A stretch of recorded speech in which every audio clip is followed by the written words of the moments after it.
All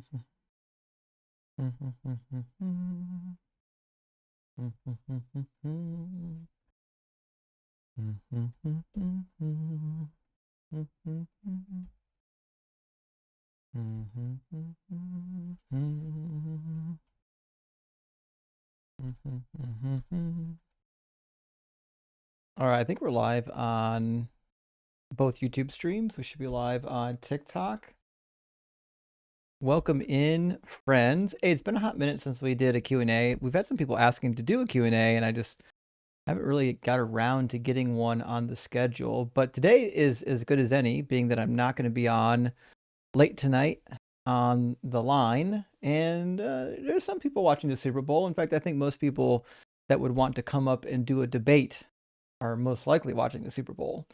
So I think tonight might be as good as any to do a little bit of Q&A for those who are not interested in the sports ball, or perhaps they are interested in the sports ball, but not so much in the teams that happen to be playing in the footy game. So welcome in, friends. I actually don't know what the score is on the game right now. I do. Am I watching the Browns in the Super Bowl? No. Listen, I'm not deluded. Like, I'm not a Christian anymore. I'm not deluded into thinking that my wildest fantasies get to come true. I don't think I'll be watching the Browns in the Super Bowl in my lifetime. I could be wrong. Listen, crazier things have happened. It's possible that that is a thing that could happen. It's in the realm of possibilities. Is it in the realm of likely possibilities? I don't think so.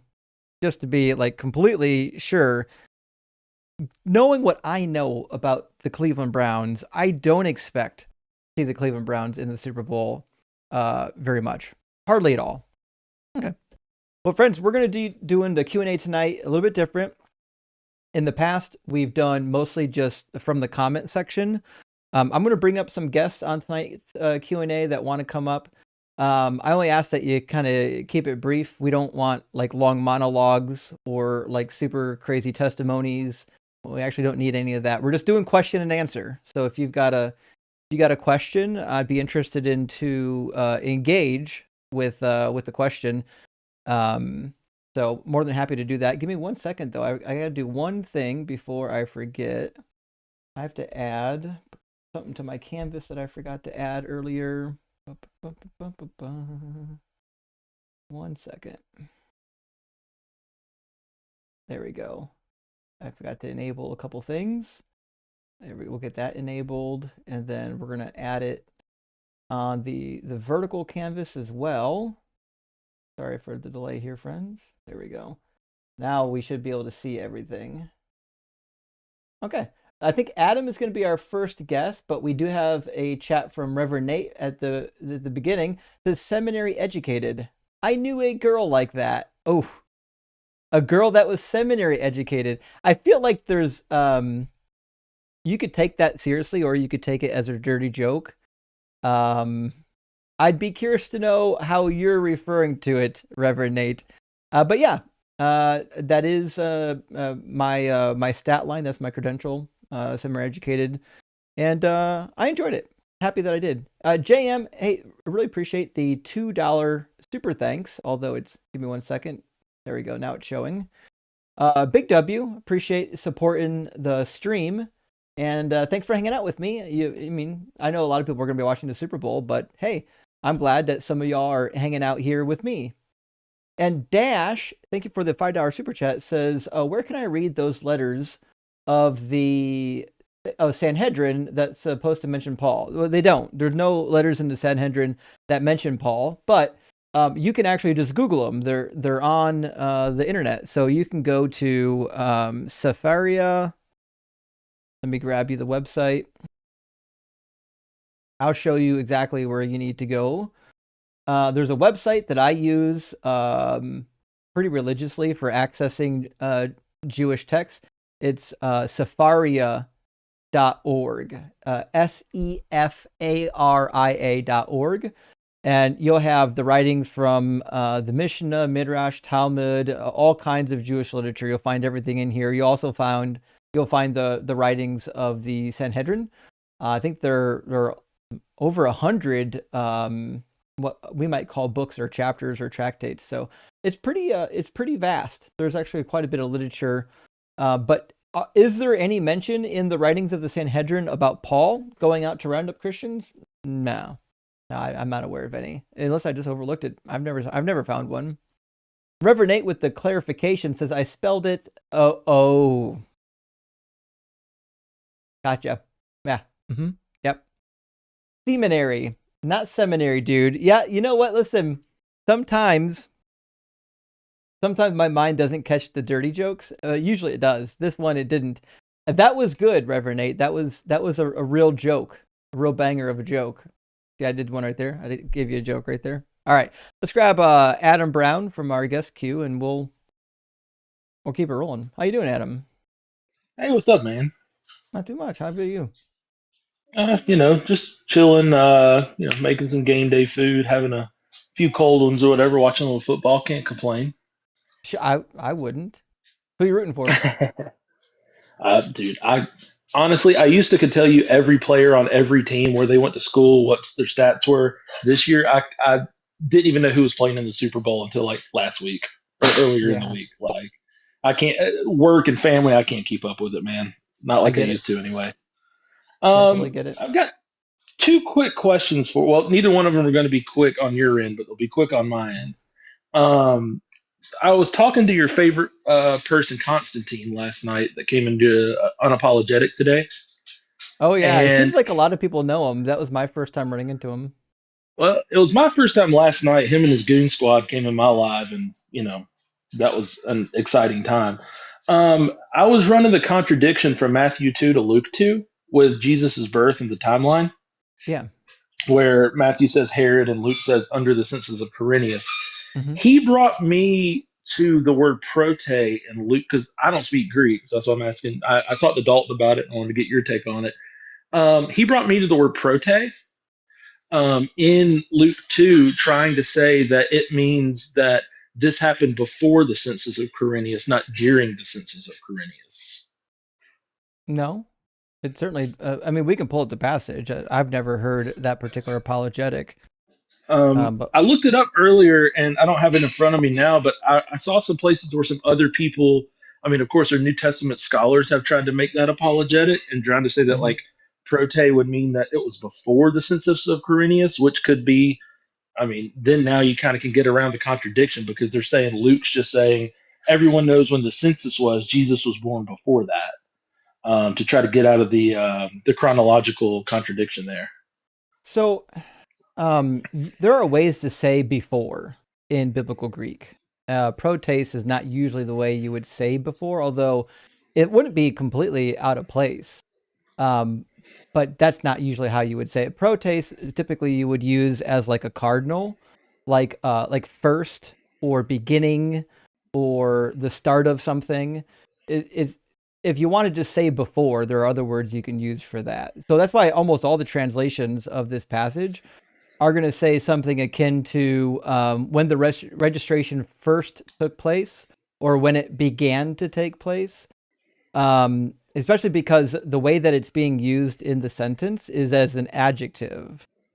So, like, if it's an adjective and it's a cardinal, it's describing typically the first or the beginning part of the census. Um, I get it. I And that's get my why they. understanding of it. Yeah. And that was my Um, argument with him was like, I mean, then why does literally every biblical translation say it this way? And then you're telling me they're all wrong. Like, because I don't know of a single translation that would that translates it to say before the census of Quirinius. right. Um, It you well, know, it's also kind of silly, because what this would be suggesting then is something that's just not true. It would be suggesting that the census took place prior to Quirinius becoming governor, because that's how it would show up in the sentence. It would say this registration yes. before took place was governor of Syria, Quirinius. It's clunky. It does. That's not the way you would expect it to read in the sentence. But to be fair, Greek word ordering is kind of loose. So it's not like it's impossible. It's just seems like it would be uncommon to word it that way. But what we know is that there wasn't a census prior to Quirinius. That wasn't a Right. thing. Right. So then at that point, you're saying, listen, first of all, the grammar doesn't really agree with you. The scholars don't agree with you. And the history doesn't agree with you. So, like, you need to make a better case then. Well, this one word seems like you could translate it this way sometimes. But if you translate it that way, then it comes up with something that's just flatly false, which is that there was a census prior to Quirinius and there wasn't. And I think what he was trying to do was just get Quirinius out of the picture, and then I think point to maybe the census of like Archelaus, because I know didn't he try to take a census and then it failed? That's why they got rid of him because he sucked and he couldn't actually get the census done, or wasn't that I'm one of not the reasons he got deposed?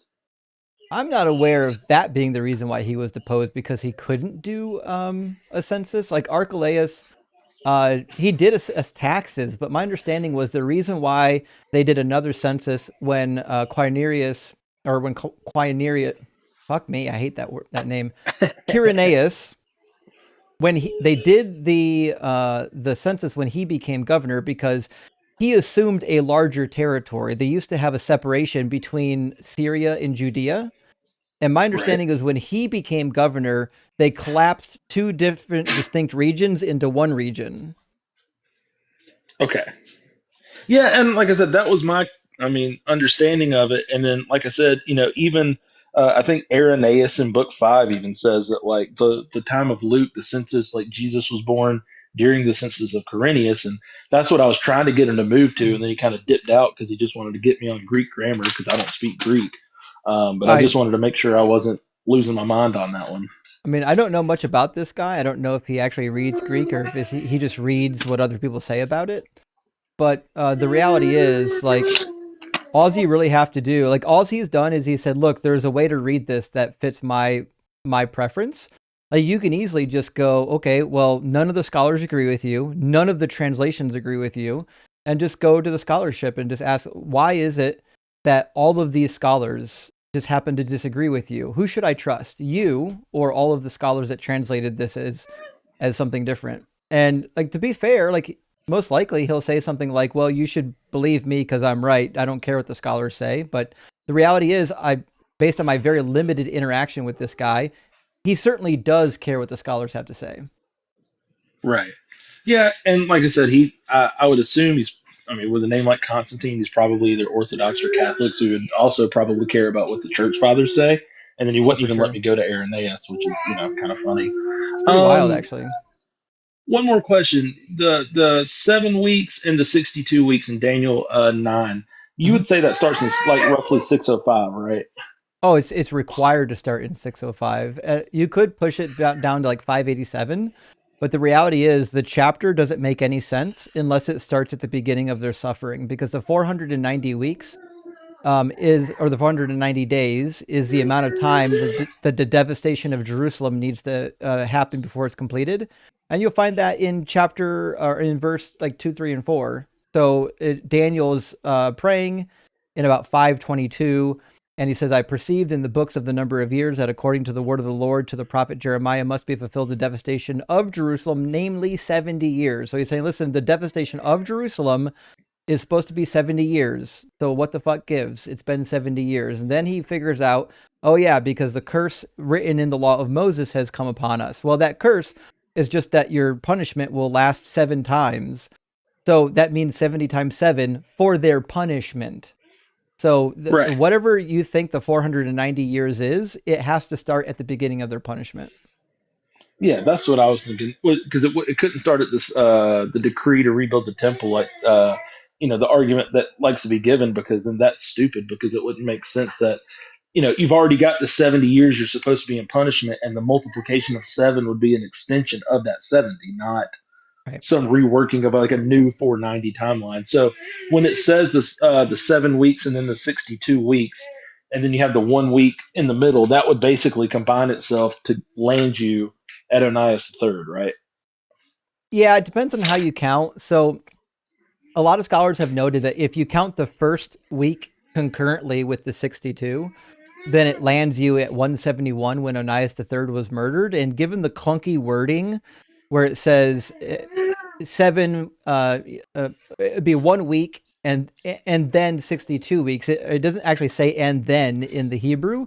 It reads almost like they're counting the first week concurrent with the 62 weeks. They certainly could have made it so that they were successive, but it seemed to not want to do that. So if that's the case, you would get to 171. But if not, I don't really think it matters all that much. I don't think whoever wrote that section of Daniel knew their history very well. I think they were taking like large sweeps at the numbers, just hoping to get generally in the ballpark. Right, because I had somebody trying to just bang their head against the wall saying that you're having to start at two different places because of the 7 weeks and for 62 weeks right there, that it's two different start dates. But I'm like, well, no, that doesn't mean two different start dates. It's just 7 weeks and then 62. That ends Right. up being 70 if you count the 1 week in the middle. Right. Yep.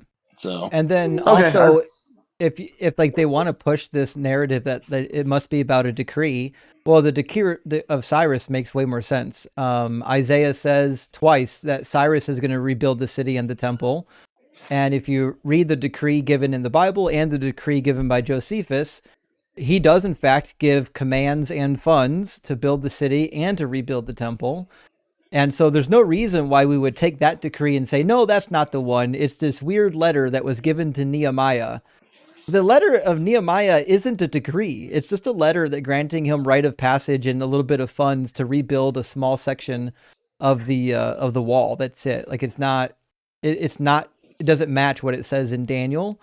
The best way to read Daniel is that the word that went out is a prophecy, namely the prophecy of Jeremiah that was given in 605, stating that they would be prisoners for 70 years. That's why at the beginning of the supplications, it says, at the beginning of your prayer, a word went out, and I've come to Right. declare it to you. So a word going out is a decree, or it's a word from God. It's not a decree. Right. And that's the point that I was trying to make, was that, yeah, you go to Jeremiah, you see that it's a 70 years, and then you see where they have to bring Leviticus into it to rework why it's not 70 years. So Right. it's not a whole new 70 weeks. It's 70 weeks as starting from the beginning of the punishment. Because Yep. that's the whole reason they're talking about this is because of the punishment. The whole reason why this chapter even exists is to explain why the 70 years prophecy didn't come true. Right. And yeah, so that's what I went to. And then it was just more, well, no, it's actually the decree of Artaxerxes and all that goofy stuff. And I'm like, Yeah. it's not what it's talking about. It's talking about the punishment. Certainly that is the case. Their reading comprehension is so low. You can spell it out to them, but like most likely they're just going to put their fingers in their ears and say "nuh-uh, nuh-uh," but you can't control that. If they want to be that dumb, that's up to them. Right. Okay. Well, that's really the only two things that kind of had me hitting the wall because I hate doing Daniel because you have to do math doing Daniel, and I'd rather just talk about words rather than numbers. That's a lot I easier. get it. Totally get it. So, all Well, right, thanks for man. coming Well, have a on. good Best of night. luck to you. Yeah, man. Yeah, have a good night, Cheers. man. Yeah, it's really funny because a lot of these apologists actually can't be they can't be honest. No matter how good your argument is, they can't be honest and say, yeah, you got a good point. They'll just put their heads in the sand and say "nuh-uh" over and over again. Tim, my friend, thank you for the super chat. Says, I work in satellite internet customer service. I'm closing alone. Super Bowl Sunday. We just had a complete network outage for about 45 minutes. Oh, fuck. You had a network outage during the Super Bowl? Shit, you're not getting bed at all tonight. Best of luck to you, Tim. That's a tough one. Hopefully you get everything figured out. I'm sure you will. And Gretchen, great to see you. Thank you so much for the super chat. Says, thanks to you, Blitz, and Joel and Mezzo for the assist this morning. Big love. Hey, listen, if we can help, we'll help. Well, we always help wherever we can help within the community, just like you do. And also, by the way, those who don't know, Gretchen started a TikTok channel. Make sure you go and follow Gretchen's TikTok. It's Boots98C. That's the TikTok handle, Boots98C. Give her a follow. She's going to be going live soon. Oh, sorry. JMR, thank you for the $5 super chat. Says, hi, Justin. How do you like the Bible as literature? Do you enjoy the characters and stories despite no longer being believing its truth claims? Yes, I like it more.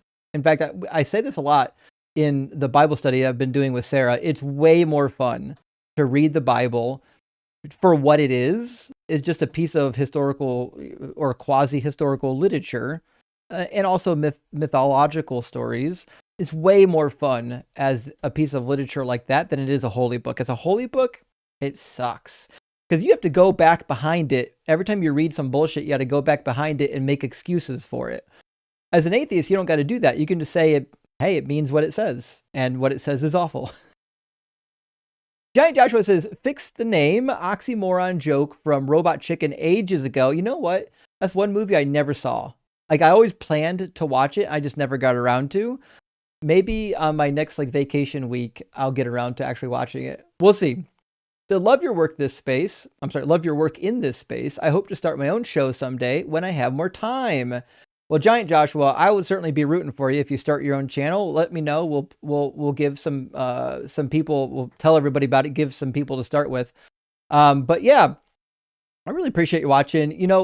The channel really wouldn't be here without a bunch of really awesome people in the community that helped support what I'm doing. So we always got to remember to support each other. And KO, thank you so much for the $10 super chat, says, I think breathing is a good argument against God. Interesting.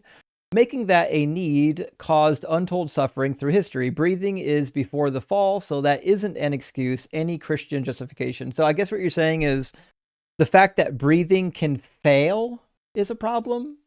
Because we don't think about breathing. It just subconsciously our brain makes us breathe. I may not fully understand the problem that you're getting at, but I do agree that prior to the fall, if people could in fact fail to breathe properly, then yeah, I could see why that would be a problem. You know what I mean? Also, I do love watching Christians crash out in the comments when literally nothing is happening. Thomas says, you're such an idiot, Justin. I know, Thomas. That's why you won't come up here and debate me ever. It's because you're so smart. I'm just terrified of you. And last super chat for now from Pat says, hey, Justin, wanted to say hi and thanks for all you do. I'm a deconstructing Catholic. Well, congratulations. Welcome to reality. Wondering your take on the Roman Catholic Church saying it's the founding church. Love y'all. Well, the reality is the founding church is either the Catholic Church, the Orthodox Church, or a combination of the two of them. I personally would say that they were probably a combined effort before the schism. It's hard to say though, because they seem to really pinpoint which church fathers they like. So it's hard to say if they were ever that unified, whether they were really in that much agreement at the early stages. But I mean, to be fair, it's either the Catholic or the Orthodox. One of those two are going to win out as being the founding church. But I mean, the reality is, I don't think it matters. I mean, if the myth isn't true, which church came first is kind of a meaningless endeavor. It's not meaningful to anyone involved, Okay, let me grab next in line. I think it's going to be MJu and then Brava Bruv. And then we've got some people in the YouTube queue to bring in.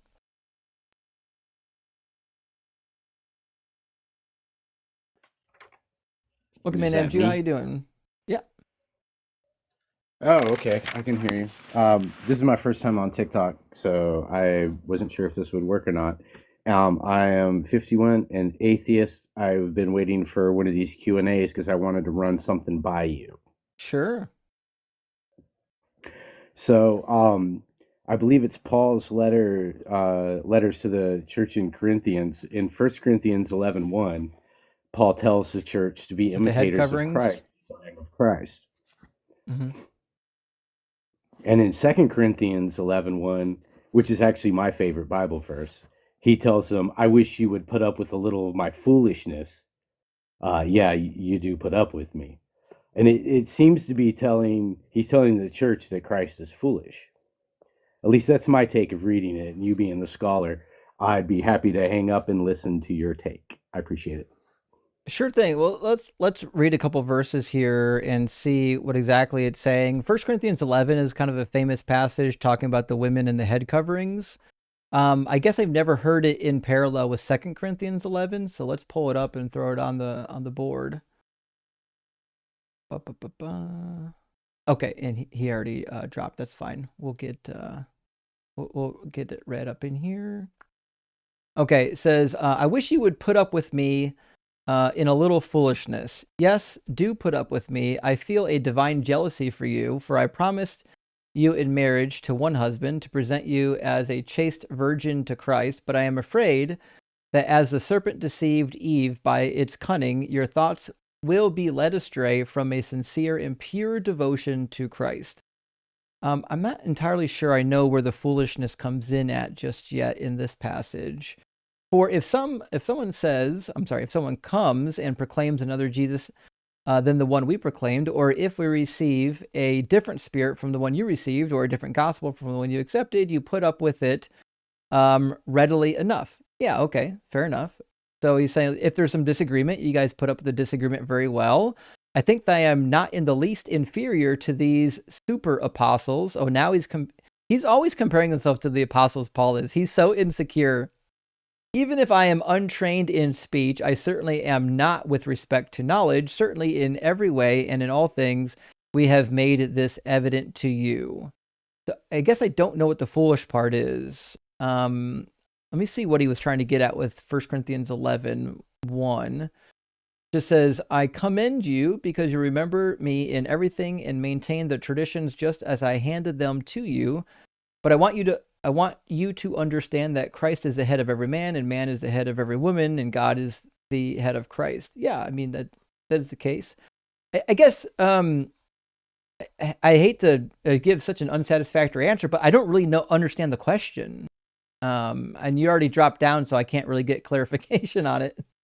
I don't really know what the question is, my friend. Maybe you can help clarify what the question is, and I can provide an answer that is a little bit more satisfactory. But as it stands, I guess I don't really know what you're asking for with these two passages. I can reread your chat, see if it makes more sense the second time around. Oh, that wasn't it. Oh no, you didn't chat it. You came up and mentioned it. I don't know. Listen, if you want to actually get into it, just pop back up in the guest box. We'll cover it again, and maybe I can figure out what you're getting on about. Unfortunately, I guess I just don't really follow. The amount of Christians crashing out right now is wild, though. It is true, Frankie. We do follow Satan here, and now you are too, because you're following us. So I mean, a little bit of that. Matthew, thank you so much for the $5 super chat. Says, curious about your EE degree. Was this before or after seminary, and why did you choose that? Love your work. Yeah, I started engineering when I was in my last 2 years of high school, and then I did 2 more years after that, and then I did 2 years of Bible college, and then I did seminary. So that was the order of operation. And the reason why I did it that way is because I wanted to have like a real career, and I wanted to use my seminary degree specifically to plant a church. And in order to do that, you need some money. And I thought, well, the only way to do that really effectively is to have like a real life job that pays well, like engineering.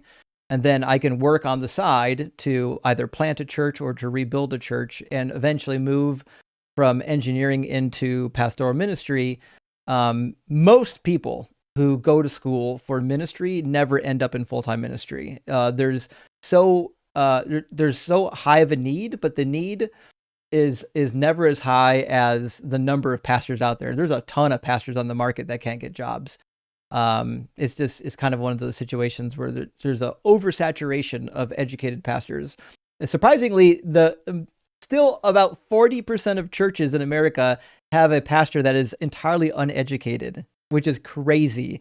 There are fully educated pastors out there right now that can't find jobs, while entirely uneducated pastors are in the pastorate, and for obvious reasons, because the educated ones are typically dirty, rotten liberals.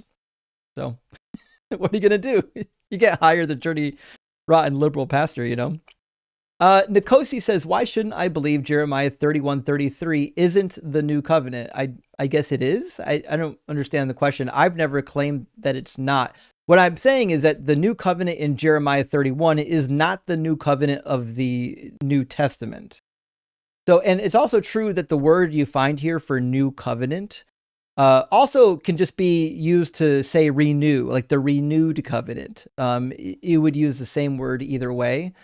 But let me explain to you why the New Testament doesn't fit what you need. I'm going to open up the passage here. So when this happens, right, it says, this is the covenant that I will make with the house of Israel. After those days, says the Lord, I will put my law within them. So it includes the law still yet, and I will write it on their hearts, and I will be their God, and they will be my people. Did that happen? Not really, because he's talking about the Israelites here. Like, this is not just anybody. This is the Israelites, right?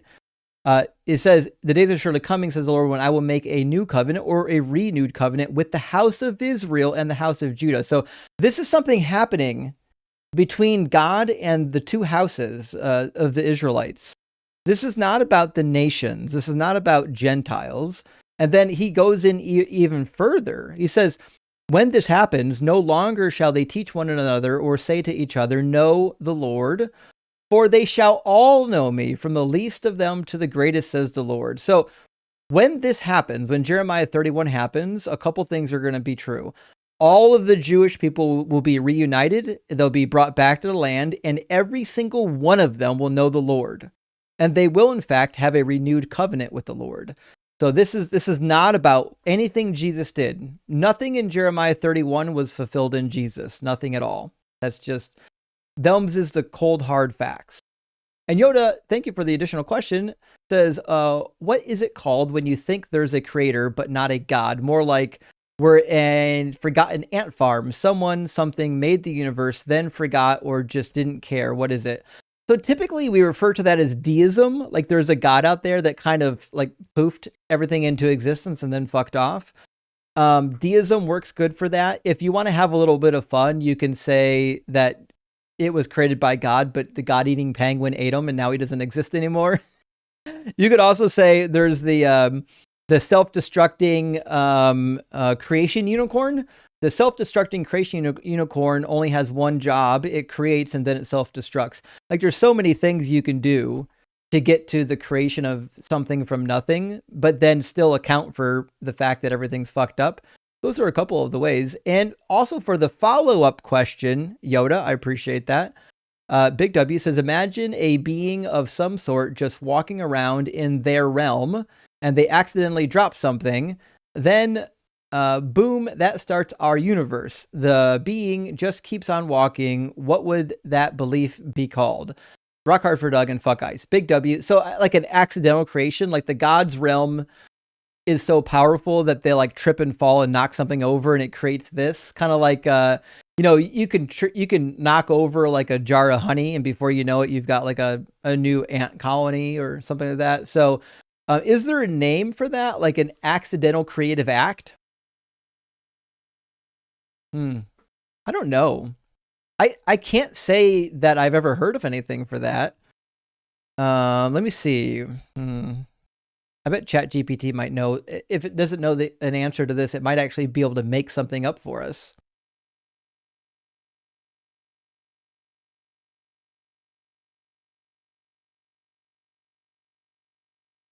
Let's see. I asked, what would God be called if it created everything by a cosmic accident? Yeah, there's no answer. It's just all jokes. The sleeping God, absent-minded God, drunken creator, cosmic misfire, entropic God. Just all kind of tongue-in-cheek answers. Yeah, I don't know if there's a name for this, Yoda.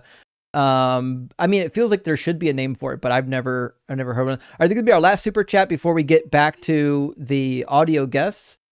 Side, thank you for the super chat. Says Justin, I have so many questions, but would be too nervous to call. That's okay. That's why we're going back and forth between super chats and Q, because some people feel better talking through it. Some people don't want to be, exposed, not exposed, but they don't want to feel like all the eyes are on them.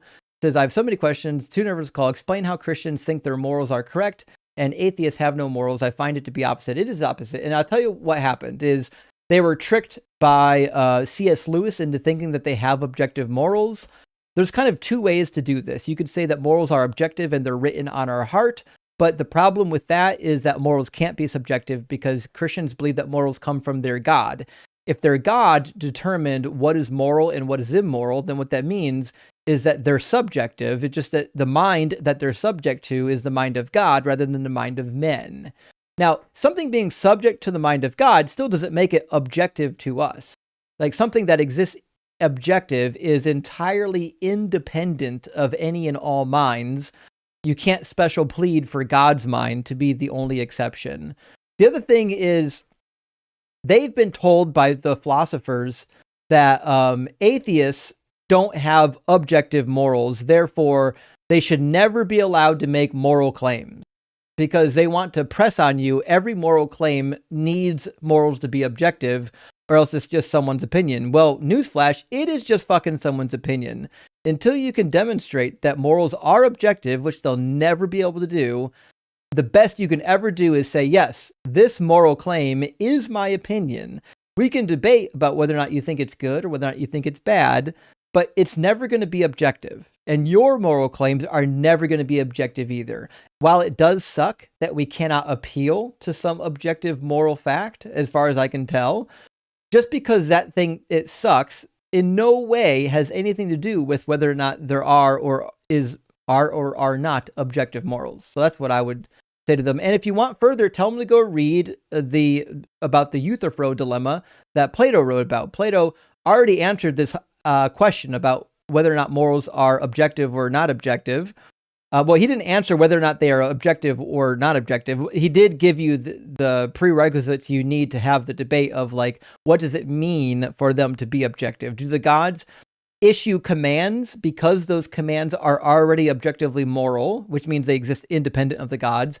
Or do they become good when the gods issue them, making divine command theory true? That's the debate that Plato is having through the voice of Socrates. And he had it a long time ago. So we shouldn't be rehashing this debate in today's day and age. But yeah, here we are. All right, let's get... Oh, bruv. Welcome in, bruv. Howdy. Doing all right? Yeah, how about you? Could be better. This cold weather, man, it's killing me. Yeah, it certainly is. Well, try to stay warm the best you can. What question you got tonight? So it was a broad question about like the origins of like the universe. So I am a atheist. So I do basically believe exactly what you do about like the cosmos. But anyway, a lot of theists will claim that for the universe to be how it is, if it were changed in any way at all, it would be completely different. But I kind of reject that, because isn't that like a form of survivor's bias? Maybe. I know the claim you're referring to. I've heard it quite a few times. And there's a couple problems with it. One is, yes, if the constants of the universe... Also, bruv, I don't know what's happening over there, but you've got a ton of noise, and it's really loud. I'm so sorry. If you could stop right moving around, that'd be really helpful. It sounds like this. Sorry. That's all I can hear is this, you know what I mean? Okay. I got you. So the claim, yes, if the constants of the universe or the fundamental principles of the universe were different, I agree, they would be different. So what? That's meaningless to me. Yes, they would still be different. Would the universe exist? Yeah, why would the universe not exist? Would we exist? I don't know, fucking probably not. Who cares? The universe doesn't have a goal in mind. The universe isn't trying to create humans. It's not trying to create life. So just saying that if something was different, there would be a different outcome, we fucking agree. So what? What's that got to do with God? Exactly. It's like, if your mom and dad didn't meet, then I wouldn't be here. Well, I mean, yeah, that's true. Exactly, yeah, but that doesn't mean that my mom and dad were divinely inspired to boink. You know what I mean? That just means that there would be a different course of events if they have chosen differently. Exactly, yes. Yeah. I think you see the inherent problem in the claim. It's just kind of a silly claim. It's just kind of one of those things where if you spend zero amount of time thinking about it, it might sound like it's a good thing to say, but the minute you think about it for even a second, you're like, yeah, that's stupid. Yeah, exactly. Even if you just put like one minute brain cell power into it.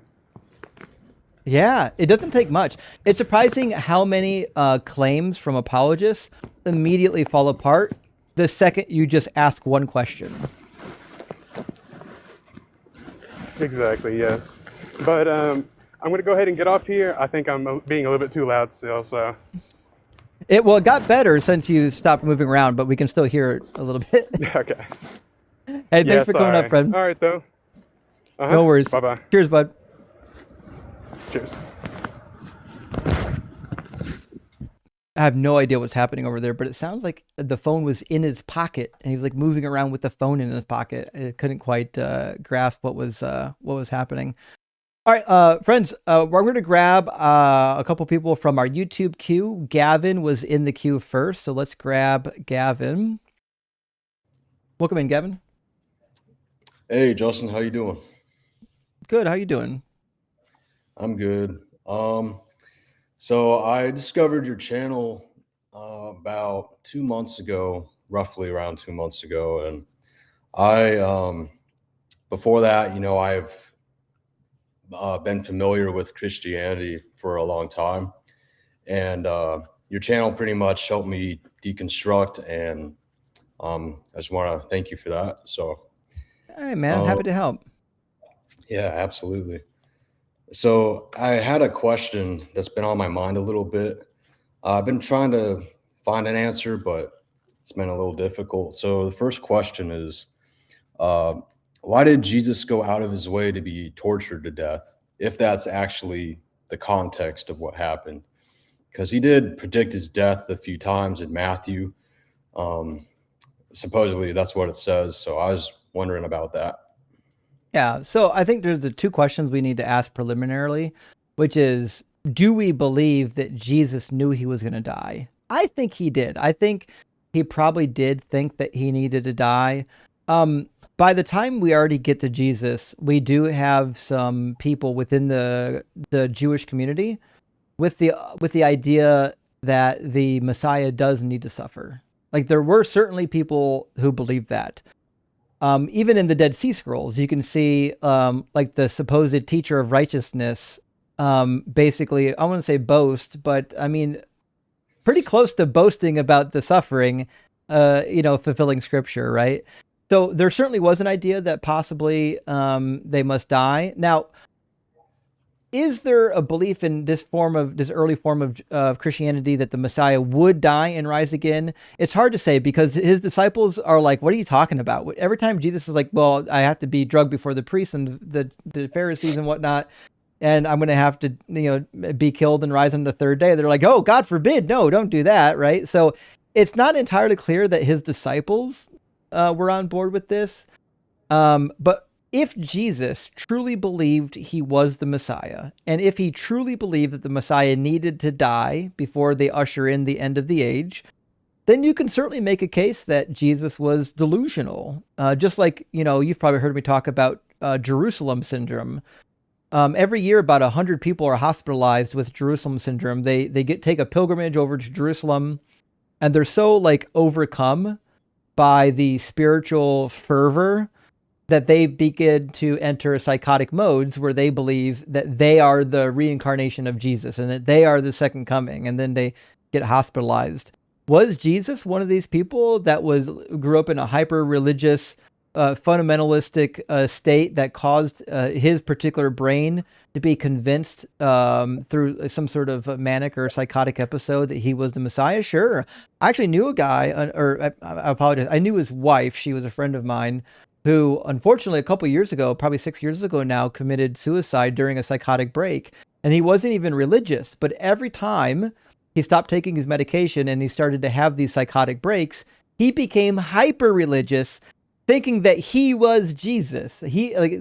So I think it's very common to find people even today and throughout history who have these psychotic breaks and really believe that they are some sort of deified savior figure. Yeah, that that kind of pertains to what is it called? Religious psychosis.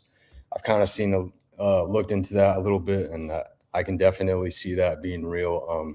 Like, people will believe, like, if they really believe something, they'll go out of their way to actually enact it in a certain way, even if it's not even if there's no evidence for it. Like it's pretty crazy what simple beliefs will cause Yeah, you to and say and all that stuff. it's true. Um, and it kind the other question I had was basically like it kind of ties into the religious viewpoints of um, I don't know. It's like Jesus thinking that sickness was caused by demons and things like that. That was Yeah. he actually believed that, right? He was So, I mean, everybody did.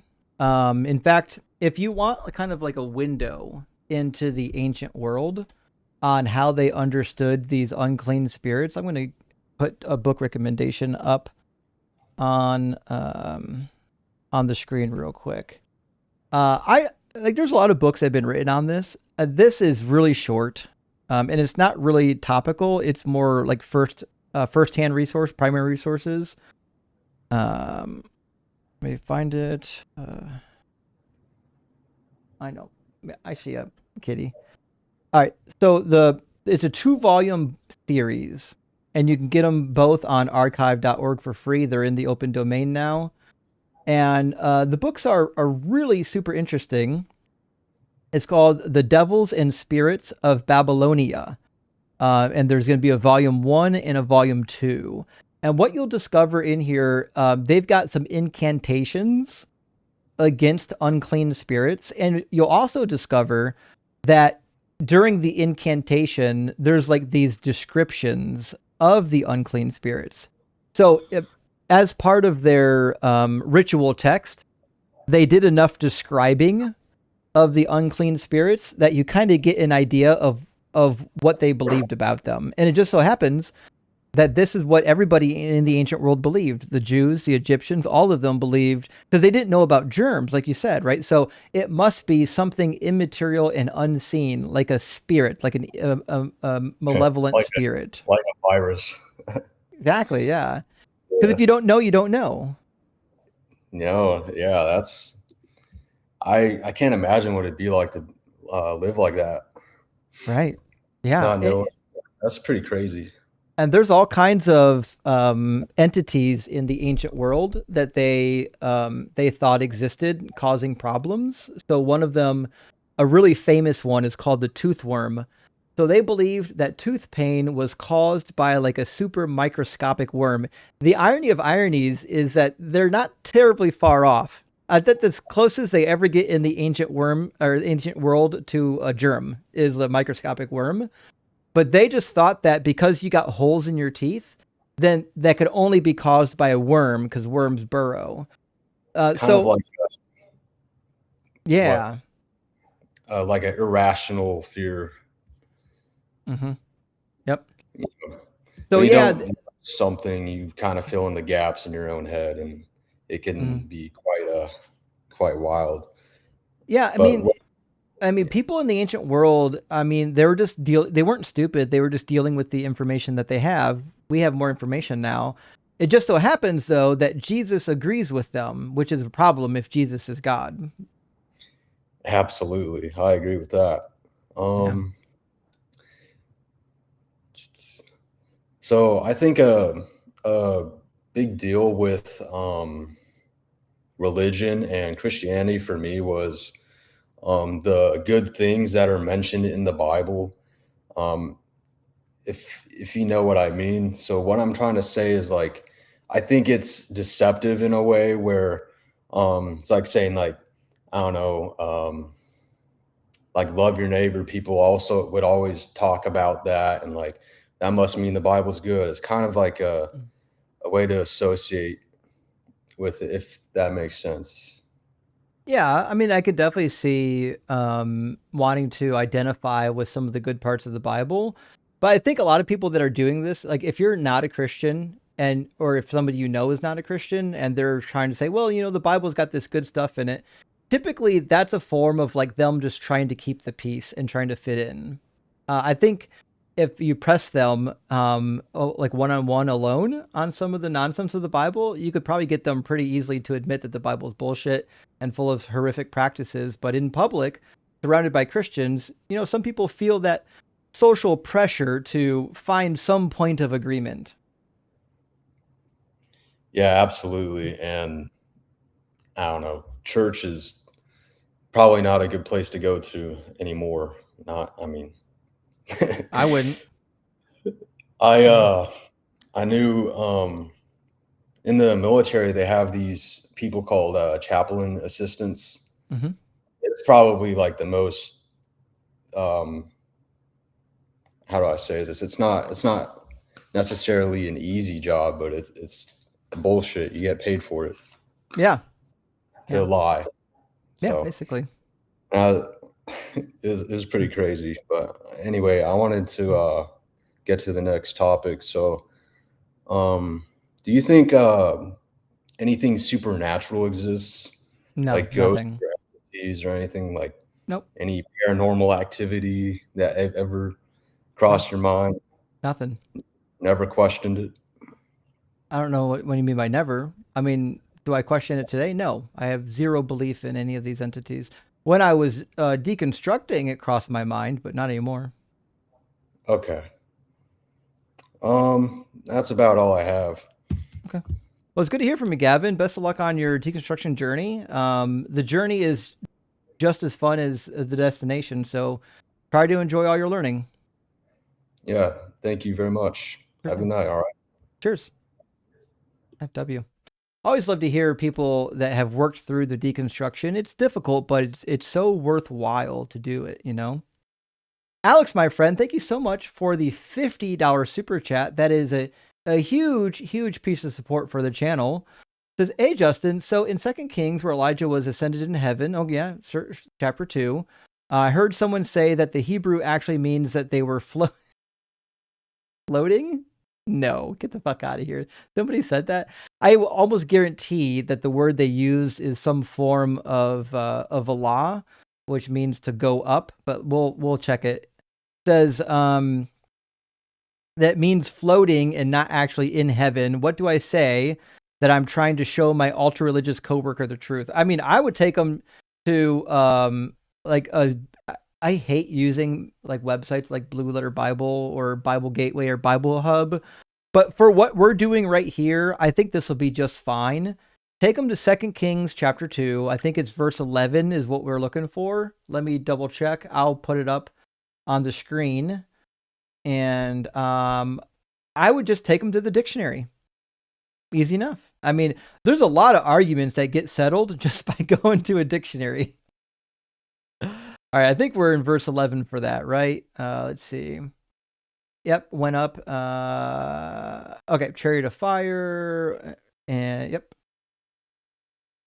Yeah, it is. So this verb right here, the way that it's conjugated, va ya'al is a form of a law. The hey at the end of it has dropped off, and you've got a prefix here for the third person singular in the perfect tense.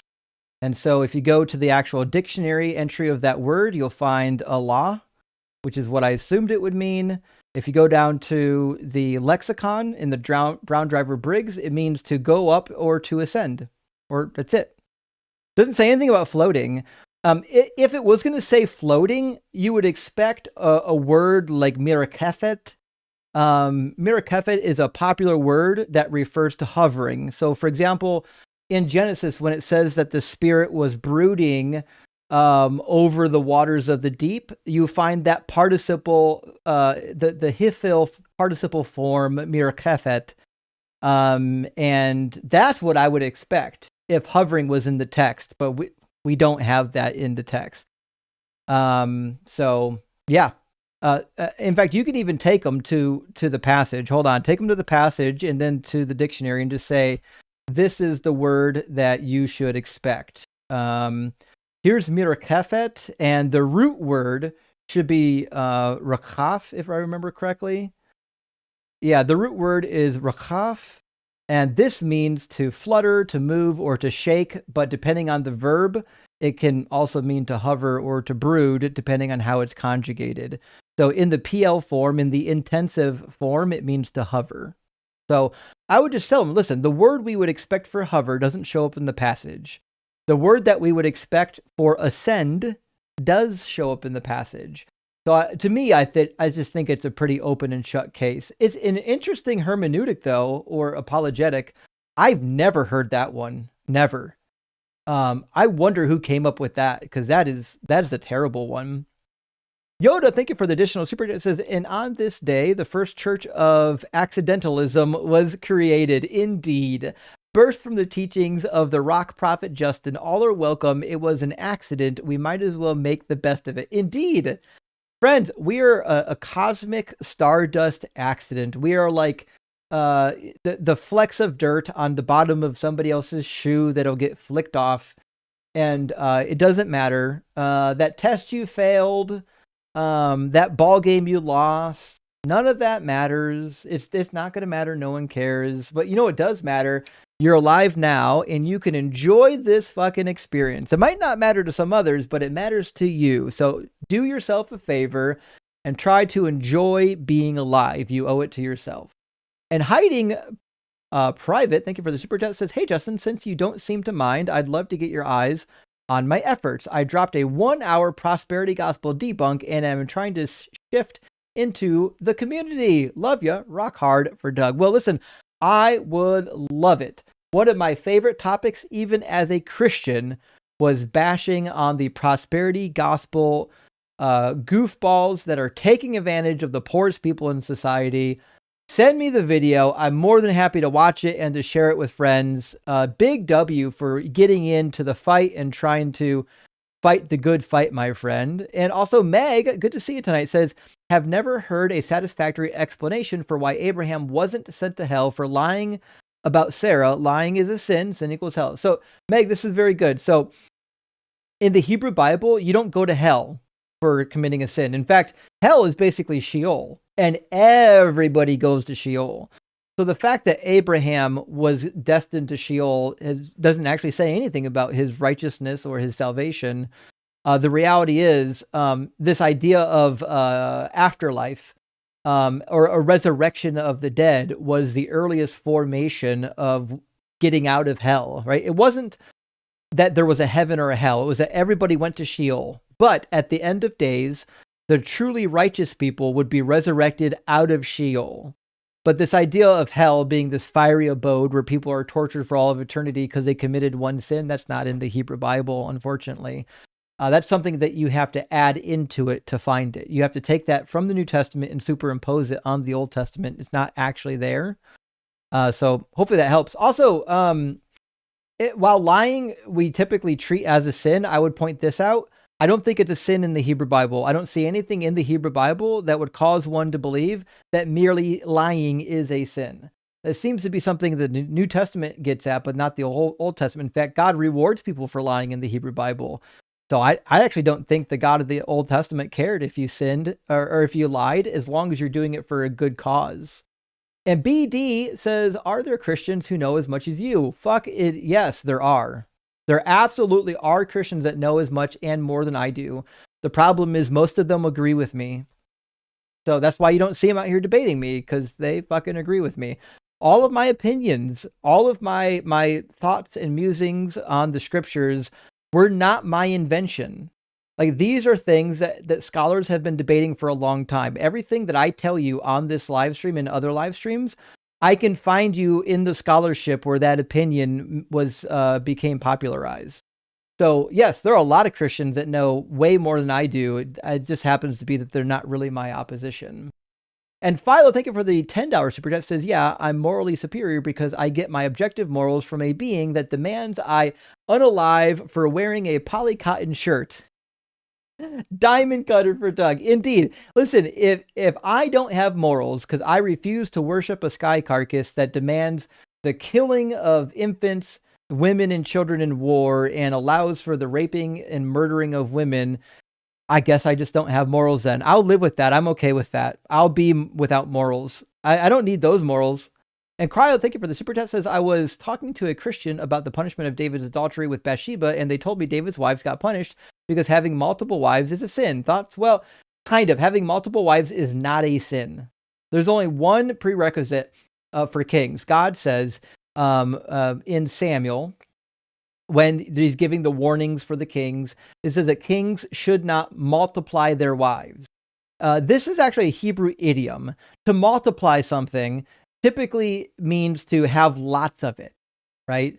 So that being said, the prohibition is to not have many wives, and specifically not to have foreign wives, because if you have foreign wives, they will distract you, right, from worship of the one true God, right? They're a liability, not an asset.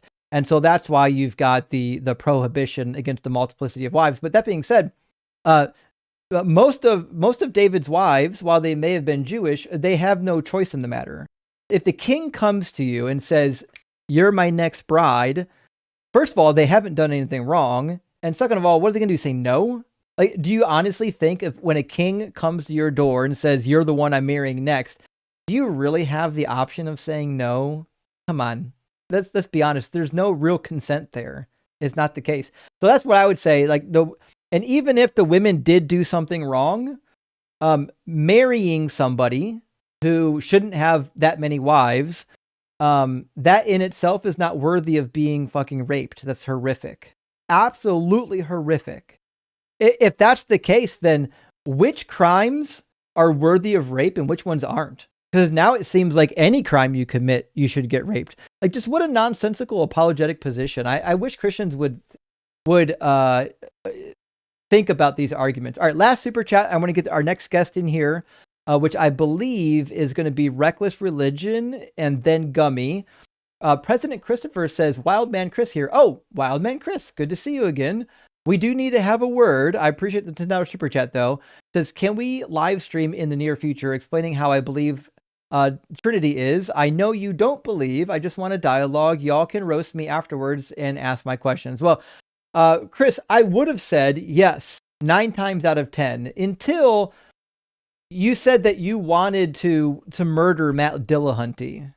That was when you crossed the line, right? The minute you started making murderous threats to people within the community was the moment when I don't think you get to be platformed anymore.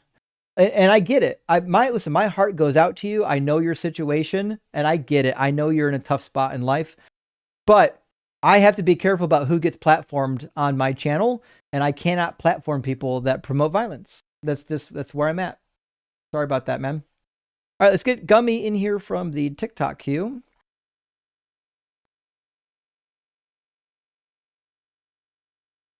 Yeah, people in the chat don't know about this yet. It's on the internet. Yeah, it's pretty bad, guys. Gummy, welcome in.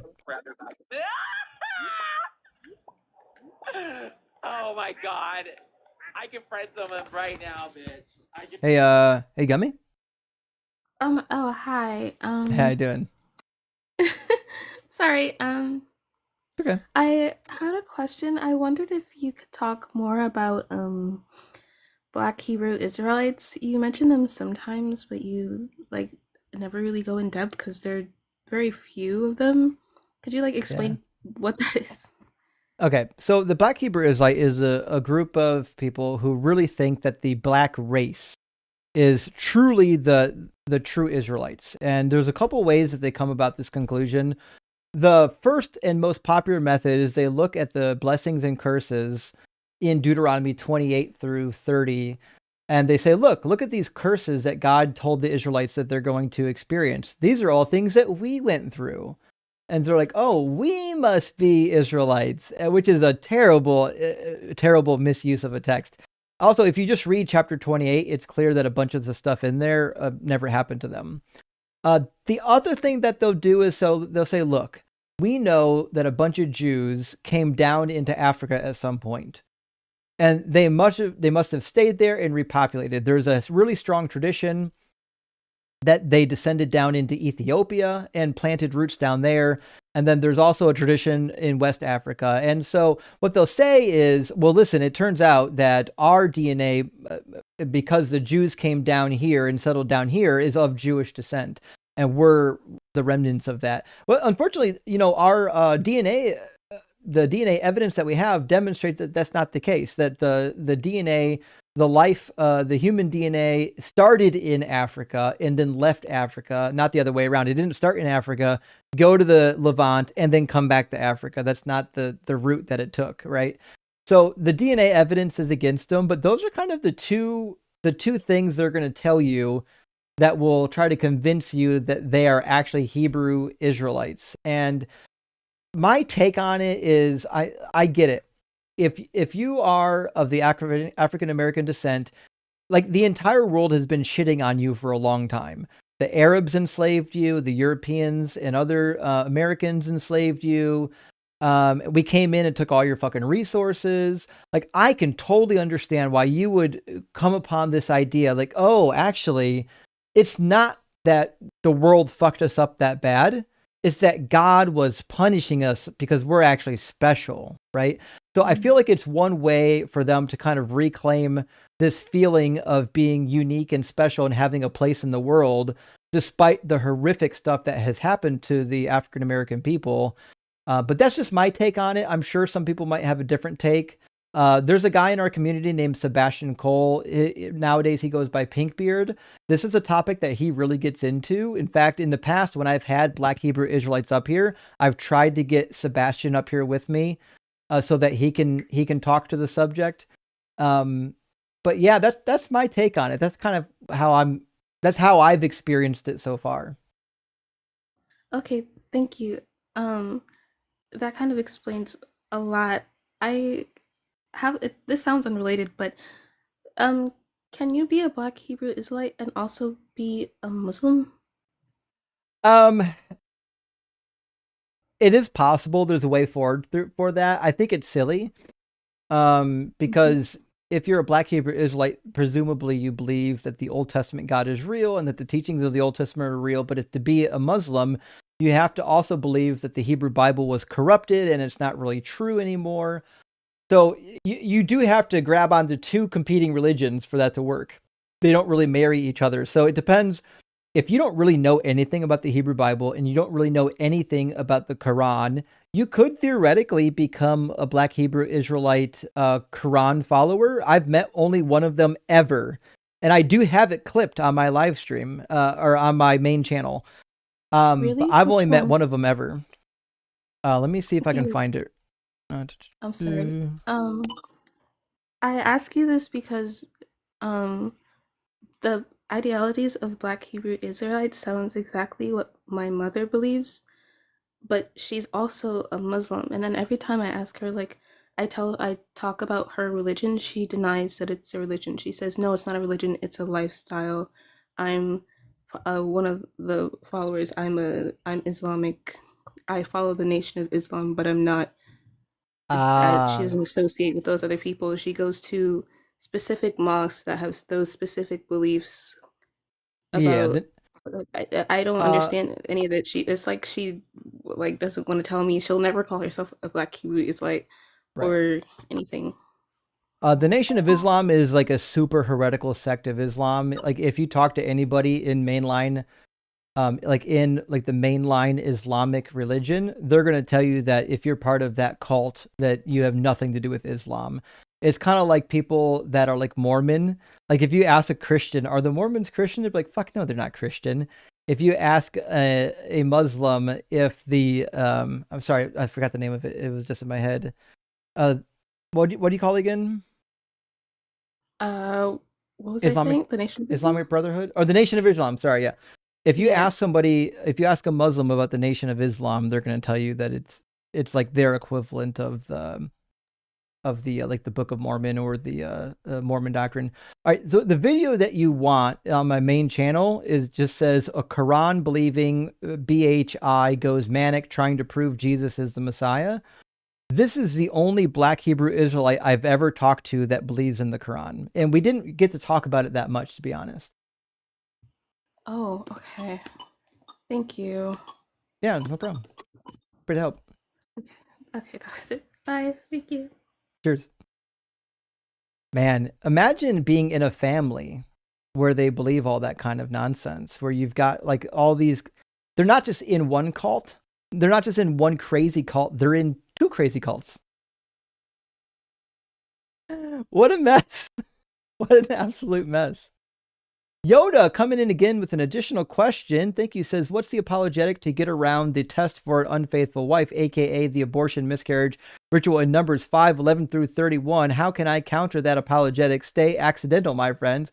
Well, the apologetic for Numbers 5 with the potion, the only apologetic they could possibly have, which is the only one I've ever heard, is, well, she's not pregnant, right? This ritual assumes that she's not pregnant. However, nothing in this ritual assumes that she's not pregnant. It just says, if the spirit of jealousy comes upon her husband, this is what you do. Now, it might be that the spirit of jealousy comes upon her husband because she starts to get a baby bump and he's like, hey, I don't fucking know about this. We haven't done the deed in a little while here. I'm trying to figure out why you're showing right now. Then, if that's the case, they go before the priest, and it turns out that the child is illegitimate. That child's going to die. Her womb is going to discharge and she's going to miscarry.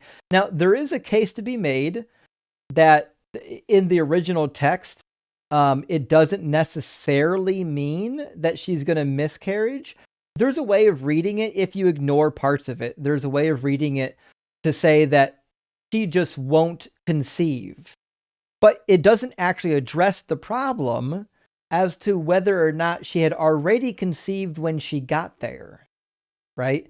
And so that's the difficulty in the text. But that's the only hermeneutic you'll find is, well, she couldn't have been pregnant when she got there. The text itself doesn't say that at all. In fact, her being pregnant or not being pregnant, it seems to be irrelevant in the text. If she's pregnant, she's about to miscarry. And Sand Sensibility, thank you for the super chat, says, thanks for the conversation on AXP tonight. I thought that was you. I assumed it was. A great book to pass on for parents of kids who want to learn about religions is The Belief Book by David McAfee. I've heard that name before, but I don't think I've read that book. Let me grab it real quick. Belief by David McAfee. Yeah, I see it. It is on Amazon, and it's only $22. The Belief Book. It looks like it's made for youngins. The animation looks pretty cool, actually. Pretty good animation. Yeah, thanks for the recommendation, Sands. Really appreciate that. And also, thanks for calling in earlier on AXP. It was good to hear from you. Last super chat for now. We'll get more later. From Jay Bendersnatch. Wild name. Thank you. Says, game of tag. If I run fast enough, you'll never catch me. Argument from tag. If I run my mouth fast enough, you'll never catch me. That is 100% true, Jay. That's the tag game. The game is to give the argument as fast as possible, try to make it so that they can't really understand the argument, and then strut around claiming victory before the discussion has really even started. That's kind of the goal. All right, let's get Joseph in here, and then we'll get M after that, and then we'll switch back to get... Actually, I promise that we get Reckless. So we'll get Joseph, and then Reckless, and then M. How you doing, Joseph? Hey, I'm doing all right. Hey, Justin. Joseph, what's in your mind? I just got a quick question. When Jesus says, here, I'll just give this. Mm-hmm. It's Mark 7, like 14 through... Yeah, about the clean and unclean 24. foods. Exactly. Uh-huh. So I've heard you say a lot of times he agrees with the Mosaic Law, but this doesn't appear to me. Actually does. So this is where you do have to kind of get really intentional about how this is read. My translation makes it a little bit more clear what's happening in the passage. So in the passage, hold on a second. I got to move my web browser so you're not blocking it. Okay, there we go. So in the passage, what you'll find is this statement is in parentheses. It says, since Right. it enters not the heart, but the stomach and goes into the sewer, and says, thus he declared foods clean. Now, what you have to understand is that this is not Jesus's words. This is what Right. Mark is saying about Jesus, right? So I don't think Jesus ever once said anything to diminish the law, but this is the one case where the gospel author himself heard Jesus say something and I believe misunderstood what he said. Okay, I can definitely see that because I noticed the sister verse in Matthew 15 doesn't. It seems to have a little more of a Jewish tilt, Yeah. which fits in line with the rest of the book as well. Yep. Of course. Yep. It's nobody that I know of in scholarship would believe that Jesus uttered these words. That's why it's always in parentheses, being that it's a authorial note. So what is he really getting at then? I guess. Well, what Mark is getting at, or whoever wrote this, is definitely trying to get at the idea that the dietary law was done away with. And same thing happens with the dietary law in the book of Acts. They seem to have a problem not with the law as a whole, but with the dietary law, because the dietary law is that big dividing wall between the Jews and the Gentiles. The Jews and the Gentiles, they probably agreed on most of the moral precepts of the law, quite a bit of it. Where they disagreed was typically on the ritual or the dietary laws. Well, the ritual laws fix themselves, because if you become a Jew, you have to adopt the ritual laws. The dietary laws, however, if you're becoming a Jew and you're a Gentile, you're like, I don't know about this. It seems like a really unnecessary component. Yeah. And so they did what they could to be like, okay, how do we get rid of this? Okay, I see that. All right. Well, I appreciate it, man. I'll let you get to the next guest. Sure things. Thanks for the question. It's a fair question. I could see why you would have it. Yeah. All right. I appreciate Cheers. it. Cheers. Yep. Have a good one. Yeah, I haven't seen too many translations that don't put that in parentheses, but I bet there are some. I bet there's some really confusing translations out there that want you to believe that Jesus said that rather than the author of the gospel. Welcome in, Reckless. How are you? God, I love your channel. Hey, thanks for watching. I appreciate it. Yeah. How are you? I have, it's been, Trust but Verify got me to deconstruct. I'm 4 months into deconstructing. Congrats. And we were going to some really fucked up fear-based churches. I mean, we're talking Baptist, Pentecostal. My son, who is 9, I don't know if you're a parent or not, but I could use some advice. We do have a religious trauma therapist that we are working with to help with these nightmares that he has been having. He feels like he's being burned. I mean, it's excruciating. If I could, TikTok won't let me record it because community guideline violation for whatever fucking reason. But I mean, the excruciating screams that I'm waking up to is absolutely awful. Now, Japan has made it illegal to teach kids the fear-based teachings of hell. No I just found that out way. last week. Yeah, and I That's wish America wild. would get on fucking board with this, because I would like to write legislation, because I don't think no child should be taught the fear of hell.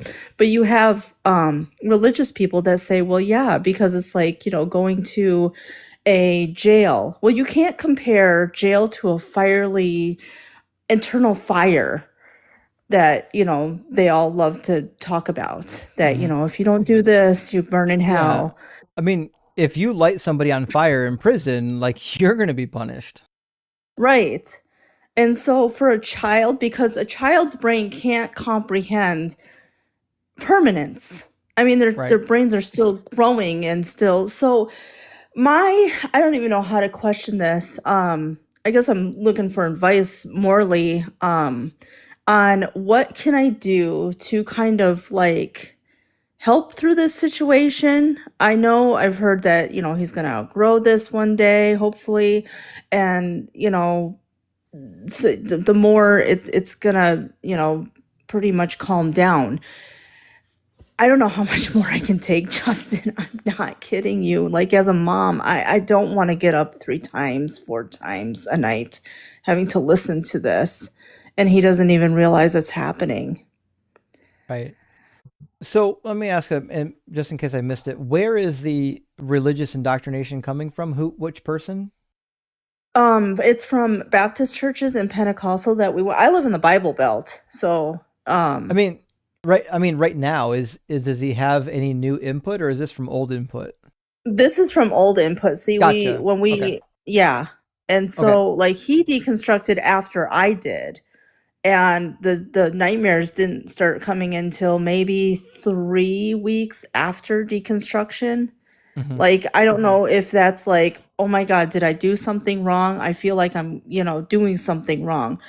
And it's still like that tiptoe. He feels like he's doing something wrong. And I can't tell him, like, I can't tell him what to think. That's not my job as a mother. Right. So, I agree. You can't tell people what to think, whether you're a mother or a father or a son or a daughter. You can help guide. One of the things that we do a lot when I was in engineering with our customers is rather than telling them what they need or telling them how to do stuff, you ask the right questions so that they come to the conclusions themselves.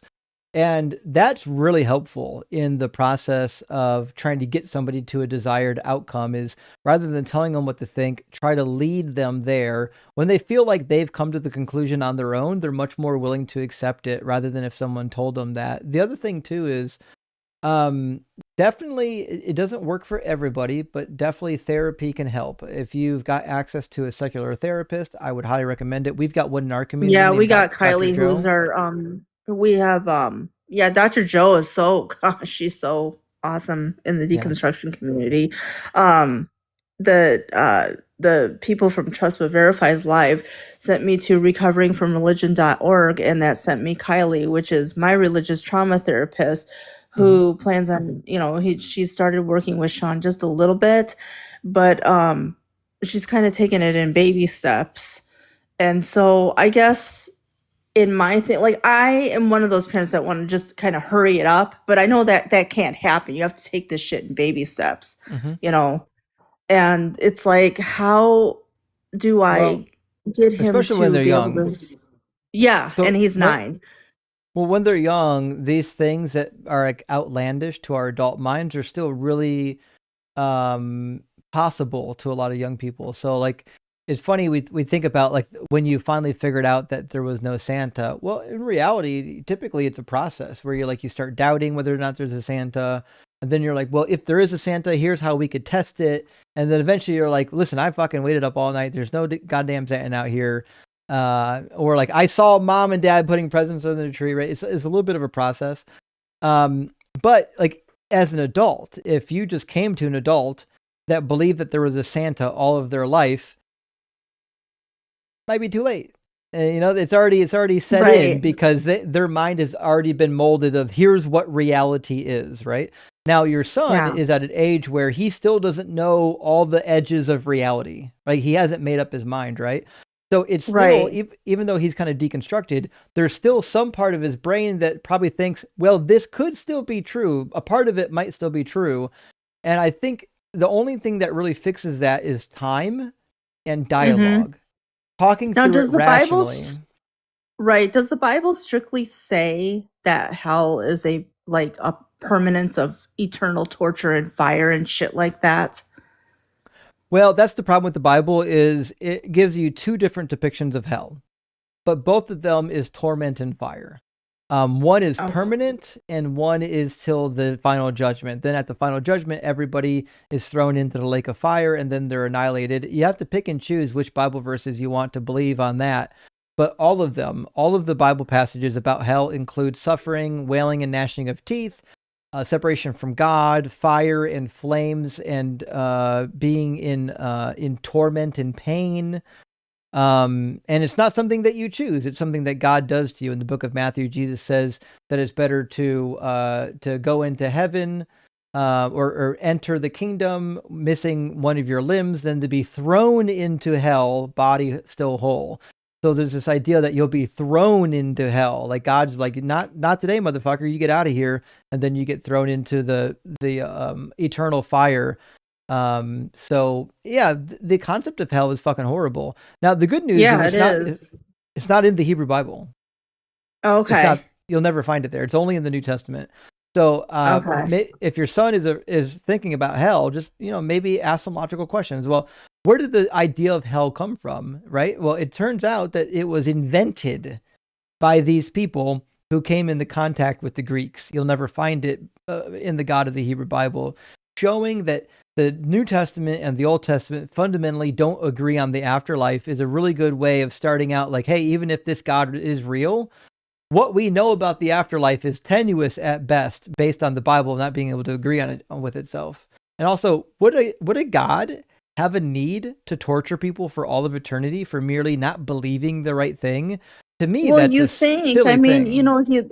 you think he's all loving and all this, but what, like, I would, if I, like a loving parent, I wouldn't sit there and tell my son, okay, if you don't clean your room, I'm going to send you to eternal torture for the rest of your life. I mean, what kind of loving parent does that? And if this None. God is all loving, why would he do the same thing with his children? And I hear from religious people all the time, well, it's a consequence. And, it's like a child touching a hot stove. That's such a shitty It's not. comparison. It's not. The comparison's not Okay. good. I'm No, agreeing it's with you. not. The comparison's terrible Yeah. because in the comparison, touching the stove would be akin to sinning. But sinning doesn't mean you go to hell. God can do anything with you after he sins. The only way to make it analogous is you said, after he touches the stove, I take him into my bedroom and light him on fire. Well, then it's comparable. So, while yes, touching the stove means that you're going to get burnt and it does suck, it's not analogous until you take that child and light his whole fucking body on fire, which is what God says he's going to do. Oh, wow. I'm so glad that I was able to get on here tonight, because I know you have so much knowledge to give. And, I try to get advice from, so many creators, and you just seem to be you got a lot of stuff to bring to the table.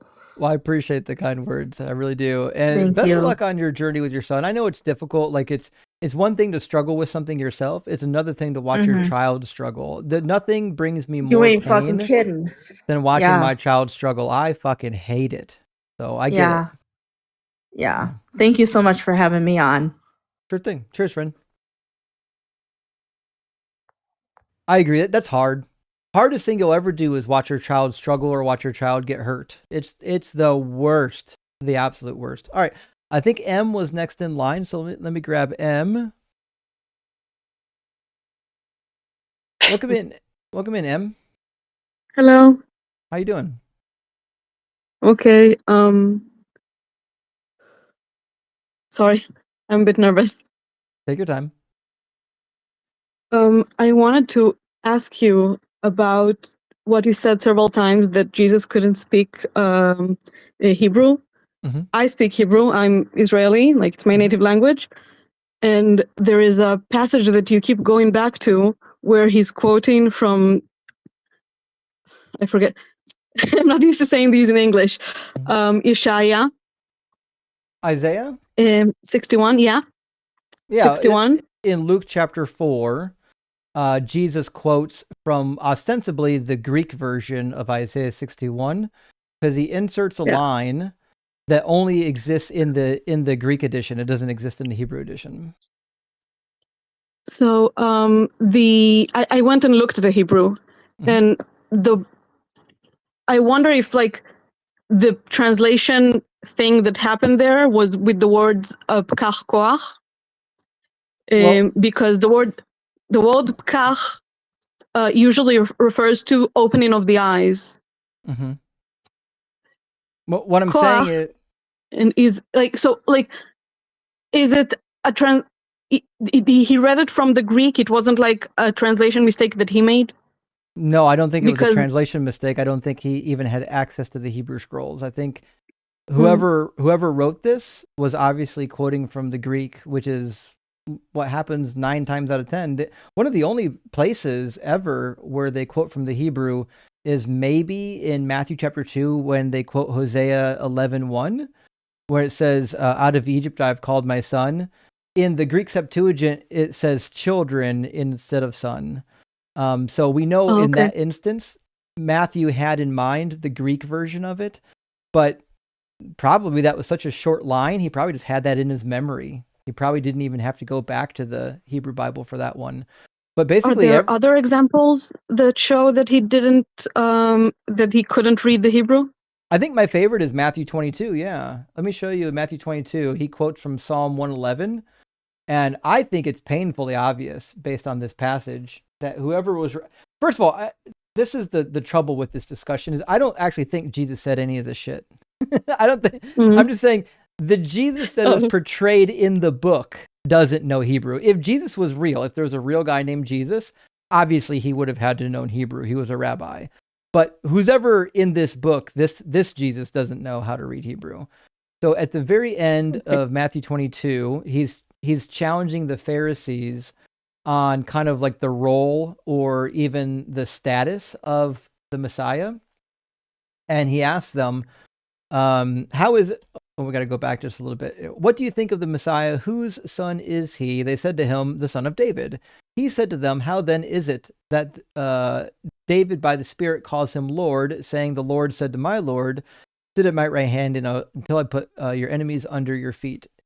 If David thus calls him Lord, how can he be his son? So the general idea here is that the Messiah is not just the son of David, might not even be the son of David genetically. It might be that Jesus here is defending the point that he's not actually genetically linked to David, but being that he's the Messiah, he's superior to David. And this comes from Psalm 110, and we'll pull it up in Hebrew. You're going to see the problem with it right away.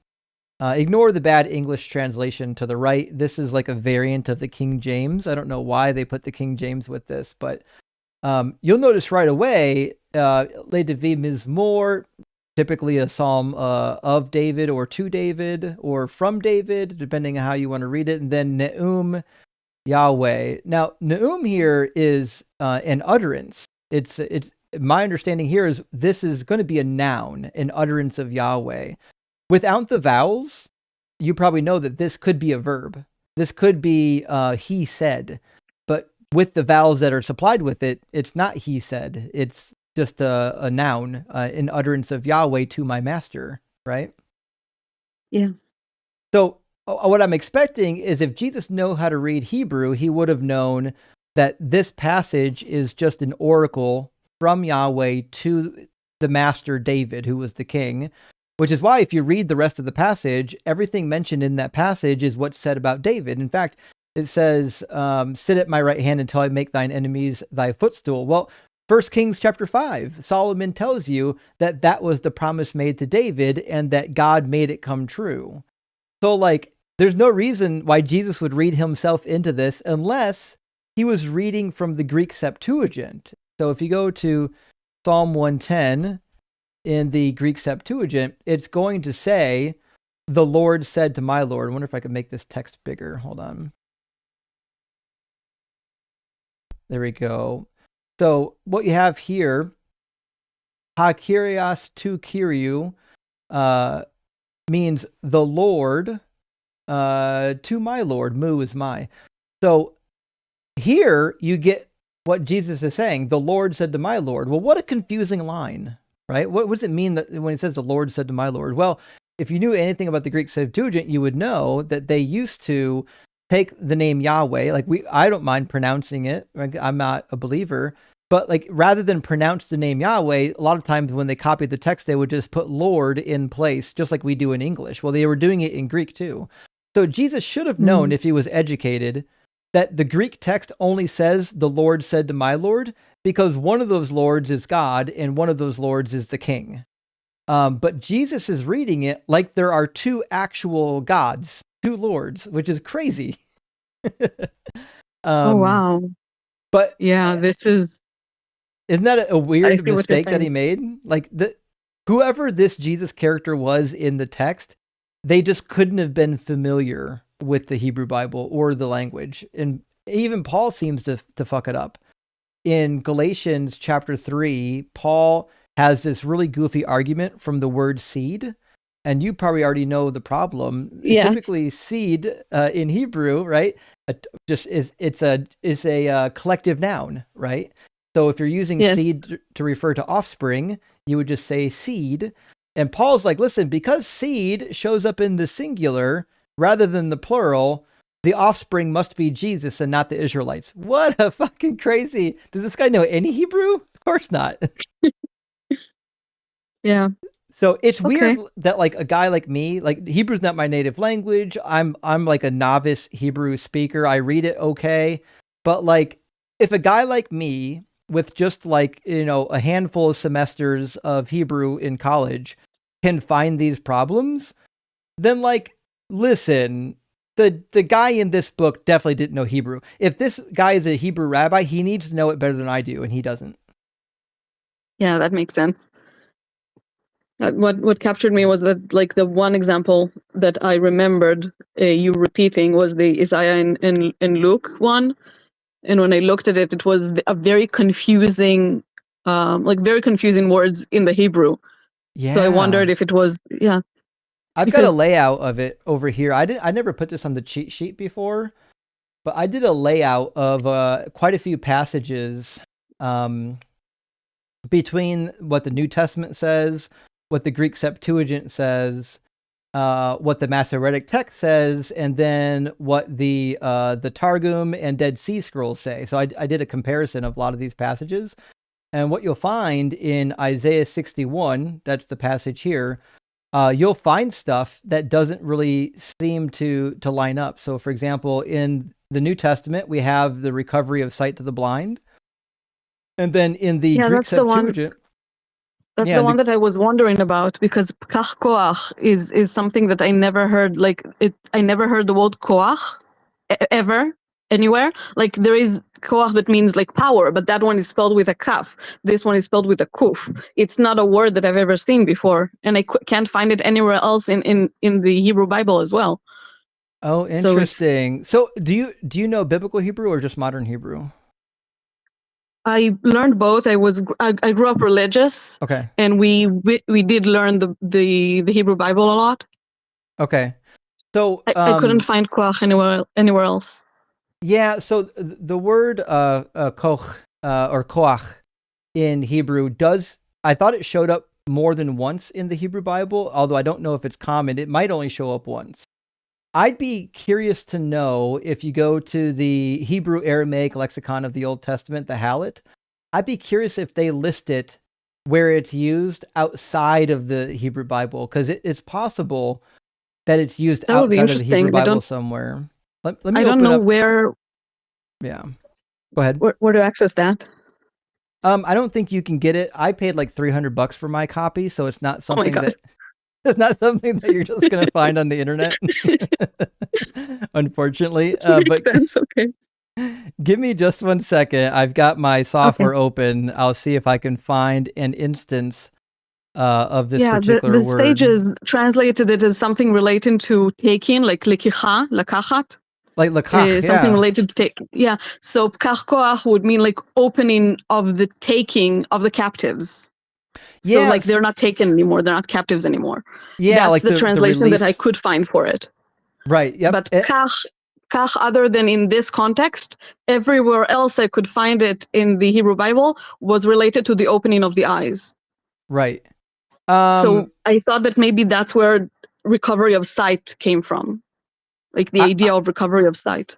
No, I don't think that's where it came from. I think it came directly from the addition that we find in the Greek Septuagint. In the Greek Septuagint, Hmm. the recovery of sight to the blind is explicitly in the text. Like Yeah, it's that just, makes sense. That yeah, would there's also just explain the translation of captives to blind. Like that doesn't make sense. right, exactly. Yeah. And it's funny in the Greek Septuagint, the two lines that are in the New Testament are actually flip-flopped.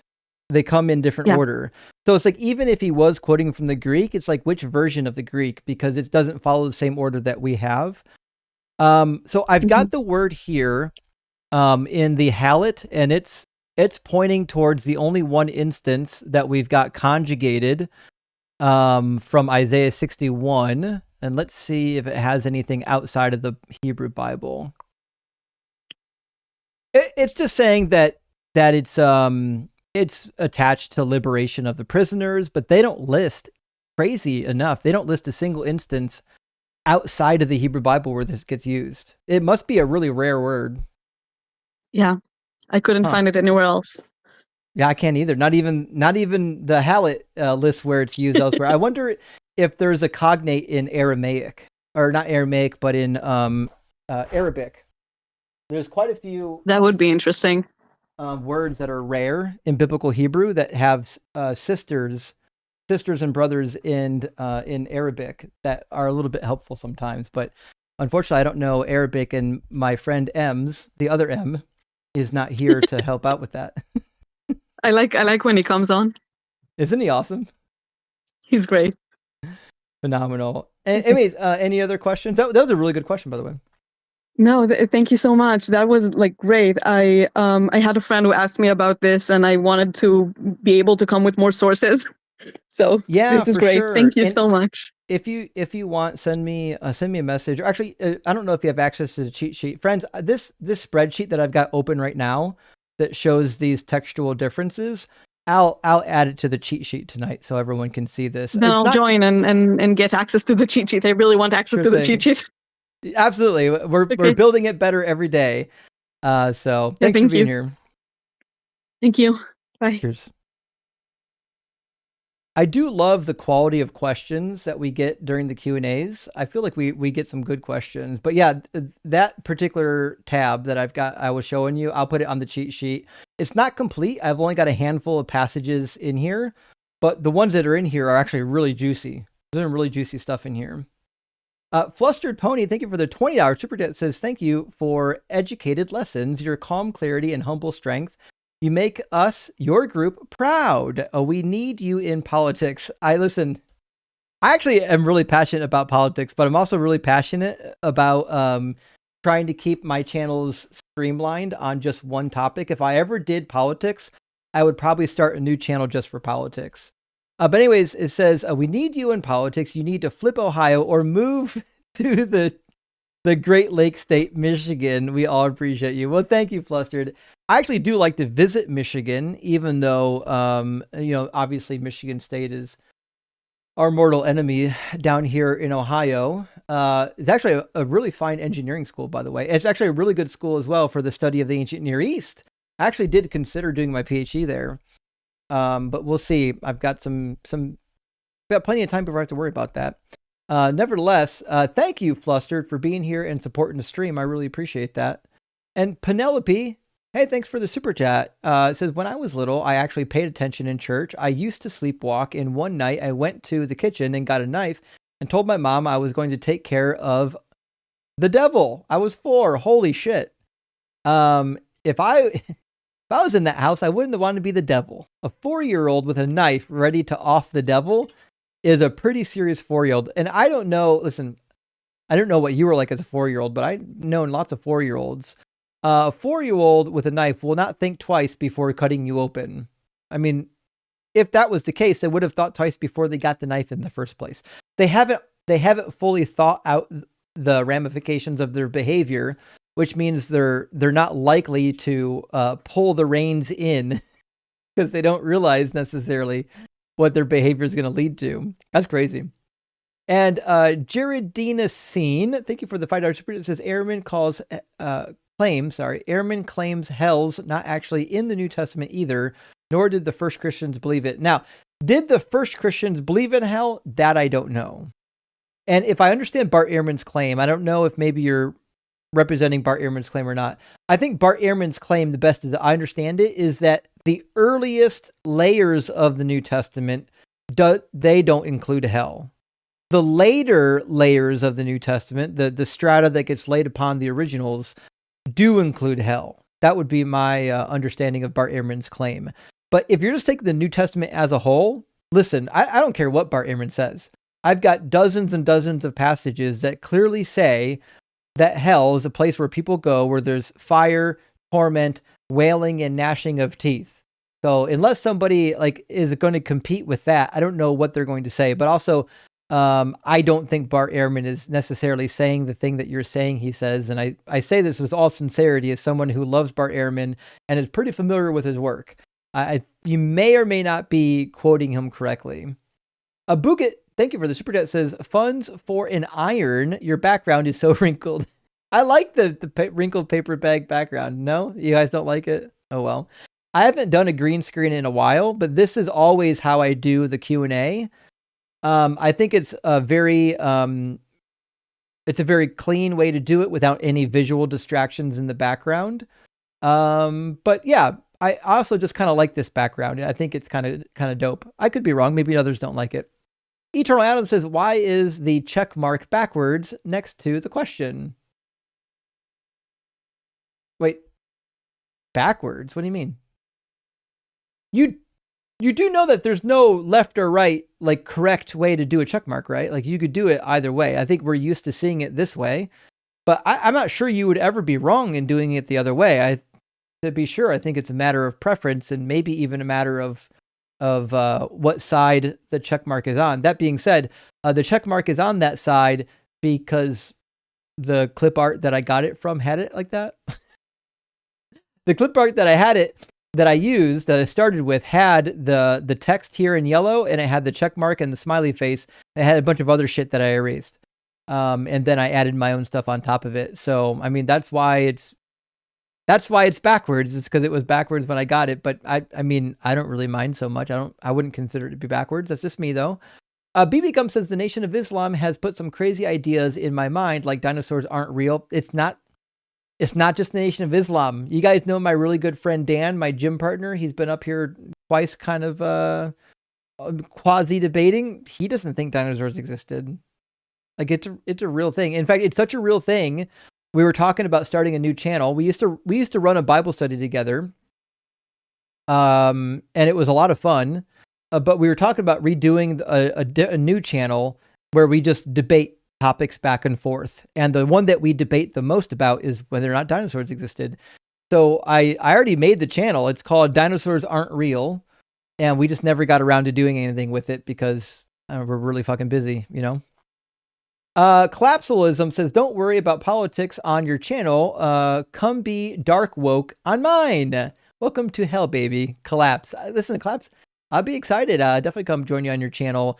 And I try to keep my topics laser focused. That's why, while I do love politics, I try to keep things streamlined and I try to keep things in my wheelhouse.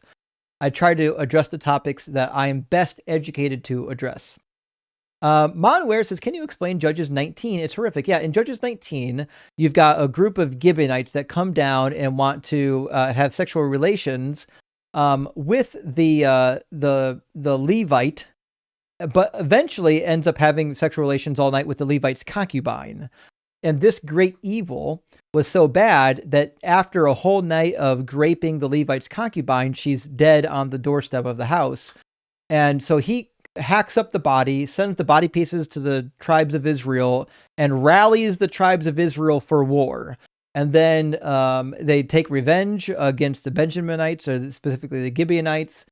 And then they swear that none of their daughters will be given in marriage to them. And then they're like, oh, fuck, if we do that, if we stand by our pledge, that means this whole tribe of Israel will be wiped out. So we can't have that. So then they're like, okay, are there any tribes that didn't actually go to war with us against them? And they're like, yeah, there was this one tribe.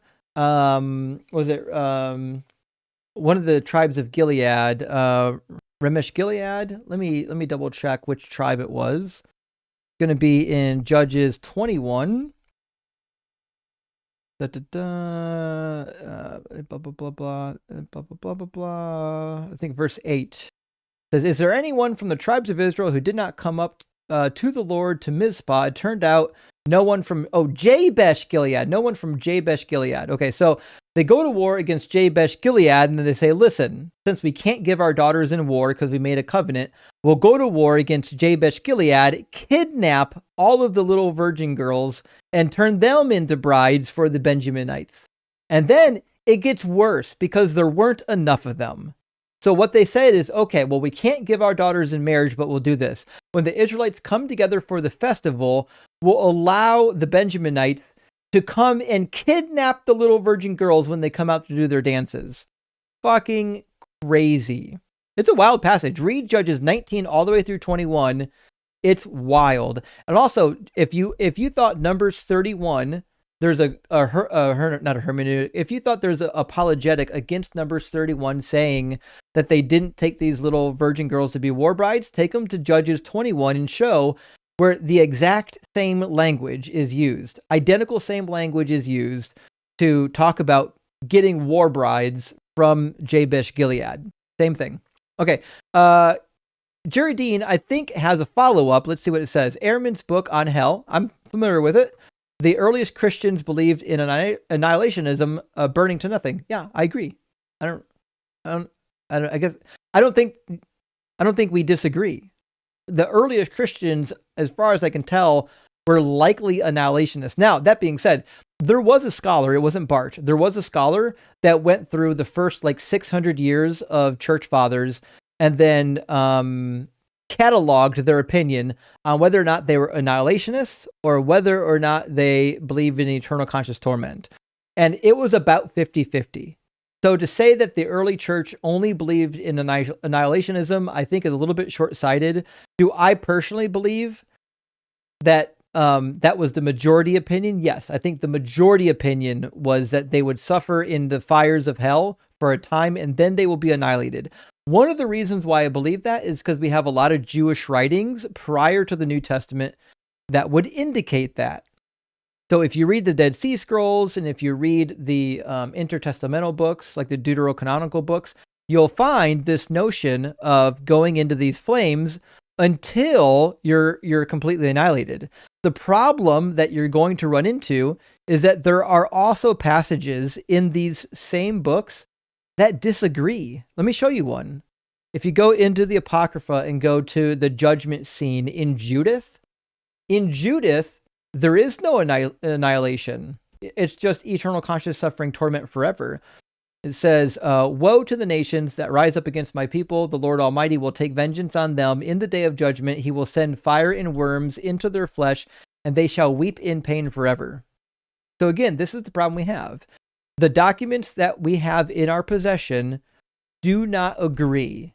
None of the documents we have agree with each other, which is why you'll never hear me make a claim that de facto the early church believed this. Because the early church had a diversity of beliefs.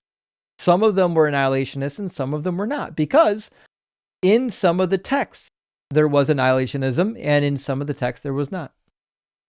MRG, thank you for sending out 10 Deconstruction Zone memberships. I really, really appreciate that, friend. That's monumental. And speaking of friends, Dalton's here with us.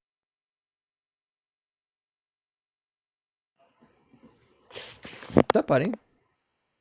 Hey, bud. How you doing? I'm doing well. How you doing?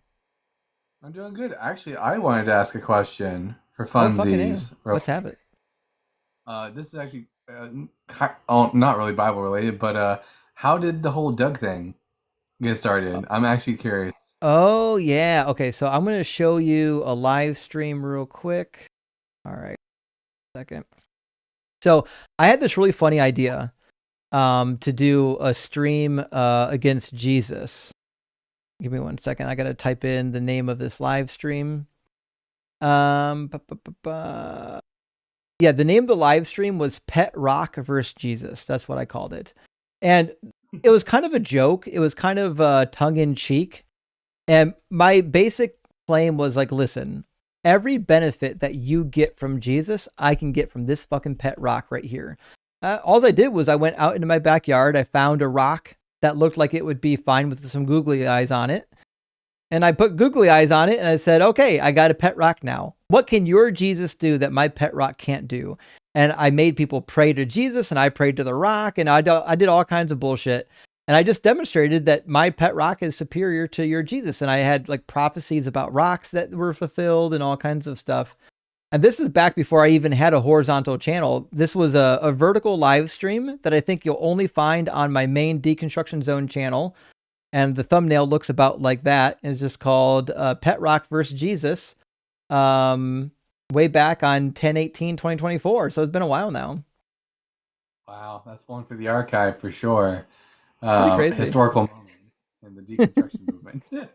And it just took off. People were like, well, what do we name it? I'm like, and I was like, okay, if we name it, it's got to be something super basic like Bob or Brian. And somebody was like, how about Doug? I was like, Doug's great. I dug him out of my backyard. Let's go. Oh, that's so good. Well, I just wanted to stop in and say hi. And Hey, also thanks, buddy. let you know let you know, bud, that I'm going to be live with Matt Dillahunty this Wednesday. I already know. He told me about it, and I'm pumped. So I don't know. You'll be live while I'm live, but I'll definitely be watching it back after I'm done live streaming. So I'm excited for you, buddy. I can't wait. I gave them your information a long time ago, and they said they'd reach out, but I didn't know when they were going to. So it sounds like they're trying to get you integrated. Hell yeah, W to Justin for being such a wingman. Listen, I gotcha. You know, I love the community. I want everybody to grow, you know? Hell yeah. Okay, well, I'll let you get back to it. You have a good night, bud. Cheers, buddy. You have a good one. W. Dalton. Dalton's fucking, he's smart, man.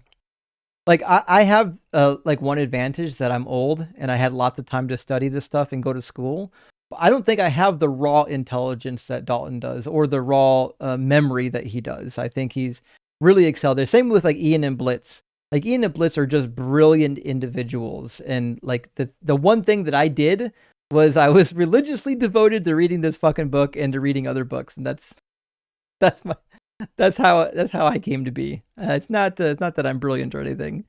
All right, let's grab our next guest. I believe it's going to be Fluffy Dragon Pants.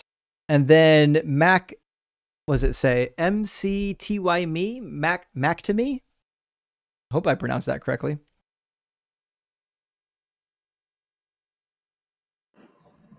Welcome, Fluffy. How you doing? Hey, good. How are you? No, I can't complain. It's been a minute since we chatted. What's the scuttlebutt? So I got a weird question, and I don't know if I'm going to phrase it correctly or not.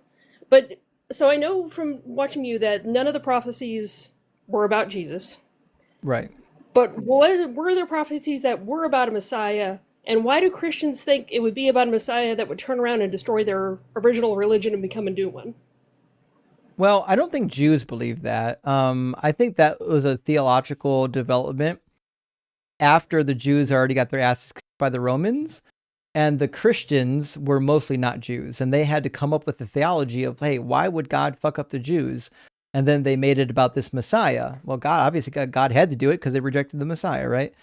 That being said, there are some traditional passages that are for sure considered messianic. I would point to a couple different chapters: Isaiah chapter 2, Isaiah chapter 11, Jeremiah chapter 33, Jeremiah chapter 23. I would also point towards possibly Zechariah chapter 8 and chapter 9, but not the entire chapters, just parts of them. And then for sure, Micah chapter 4. It seems to be that the individual in Micah chapter 5 has a messianic role, but that role is specifically attached to Micah chapter 4, namely that this is the person that ushers in the reign of eternal peace, where the wolf lies down with the lamb and the snake, the child plays with the snake and no one's, is harmed, and so on and so forth. Those are like really common messianic passages, but there certainly are more. Okay, but the idea isn't to get rid of the Jewish religion. No, in fact, the idea is to spread it from Zion to the ends of the earth. In fact, if you go to Zechariah chapter 8, there's at the end of the chapter, I think this is kind of the expectation.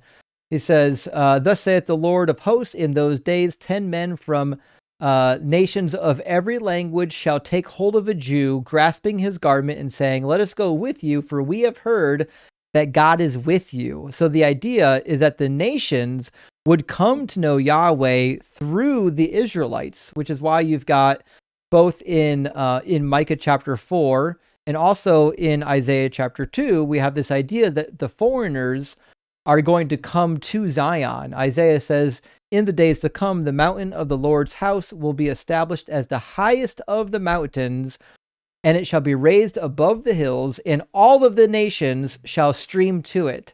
So there's this idea that the God of Israel will be the central point of all people's religious focus at some time.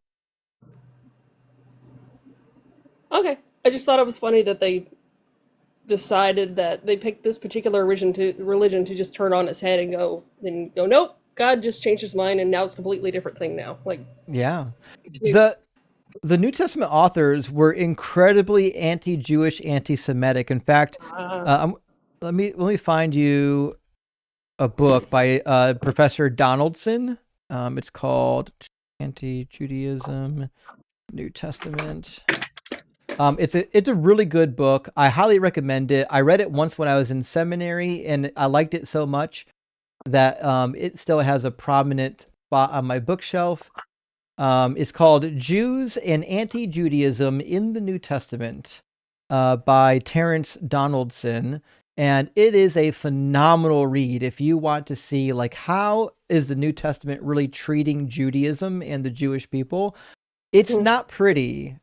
There's another book that's lengthier that goes into the treatment of the Jews after the Bible was already written and after Christianity got its start. And it talks about the horrific treatment of the Jews by the Christians, and that's called Constantine's Sword. I assume it's on Amazon. Hold on. Yeah. I've got Audible credits, and I usually listen to stuff, so... Yeah, this is the book there's an right audio. here. So this is a really good book to show the anti-Semitic sentiment in the early church and in the church at large, called Constantine's Sword. It was published in 2001, and this is a Hasse book. It's like, it looks like a Bible. It's a big, thick boy. Oh boy. But it's Okay. worth it. Good question, though. Thank you. Awesome. Cheers. Thanks for doing these. Absolutely. Absolutely. Happy to help. Have a good one, and happy 3D printing. Thank you. For anyone who doesn't know, Fluffy runs a 3D printing business. So if you've got 3D printing questions, that's the expert you want to go to. I do enjoy 3D printing, but I don't know if I would ever want to try making a business of it. Seems like a tough go. Roy, thanks for the $3 super thanks. I appreciate that. And Booget has, it looks like 2 super chats. Says, was a jest. Sorry, the background is nice. No. I wasn't offended. I think I understood what you were saying with the wrinkles. I wasn't offended at all, my friend. No worries. And Bukit followed up, says, why is it a Czech mark and not a Yugoslavia mark? Do they have a mark? Or is that the name of their dollar? Hold on. Now I got to look this up. What is the Yugoslavian mark? Yeah, it's like a dollar. Okay, gotcha. Makes sense. I don't think people here in the Western world know much about European money, so it's kind of over the head, you know.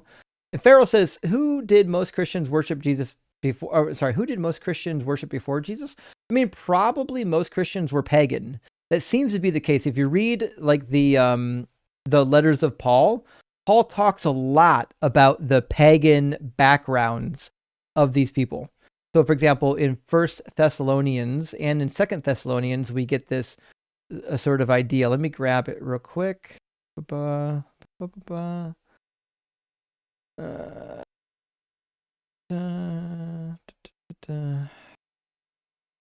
Yeah, let's grab 1 Thessalonians chapter 1. And you see this type of phrasing all the time.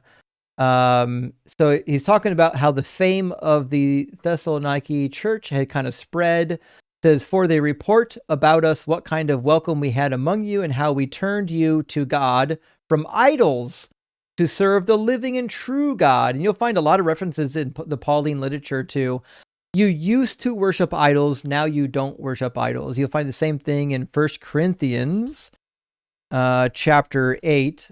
Paul talks about whether or not you should be eating meat sacrificed to idols.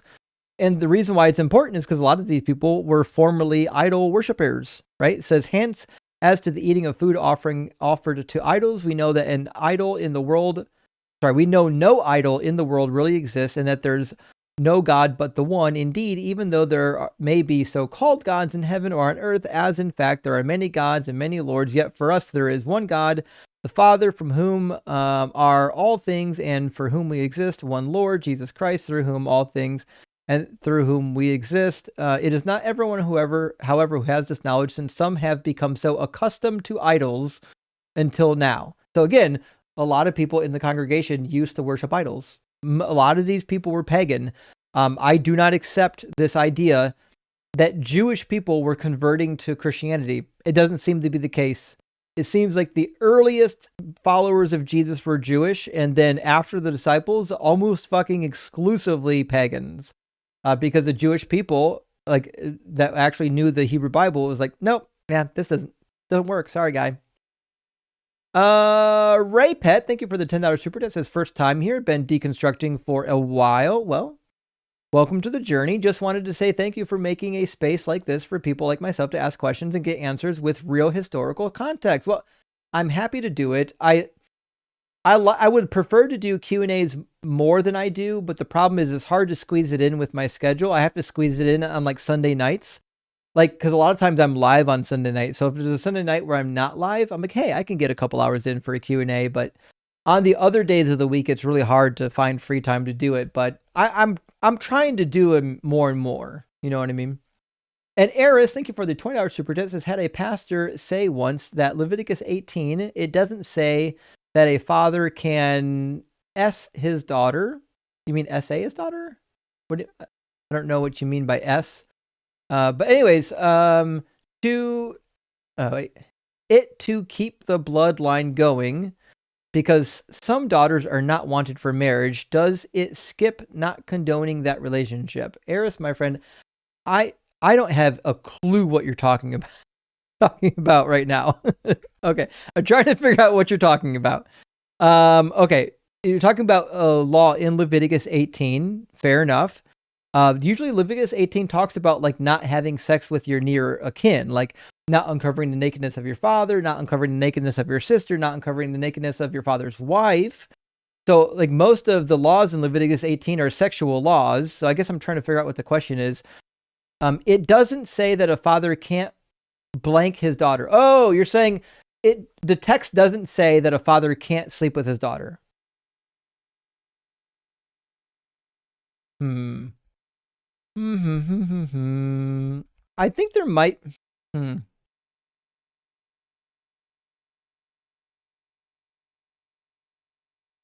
I think it's implied. I think it's implied, and give me a second to show you why I think it's implied. And I could be wrong. We'll see. But let me go to the passage in question. So it says, you shall not uncover the nakedness of your father's wife. It is the nakedness of your father. Fair enough. You shall not uncover the nakedness of your sister, your father's daughter, or your mother's daughter, whether born at home or abroad. Fair enough. So you're not supposed to uncover the nakedness of your cousin or your aunt. Sorry, your father's. So your father's daughter, is your sister. There we go. On either side. And says, you shall not uncover the nakedness of your son's daughter. Okay, so you can't uncover the nakedness of your granddaughter, right? Or of your daughter's daughter. So if you have a granddaughter, you can't uncover the nakedness of your granddaughter, whether it's from a son or not from a son. For their nakedness is your own nakedness, right? So I'm reading this and I'm saying, listen, this sounds like you can't uncover the nakedness of your daughter. And it goes on to, you shall not uncover the nakedness of your father's wife's daughter born in your father's house, since she is your sister. You shall not uncover the nakedness of your father's sister, blah, blah, blah, blah. Uncover the nakedness of your father's brother, of your daughter-in-law, because she is your son's wife. You shall not uncover the nakedness of your brother's wife. So it covers literally everything other than your direct daughter, it seems like. It covers your son's daughter, your wife's daughter, everyone's daughter except for your own daughter. I'm personally not reading this thinking that like the authors of this text think that it's okay to sleep with your daughters. Because if you go back to Genesis, sleeping with your daughter resulted in a cursed lineage. Namely the Ammonites and the Moabites, from the sexual union between Lot and his two daughters, right? So I'm not viewing the text as being favorable to boning your daughters. I could understand why you would make that connection. Because you're like, listen, it says you can't uncover the nakedness of damn near everything in everybody, right? But like, it doesn't say specifically your daughter. But I don't think that it's allowing it. Me personally, I get why you would come to that conclusion. I just don't think that's the conclusion I would come to. So anyways, if you can't have sex with your granddaughter because that's defiling your son. And I would imagine then you can't have sex with your daughter because that's defiling your own. It might be one of those rules that was so overtly obvious that they felt like they didn't need to mention it. You know what I mean? Okay. Let's get Mac and Timey, and we'll keep it rolling. How you doing, Mac? Hello, can you hear me? Yeah, I can hear you. Am I coming in loud and clear? Yep. All right, I got two. I'm gonna try to keep it short. I know you're busy and a lot of people want to ask questions. So I got two questions. One should bleed into the next. But I'm trying to build a case against Christianity and their views on consent. And I want to use that. I try to use that passage from Mark 7:24 about the Syrophoenician lady. He called her a dog. Mm-hmm. And one of the comebacks I often get is she was a Canaanite. Because what I'm saying is I think Jesus would be insulted by the word Christ. I think he would rather be preferred to be called Messiah. And, Why would he I be liken insulted? it to like if you Why would he be insulted by that? Because I be honest with you, I mean, if you look at the behavior of the people who currently follow him, like what I'm about to say was like I liken it to like calling Donald Trump El Presidente. I don't think he would like that either. But he called it that Syrophoenician lady a dog at in Mark 7:24. And I did some research on it, and it says that she was Syrophoenician by race, but she was Greek in culture. So what I'm saying is you calling this man, he already called somebody a dog for being Greek, and you calling this man by a Greek title. I don't think that's what happened. I don't think he would. Okay. In fact, I don't think we know her language either. She's a dog because she's unclean. So in the ancient Near East, to call somebody a dog meant that they were unclean and that they were completely unfit for communion. So like there's rules in the ancient Near East that like if you bring a dog or you allow a dog into the temple, since it's God's sacred space, they'll fucking murder you over it. That's how unclean the dogs were. They were like scavengers. They're like pigs, right? So when he calls her a dog, it's because she's considered unclean. Most likely because she's just a goyim that has an alternative pagan religion, right? So her being called a dog is probably attached to her lifestyle, her culture, and her religion, but not so much to speaking Greek. I don't think that had anything to do with it. In fact, Jesus almost exclusively speaks Greek in the New Testament. He quotes from the Greek Septuagint. He when he talks about biblical passages, he refers to stuff that seems to only exist in the Greek text itself. Like he quotes from Psalm 8:2, a reference that only shows up in the Greek Septuagint and it doesn't show up in the Hebrew text.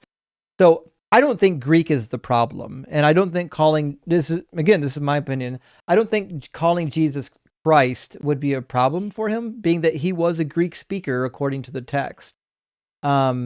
I can't imagine he would be offended that you used a word in a language that was your primary language. You know what I mean? Like you would expect that. But the reason why calling President Trump El Presidente or like El Jefe or something like that, the reason why Trump would find that offensive is because he's a racist piece of shit who thinks that Mexicans are below him. Now, I've worked with a lot of Mexicans. If they referred to me as El Presidente, I would feel elevated. I would feel special. I would feel like they're treating me with kindness. So your position dictates how you're going to take that type of a, that type of a comment. Okay, well, I'm just gonna give you one little pushback, and then I'll just drop it if you don't like it. But fair enough. I'm not just not just saying that it was the language. I'm just talking about the whole culture, because I look at the Bible with the holy. Don't holy mean like to separate, right? Like you separate yourself and yeah, it means set apart. Set apart, separate. So I look at that whole thing like it's a like the first step into racism, because you treat yourself holy, you separate yourself from everybody else. That way you can treat everybody else like how you want. You can enslave them or whatever. And I think that bleeds into how his treatment of that woman, because she was not only not that she only just spoke Greek, but she was of the Greek culture, which made her unclean. And that's why that's what I'm trying to say is But Christianity is like a gateway but into what is Greek racism. culture? What is Greek culture Well, when I you're mean, if you're polytheism. Syrophoenician and you're living in the Roman culture, what does it mean to be Greek? Well, I mean, I defer to you on those things because you are the expert. But I'm looking at it like polytheism. You know what I'm saying? These are just my assumptions here. I assume that she was probably polytheistic, and she's not Jewish, she's not Hebrew, and so she's less than them because they think they are the chosen people from God and they got the right to subdue the earth. Yeah, but I don't see any anti-Greek sentiment from Jesus. Okay, well, I guess I'll just drop it then, because like I said, I defer to your judgment on this one. You the man, you the man, Justin. I mean, All right, but I appreciate like I the said, question, but I don't think this is a great point to use in a debate. I think you could just leave it as it is. Jesus called somebody a horrible, pejorative term because he doesn't actually care about this woman, and he demeaned her before he was willing to actually help her out. To me, I think that's good enough. I don't think you need to make the case that somehow Jesus thought that like all Greek people were dirty. Roger that. Okay, well, this leads into the second question. Have you got time? Yeah. Can I continue? Mm-hmm. All right. Second question is, I look at Paul like a kind of like an undercover agent. You know what I'm saying? Like he got inside the Christian church and destroyed it from the inside out. I see the disciples as like the Jewish people that Jesus had personally trained and taught to, and Peter was the one to lead his church. And I see Paul and his apostles as like, late come-alongs. And Paul jumped on the bandwagon when he got tired. He seen that he can make more money and get more influence and power by, getting inside the church and taking control of it. And I think with Galatians 2:6, where he says after Peter and him, because I do realize that we read the dispute that Peter and Paul had about circumcision and Gentiles through his lens, but he said they had nothing to add. And then I want to add with that the Greeks was polytheists. I mean, yeah, they was mostly polytheists back in them times, and I can imagine that people that don't even care about Christianity, don't know anything about it, just being polytheistic, would just pop up in church sometimes and put some money in the offering table. So I see, circumcision and not eating pork as a hindrance to them getting money. And I just want to run that by you and see what you think about that one. Well, I think Paul definitely wanted to get rid of the law so that he could unite the Jews and the Gentiles into like one group and try to keep them homogenous. But I don't think it had anything to do with money. And Paul goes out of his way in some of his texts to say, hey, listen, when I was with you, I didn't ask for any support. I didn't receive any support for you, even though I could have. It was my right to ask you for support as somebody who labored among you, but I chose not to. So that I wouldn't be a burdensome trouble to anybody in the community. And then he brags about how hard he worked there. But even you'll see in the book of Acts, he had like a day job, right? It says, Paul left Athens and went to Corinth. There he found a Jew named Aquila and from Pontus, who had recently come from Italy with his wife Priscilla. Because Claudius had ordered all the Jews to leave Rome, Paul went to see them. And because he was of the same trade, he stayed with them, and they worked together by trade. They were tent makers. Every Sabbath, they would argue in the synagogue and would try to convince the Jews and Greeks. So I'm reading the New Testament and saying, listen, Paul didn't really take money from these churches. He was a tent maker. That's how he made most of his money, it seems. I also think Paul might have had some money that he came into, possibly inherited money. He was a Roman citizen. He had a little bit of status. It's likely that given his level of education, his parents had some money and probably was bequeathed some of it to him and probably did help fund his travels. But I wouldn't see Paul as trying to get the Gentiles in the church merely for money. That's not my reading of Paul. Okay, well, the little pushback here, maybe get you to reconsider. What about can we at least agree that he would have some incentive to do that, to gain power influence through the church, and didn't have that saying robbing Peter to pay Paul, and what else I wanted to say? Damn, I forgot.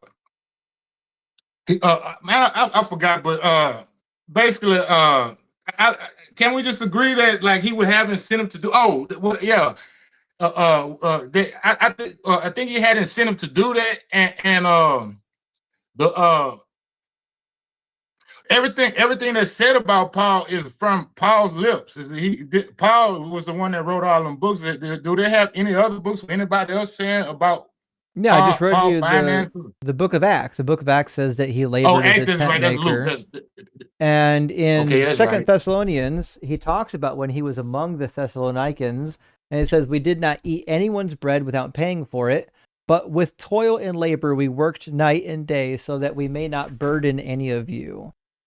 So, like, what we find over and over again is that Paul probably supported himself. Okay. All right. Well, thank you, man. I just want to run it by you and try to strengthen my arguments where I can. I get it, but here's let me say it this way. I think you're trying to bite off too much, right? You can make Paul look stupid just by reading Paul's letters for what they are. I don't think you need to make the case that Paul was a bad guy trying to like siphon money from the believers. Like, I get it that people are doing that now, like these mega church pastors are doing that kind of bullshit, but I don't know if it's necessary to try to put Paul in that camp just to discredit what he was doing. There's already too much overt stuff in the New Testament that you could point to, that you don't need to make these like conspiratorial cases. Yeah, well, I really don't. I don't look at it like conspiracy. I'm looking at it more like it's the blueprint. It may not. They may not have down pat, but 2,000 years later, they got it down pat. Now they've been practicing these same manipulated tactics for centuries now. And that's what I'm trying to. I think it started small, like a snowball. It started small, and it snowballed into your face. I don't think using this religion for money happened until the Romans took it over.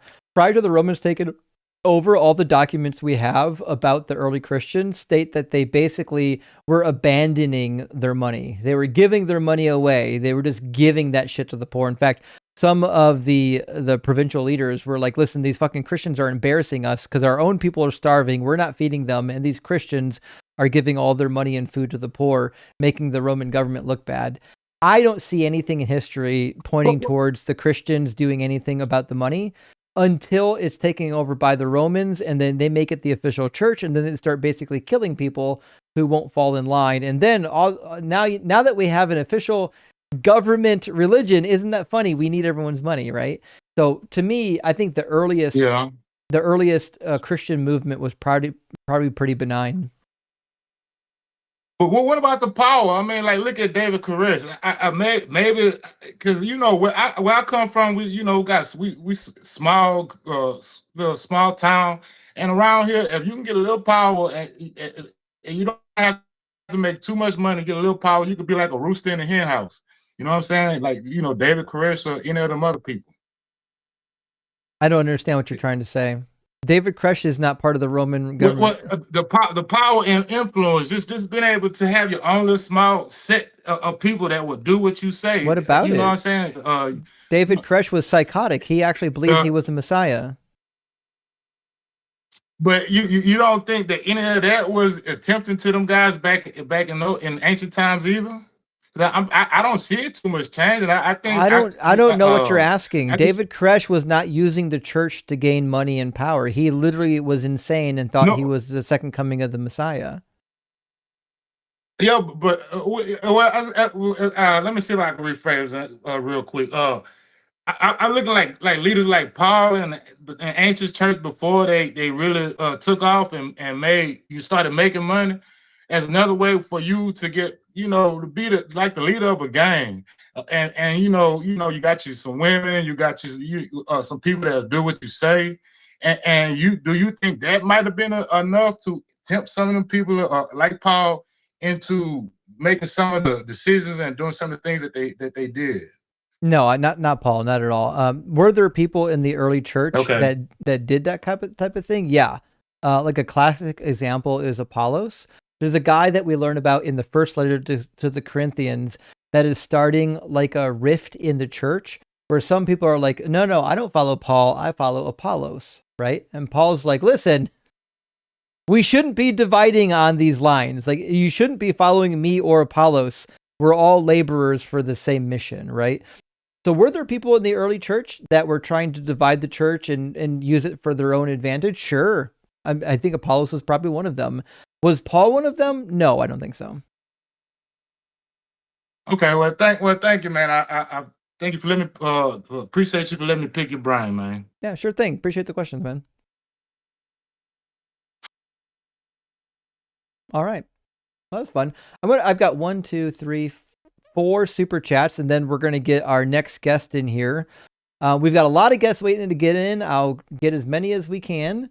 Eris says, that pastor was really creepy. It was a weird statement made by him, was trying to get clearer understanding, also worried about his daughter. Oh, you're saying the pastor you were speaking to that says that Leviticus 18 doesn't condemn sleeping with your daughter. You're saying you're concerned that he's using that rhetoric to sleep with his own daughter. That's fucking horrific. Let's hope that's not the case. I don't know what the case is, but man, would I be fucking sick to my stomach thinking about it. And unfortunately, I know people that have been in that situation. In fact, I knew fucking me. I worked in ministry once with a young woman when we were in college. Her father was a pastor, and her and her sister were sexually assaulted by their father, who was a pastor. It's horrific. It's fucking horrific. It does happen. And you have to wonder, do they say this stuff because they really believe it, or do they say it because they want some sort of plausibility for their behavior so that nobody questions them? It's difficult to figure out what the fuck's going on with these people. But if you have a pastor and they're quoting this to you saying, hey, the Bible doesn't say that you shouldn't sleep with your daughter, then fucking call the police, man. Alien, thank you for the super chat. It says, hey, Jarek here. Oh, Jarek, good to see you. I have no questions. Okay. I'm just here to support. Well, thank you. And to thank you again for introducing me to the deconstruction community and other creators. Rock hard for Doug, Simply Wet for Sharon, Pets 4V $F. Huh. I don't know that one. Anyone know that one? Pets 4V $F. You guys know what that means? That's entirely new to me. I've never. I thought I was keeping up on the hashtags, but that one is completely new. I have no idea what that means. But yeah, thanks for being here. I appreciate it. And Lorraine, thank you so much for the super chat. Says, I listen to your content daily at the gym. Hearing you eviscerate Phil Bros is the best pre-workout. It is fun, to be fair. As someone wanting kids soon, any advice on teaching them the value of truth over feel-good beliefs? Well, first of all, it's my firm belief that children are smart. Many of you know my mother ran a daycare growing up. I spent my life surrounded by children. I was the youngest of 8 kids. I love kids. I spent a lot of time with kids. I worked in youth ministry before. I think kids are really fucking smart. And I think if you teach them how to think at a young age, I think they'll latch on to it and they'll come to good conclusions eventually. Will they always come to the right conclusions? No. But I think if you teach them how to think logically at a young age, I think they'll typically put that into play. So, advice on young kids, I would teach them how knowing the right things has led to every scientific breakthrough that we have. Every bit of technology that you have in your life, you owe it to somebody who said, I wonder what's true and what would happen if. Science is the thing that is built on truth, not on feel good. Science is the thing that doesn't give a fuck about your feelings. And science is the thing that is always moving society forward. So if they like society, it's because science doesn't give a shit about your feelings. Science only cares about fact.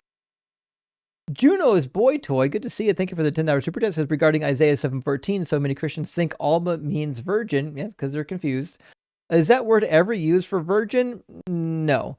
Or are they just getting that from Strong's Concordance? Can actual lexicon settle this clearly? Yeah, I mean, if you just look it up in lexicon, it's going to say exactly what I just told you. If you go to Isaiah 7:14 and go to like the Brown Drivers Briggs or one of the others, it's going to give you exactly what I told you. The word for virgin is Bethula. If we're talking about an Alma could be a virgin or not a virgin. An Alma is just a young woman. Sometimes a young woman is a virgin. Sometimes a young woman's not a virgin. So can Alma be applied to a virgin? Sure. Can Alma be applied to a non-virgin? Sure. Does Alma ever connotate the idea of virginity? No. Fucking never. Never. The word Alma is never used to designate somebody as a virgin, because that's not what the word means. But in the dictionary, you just look it up.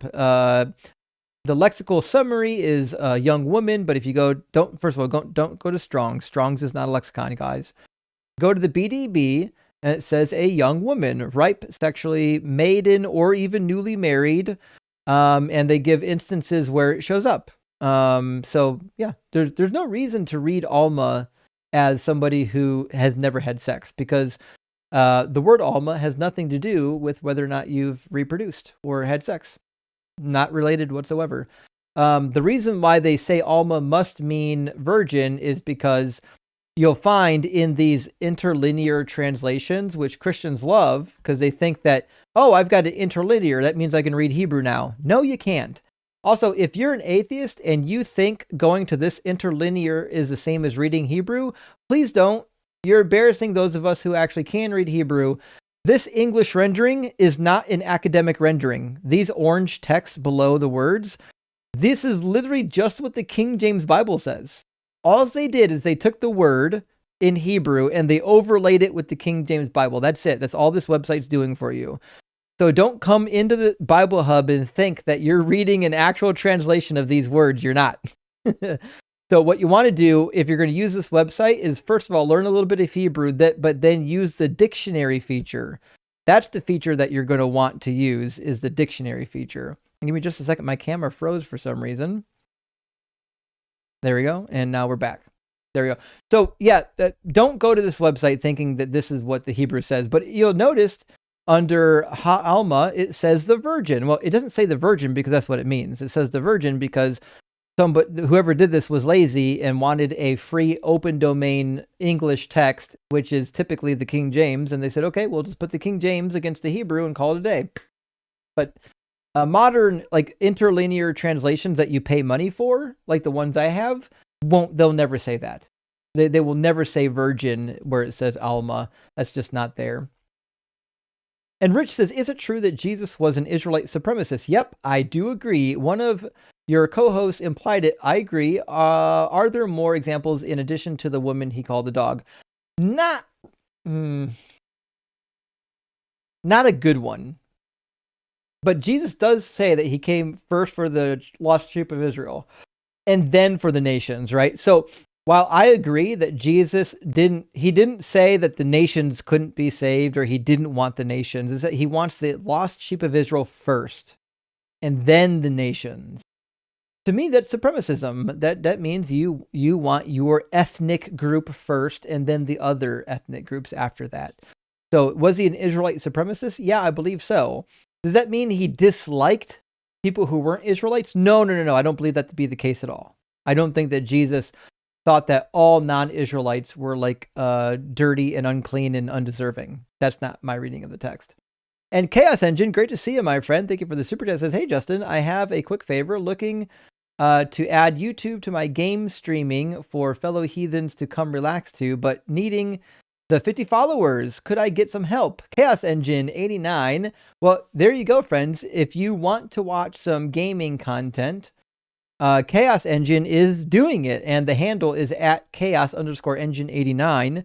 And if I remember correctly, you're going to be streaming on YouTube and on Twitch. So if that's the kind of thing you're into, give our friend a follow. And last super chat for now from Percy says, run for office. Maybe. here's the thing. Like, I've been around politics enough in my life to know that I don't want to be a politician. I never want to be the target of the political foes. Politics is dirty. Like, you guys know I've dealt with some death threats over the years, but nothing like politics. Every politician I've known personally has had to deal with a high number and a repeat number of death threats. Politics is nasty. It's very, very nasty. It's even more nasty than religion.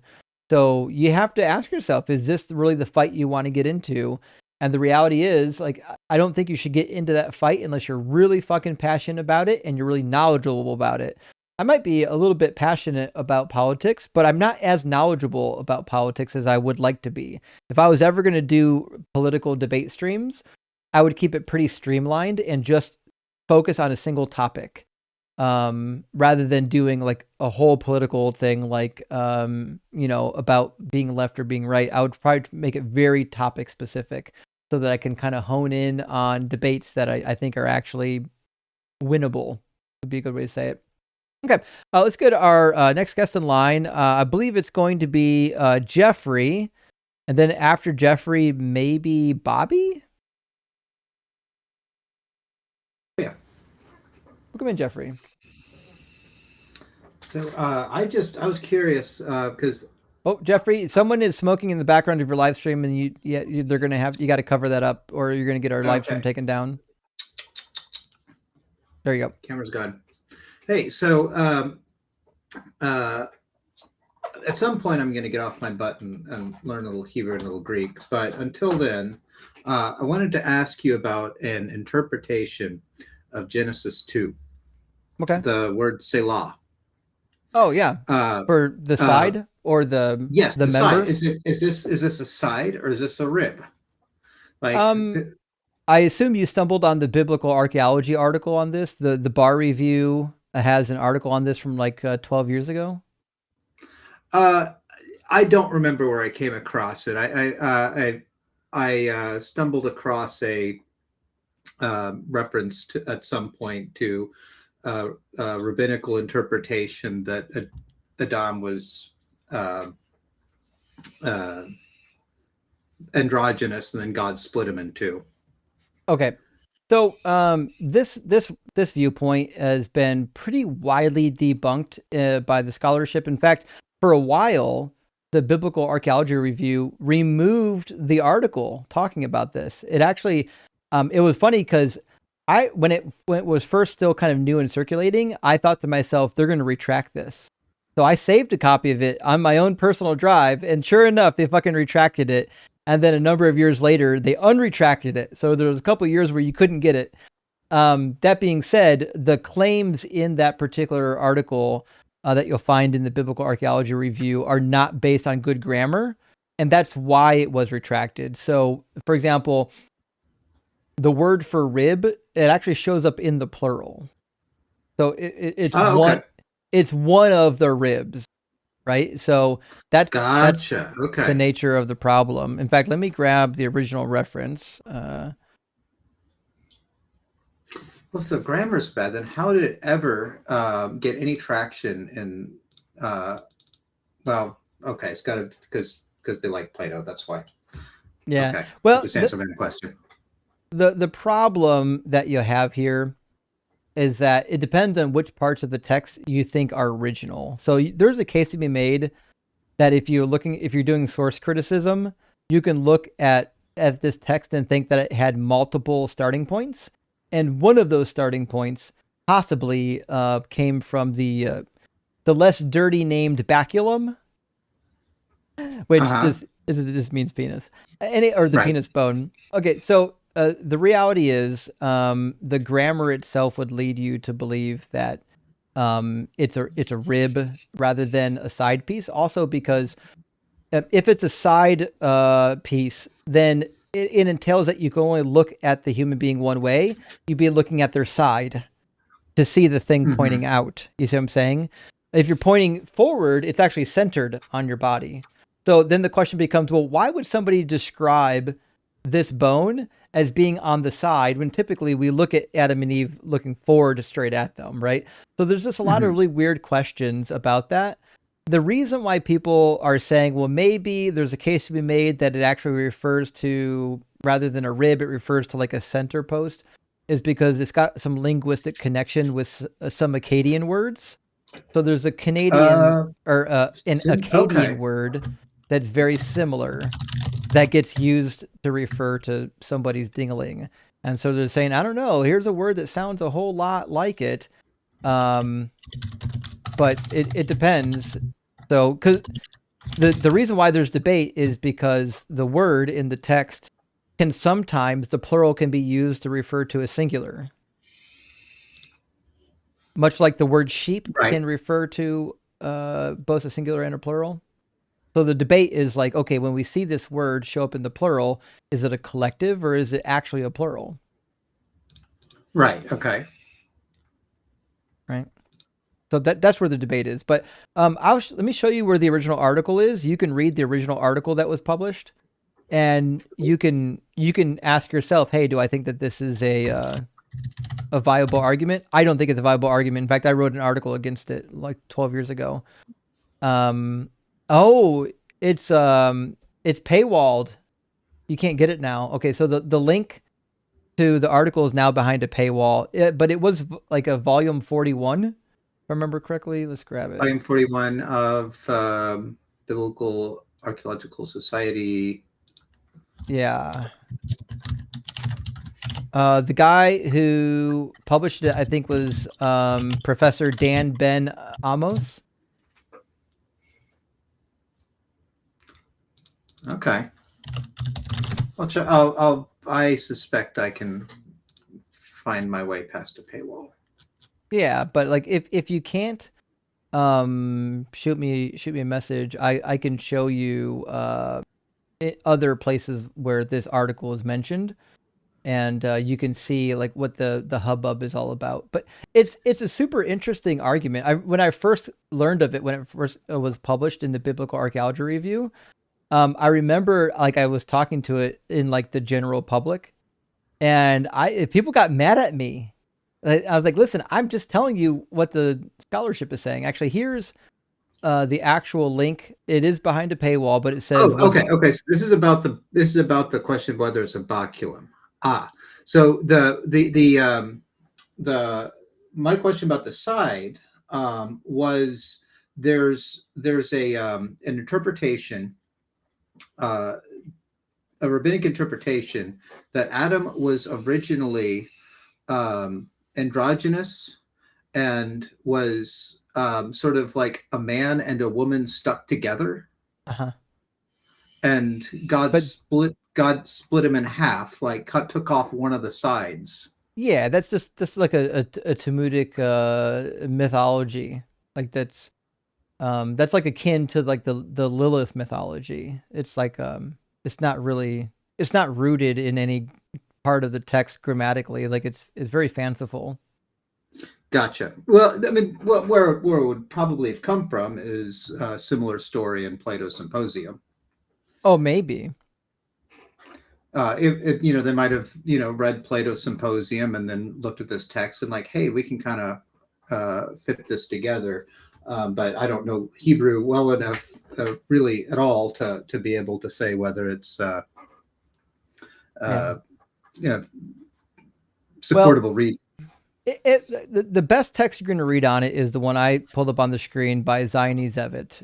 If Zayni Zevit can't get you a good answer, nobody can. Zayni Zevit is an absolute legend in this field of study. I don't know of somebody that would have been able to write this article any better. I think he makes the strongest case in this article that you're going to hear, but unfortunately, it's not necessarily the case that you're trying to make. You're trying to make the case from the Jewish mysticism about this additional Adamic narrative that's not in the Hebrew Bible, and it's kind of only touched on in the Talmud. Yeah. Oh, I'm not trying to make a case at all. I'm just curious. Yeah. Unfortunately, that the Talmudic additions to this in reference to the baculum is not something I'm terribly familiar. I don't really study Jewish mysticism or the Kabbalah or anything from the medieval period. I was always much more interested in the archaeology and like the ancient backgrounds. You know what I mean? Hmm. But there's some really interesting and really strange stuff in there. Sure, there really is. Yeah, agreed. All right, well, that's what I was curious about. So Well, thanks hey, for thanks for the question. Appreciate it. yeah. Cheers.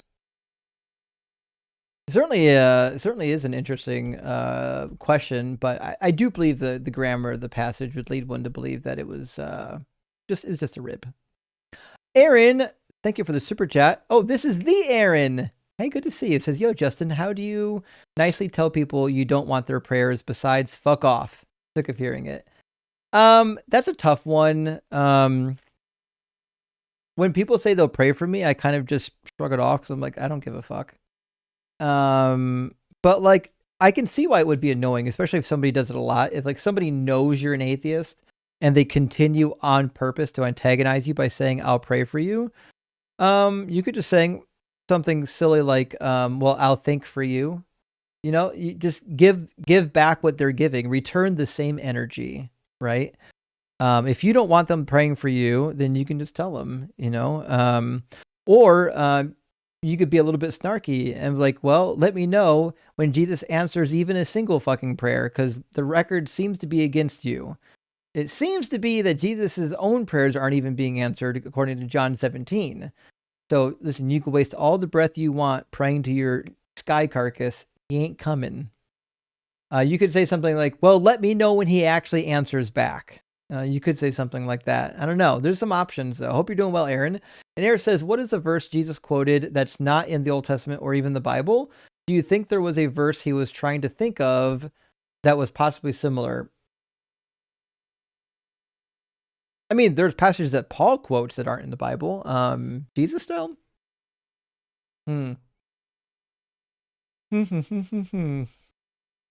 I can't think of a time where Jesus quoted something that literally wasn't in the Hebrew text.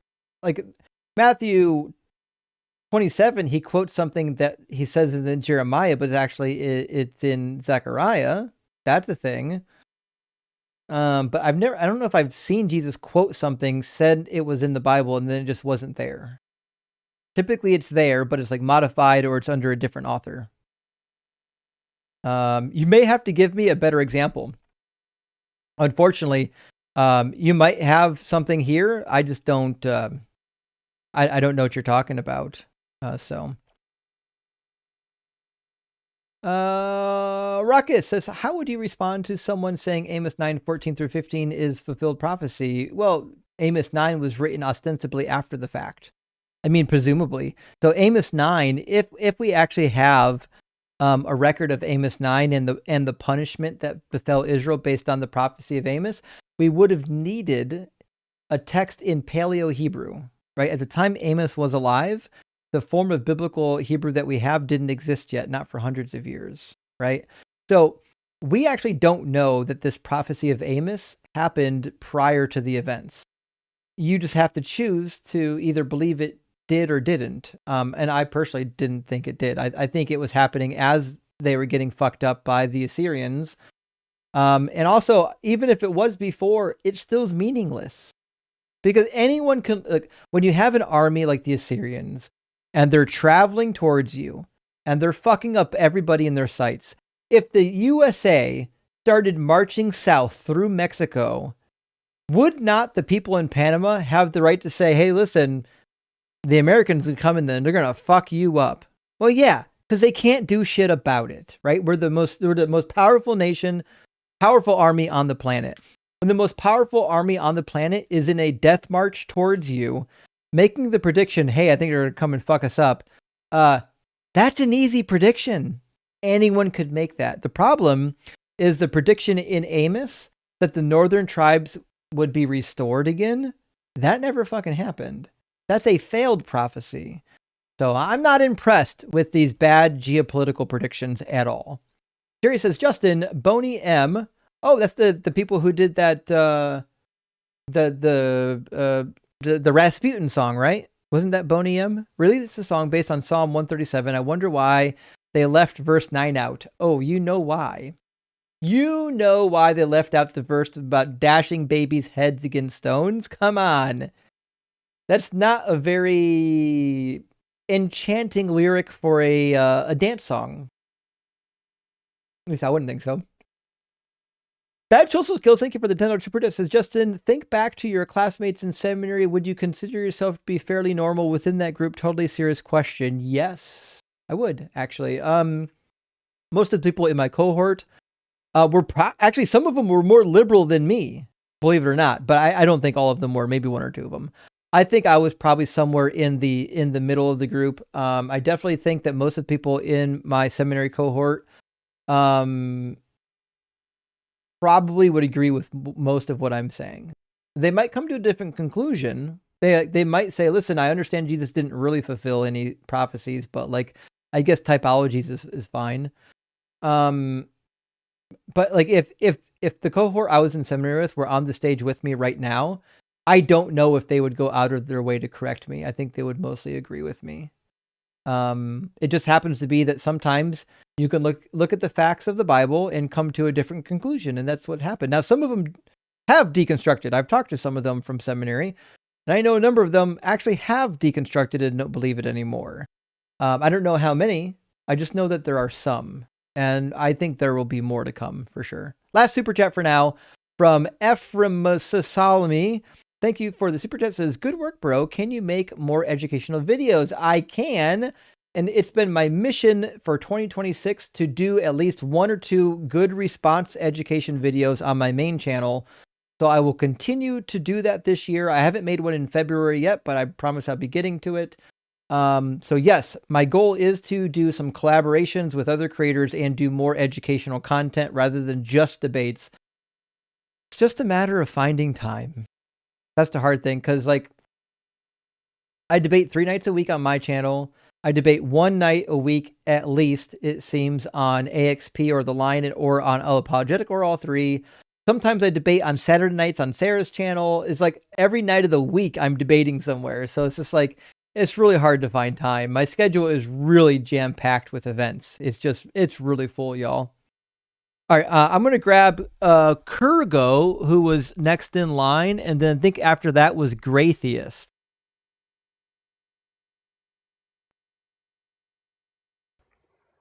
Welcome in, Kurgo. Kurgo? Hey. Oh, there you are. You with us?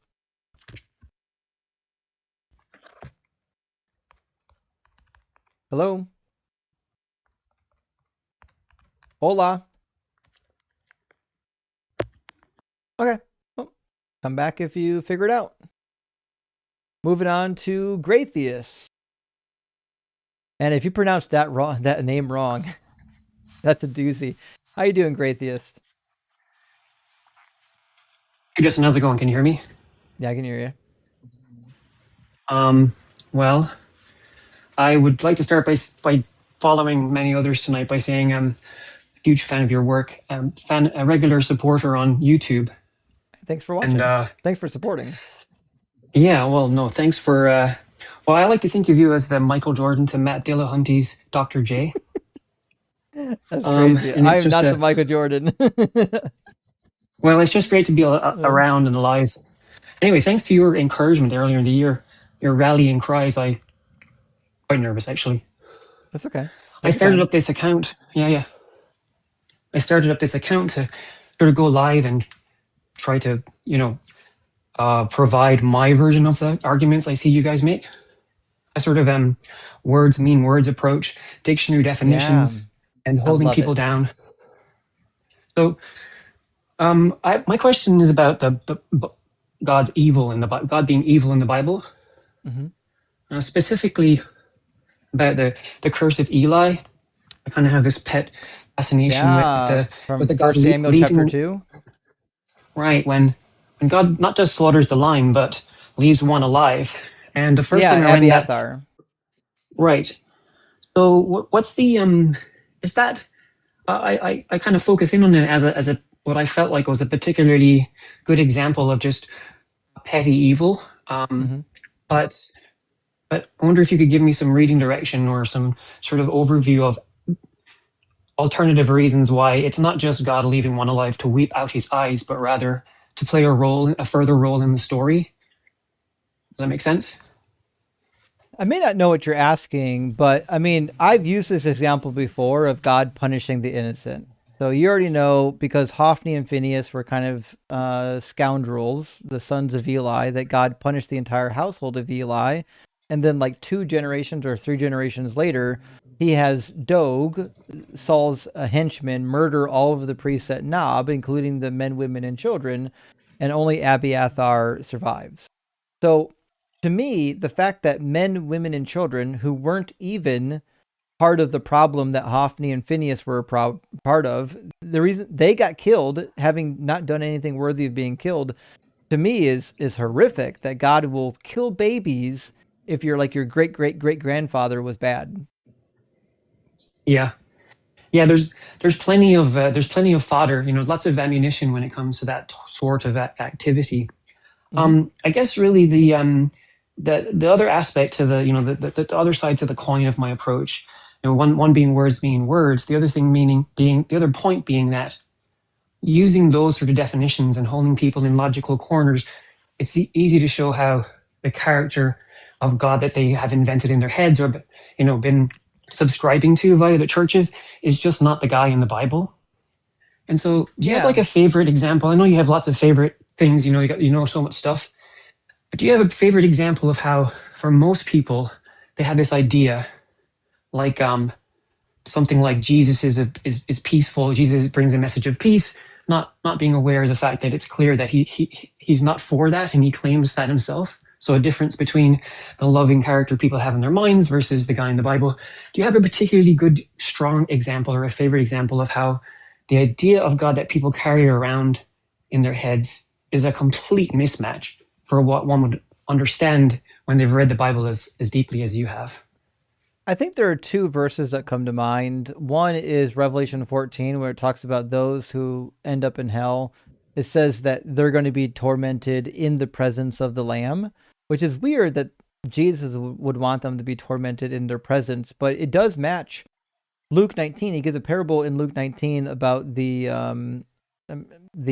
faithful servants, or there's a couple different names for it. But in the end of the parable is about Jesus, basically, how he's entrusting people with this gift while he's gone. When he comes back, he wants to see a return. He wants to see that you've treated your investment wisely for him. But when he comes back in the parable, which is akin to him coming back from, his second coming, he says, I tell you, all those who have more will be given, but from those who have nothing, even what they have will be taken away. But as for these enemies of mine, who did not want me to rule over them, bring them here and slaughter them in my very presence. So Jesus is like, listen, if you didn't accept me, when I come back, I'm going to have you slaughtered in my presence. Bring them before me. Watch me let me watch you get offed. This is vicious. And Jesus himself said, I did not come to bring peace, but a sword, to turn mother against daughter and father against son. And this is what you would expect from an apocalyptic cult leader that demanded you abandon your rational thinking for fear of bodily torture. Yeah. It's pretty damning. But I really appreciate it. Anyway, great to talk to you. Thanks for doing these Q&As and all the rest of it. Yeah, sure thing, man. Best of luck on your channel. Thank you. Bye. Cheers. I love to hear more people are getting into the mix. I never really feel like we have enough people doing it. I realize there's some people that are like, oh no, there's too much competition. My channel might not grow. I don't think so. There are so many Christians. There are so many God believers out there. I don't know how many atheist channels we can have. We would almost never cannibalize each other. I don't know. It's an interesting thing. I do love seeing the community grow, though. And Twister Scripture says, thanks, Justin. Really enjoyed the Q&A. You've helped me untangle so many lies I was taught. Just wanted to say, enjoy the Q&A. Rockhard Frederick, well, thank you, Twisted. I hope you're doing well. Glad to hear from you. Always glad to see you in the audience. And thanks for being a member and a supporter in the community, as well with Gretchen. Thank you, Gretchen, for the $5 super chat. It says, from Brent, DZ Debates, did you know before you did an interview with Mishvision that he spoke out against the woke leftist cult? That interview that I did with him was like a year ago, before he talked, he did his Bob Price stuff. That being said, I don't think I've ever heard Derek talk about the woke leftist cult. Maybe he did, maybe he didn't. I don't know. I've never heard it. That being said, I know Derek personally, and I don't believe well, I know he's not a right winger. I know that much. I know he's not a Trump supporter. He hates Trump. He just happens to not want to be pigeonholed in, like, he's a lot like a couple other people in the atheist community where he doesn't feel like he needs to be forced into being liberal just to be an atheist. In fact, he doesn't fucking care about politics. I don't know why this keeps coming up. Derek is not interested in politics. He doesn't care. It doesn't occupy his mind space. That's why he doesn't want to get pigeonholed into a political position. He doesn't give a fuck about politics. And like, I get it. I get it. We've had talks about politics before. I know where he's at on politics. That being said, I think the atheist community is making way too much about his possible political affiliation. If he's ever says something that I think is like damning and harmful, yeah, I'll tell him, Derek, shouldn't have fucking said that. We've got to part ways. I haven't heard it yet. Maybe I just haven't listened to enough of his content. Maybe I missed it, but I've never heard him say it. I've never heard him say something that was damning or hurtful. I do know when he brought back Bob Price, I was like, that's going to be a fucking tough one, buddy. You're going to alienate some of your base. Bringing back a guy like Bob. I don't know Bob like anyone else knows him. I never followed Bob's work. I'm not a mythicist, but I know he said some controversial bullshit. And so having that guy around, I think, is a liability to the channel. I wouldn't have Bob on my channel. I know that much. Again, I don't know much about Bob's political views. I just know I've heard Bob say enough things where I'm like, nah, we're not going to do that. I know he's transphobic, Bob is. Bob's definitely transphobic, but I don't think Derek is. PDX Geek says, I'm from a Jewish family, some quite Orthodox. None of my family treats the Torah as 100% true. We regard it as a mix of mythology, allegory, history, and tradition. Why are Christians so literal? Well, the reason why Christians treat it literally is because the New Testament treats it literally. Right? Now, I'm with you. Most of the Jews that I know don't treat the entire Hebrew Bible as dead literal. Some of them do, some of them don't, most of them don't. Nevertheless, Christians have to, because the theology of the New Testament depends on the Old Testament being literally true. That's why they're stuck on it. Also, Gretchen with the follow-up says, sorry for doing that to you, Justin. It's okay, Gretchen. I know that you care. I really do. And I know that there are really good people in the community that are just looking out for the other people in the community. And I understand that having some affiliations with certain people in different parts of the community could come off as bad representation. But my theory has always been try to be forgiving and have a big tent. Somebody says something that's iffy, have a conversation with them. See what's actually happening. Don't just immediately throw stones. Try to figure out what's going on over there. And I feel like I typically do that. There have been some people that I have literally said, nope, we're done. We're not doing this anymore. Your community and my community you're a danger to me. Right? There are people like that where I've had to do that. If somebody is always willing to be open and honest and change their opinion and clarify when they say something that might be harmful, they clarify what they actually meant. I'm always willing to forgive them. And that's just me. That's just my personality. And Iris says, I'm thinking the verse was John 7:38. Okay. So John 7:38 is, I'm trying to remember what your last super chat was. Says, and let the one who believes in me drink, as the scripture has said, out of the believer's heart shall flow rivers of living water. Now I have no idea what you're talking about because I have no idea what your last super chat was.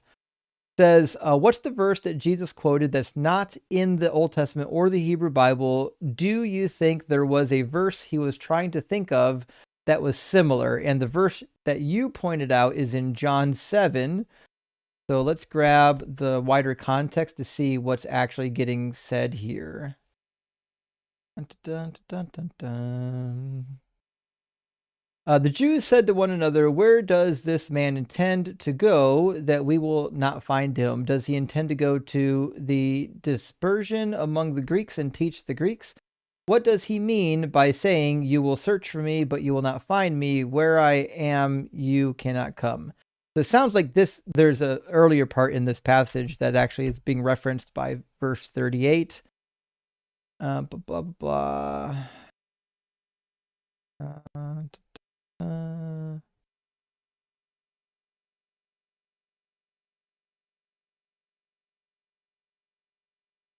Actually, let me go. I bet the cross reference is right next to it. If I go to 38, I bet there's a cross reference. Oh, so and what? Sorry, I was in 37. Was it? And let one who believes in me drink, as the scripture has said, out of the believer's heart shall flow living water. Yeah, sorry, I must have missed that first time I read it. Yeah. So Jesus is saying, as the scriptures said, out of the believer's heart shall flow living water. I bet this is a paraphrase, but according to my cross reference is Isaiah 12:3. Says, "You will with joy you will draw water from the wells of salvation." I could see that. It's a loose quotation for sure. But there's actually quite a few of them. There's quite a few quotations in the New Testament that are kind of glancing. That's probably one of them. It could just be a misquote. Slapula, thank you for the super chat, says, "What's the most effective deconstruction argument?" I think my most effective deconstruction argument to get people to deconstruct from Christianity is twofold. One, you have no evidence that Jesus rose from the dead. You only have bad secondhand accounts. Number two, that motherfucker fulfilled 0 messianic prophecies, not even one. If Jesus didn't fulfill even one messianic prophecy, I am not inclined whatsoever to believe that he is the Messiah and God raised him from the dead. That's simply preposterous. I think once you demonstrate that Jesus didn't fulfill a single messianic expectation, all of Christianity falls apart. It doesn't matter what you think happened after that. All of Christianity falls apart. If Jesus is not the Messiah, no fucking way he rose from the dead. If Jesus is not the Messiah, then no way Christianity is true. I think it's the what do you call it? The death knell? Hold on. Let me get the right word. The death knell refers to the slow tolling of a bell to announce the death of somebody. Yeah. I think the death knell of Christianity is Jesus as Messiah. Once you demonstrate that Jesus clearly wasn't the Messiah, Christianity's over. It's done. Put a fork in it. There's no coming back. Okay. Let's grab our next guest. It's going to be Akin. I hope I pronounced that right. How you doing, Akin? Hello. Yeah, how you doing? Hi. Can I start with a joke I just thought up? Yeah, also, how do I pronounce your name?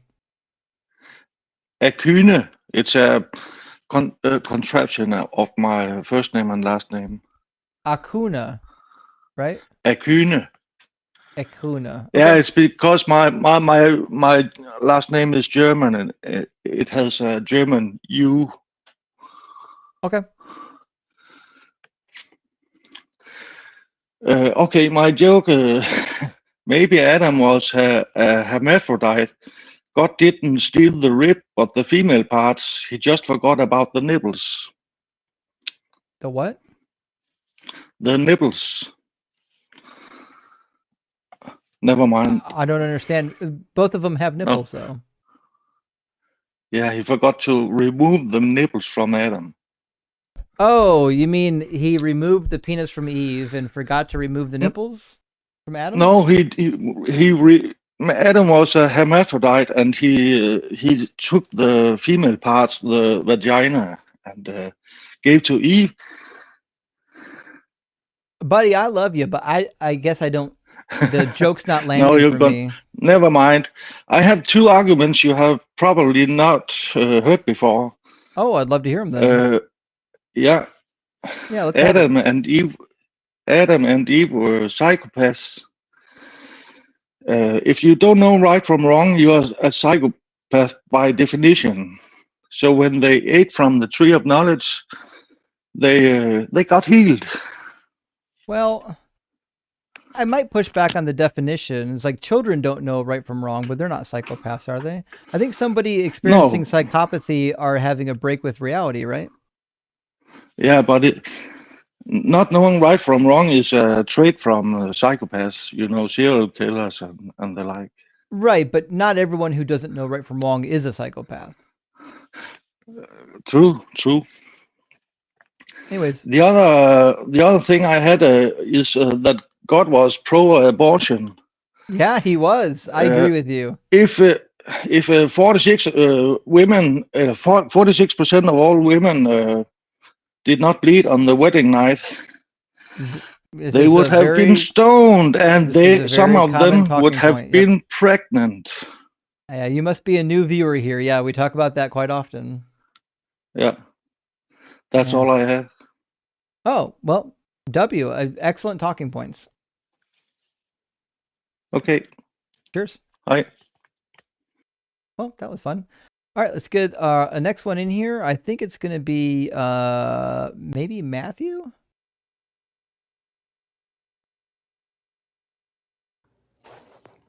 Hello. Hey, Matthew. Hey, Justin. Yeah, how you doing? I'm good. How are you? Been a long time fan. My girlfriend's Jewish, and we got her interested in your show. Actually, her first viewage of your show was that Jewish guy that was acting Christian almost. I don't know if you remember that, but it was like maybe 2 weeks ago or something. Yeah, that was wild, wasn't it?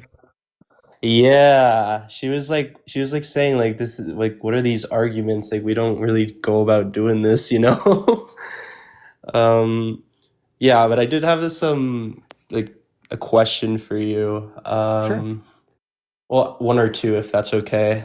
Sure. I had a first question was just like, as someone who's like experienced like an exorcism performed on me before, I'm just curious to learn more about that, because when I'm currently in university for majoring in religion and culture, and we've done some synoptic gospels classes, and when we were looking at Mark, we really looked at like his interactions with Jesus' interactions with like the exorcisms and all that stuff. So I'm just wondering, like, the Catholic Church, began that modern practice. I mean, there's a whole history there with like Hollywood and stuff, but I'm curious where the actual idea came from, if you know, like where those traditions or beliefs came from. I mean, when did people start doing exorcisms for the first time? Yeah, like related to like, because I see it in like Mark, so isn't that like maybe not a modern day exorcism, but like something similar, or am I mistaken? So people have been doing these types of rituals for a long time. Okay. So even as early as the Neo-Assyrian Empire, I would even say going back to the Babylonian Empire, we've got rituals for alleviating people of unclean spirits or other types of spirits. So it was commonly thought that spirits, both clean and unclean, demonic of nature, could inhabit the bodies of people. In fact, it says in a couple poems. Let me grab it real quick.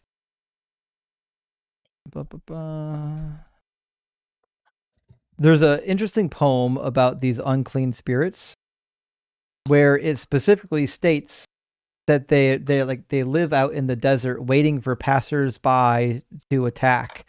And there's other things like the evil eye, stuff like that. Let me grab what page is this on of this book? Hold on.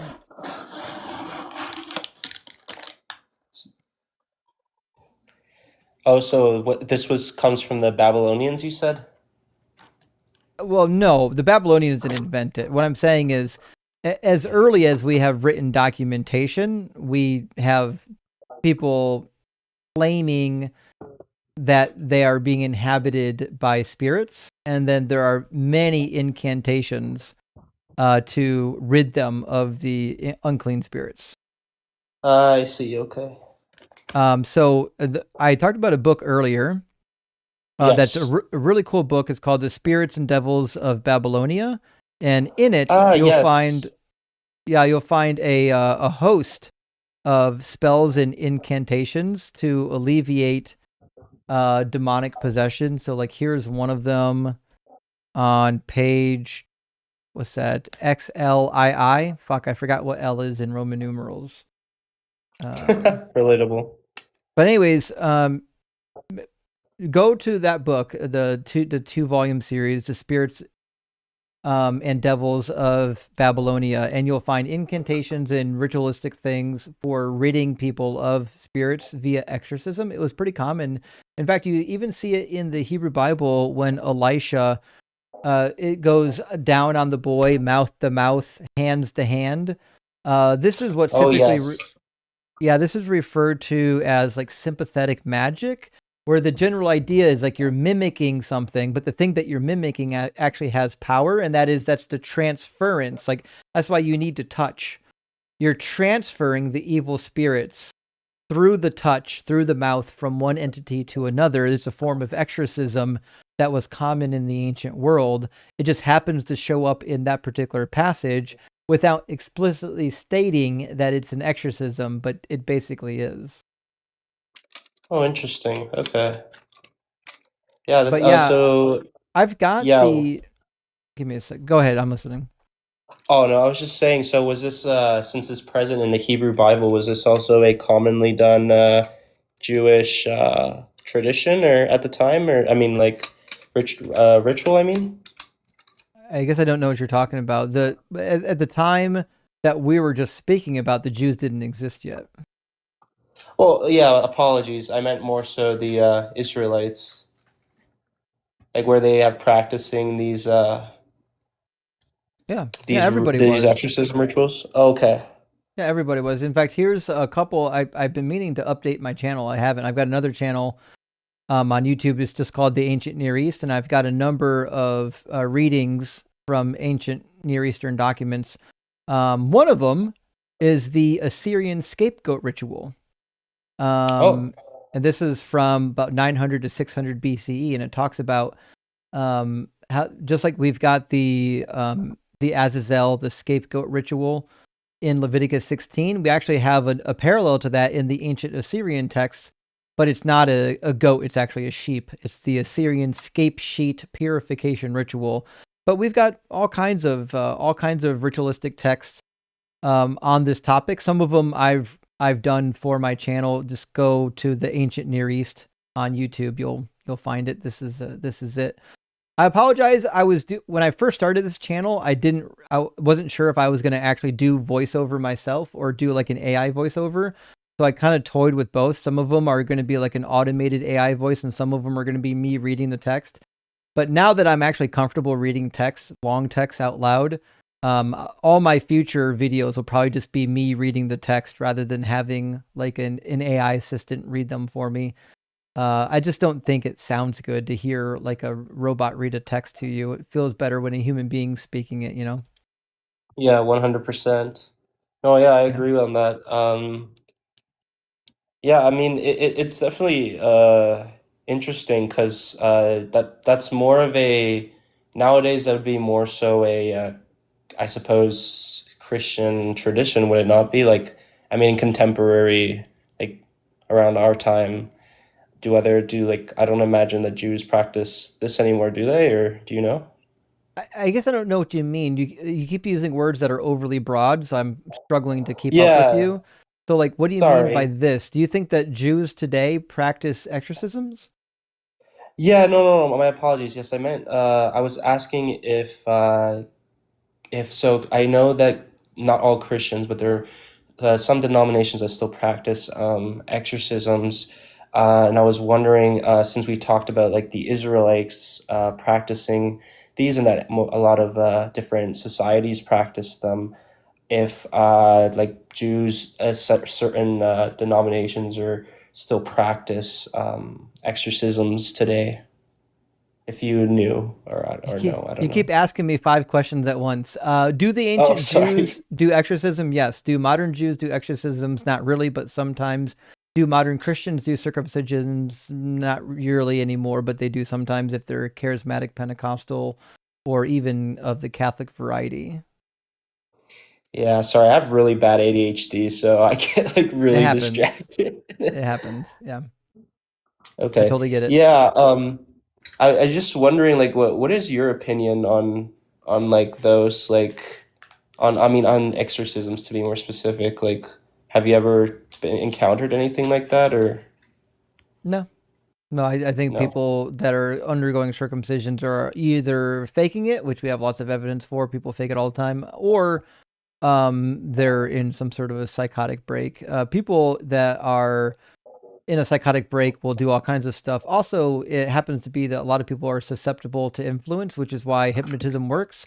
Hypnotism works because there are people that are willing to believe that they can be hypnotized. And the reason why exorcisms work is because there are people who believe that exorcisms are real. It just so happens that when it comes to exorcism, as far as I know, there's not a single recorded exorcism with an atheist. Because atheists never get possessed by demons because atheists don't believe in demons because atheism is true. I hate to say that word. That's not a good way to say it. The claim of atheism is that this God basically doesn't exist or there's no evidence for it. I agree with that.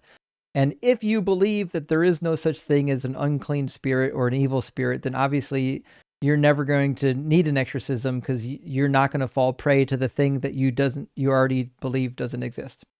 That's a long way Yeah, around the no, bend. I was more so asking about like if you would consider I'm trying to see if I can say this on TikTok. A how specific are the I just words said like circumcision, y'all.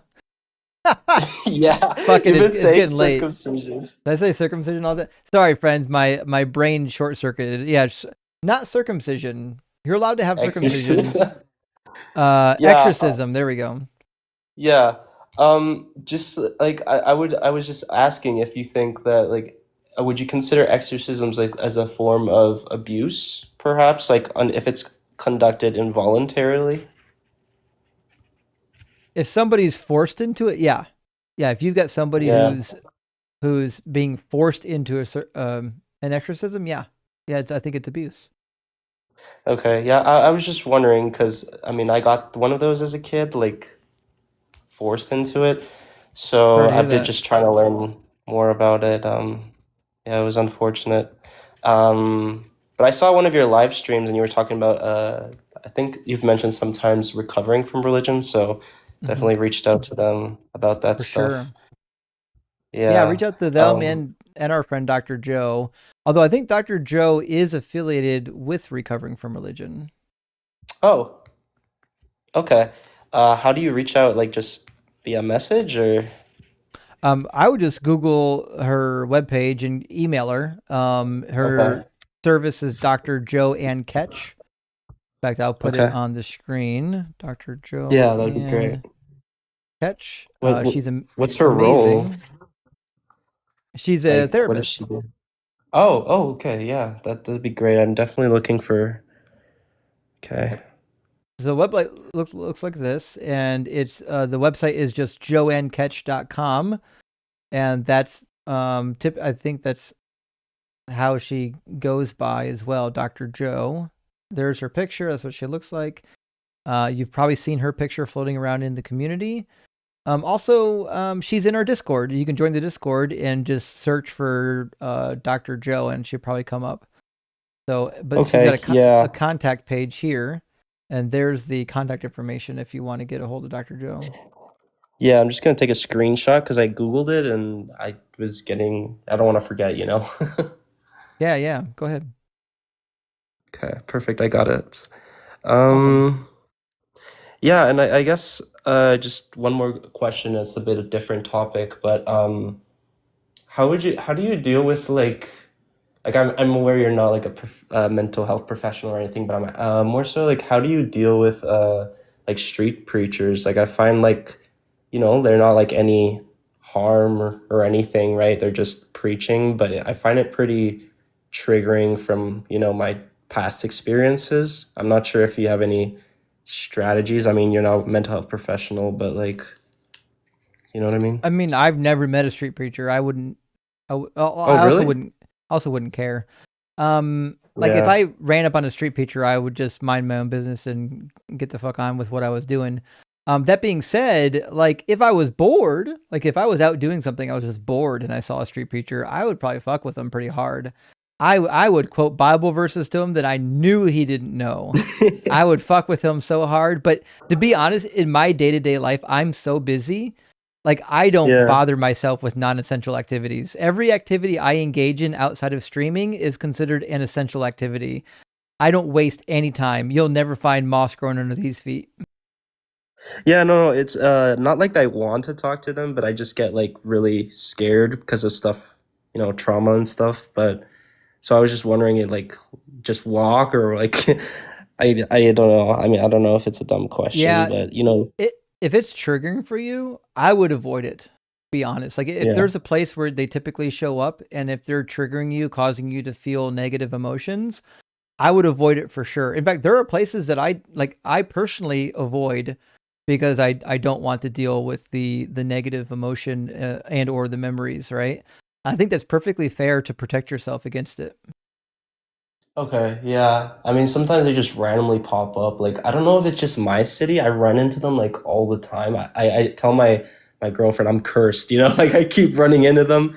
Her first interaction with a preacher was when I was with her, so seems like just a little joke, but yeah.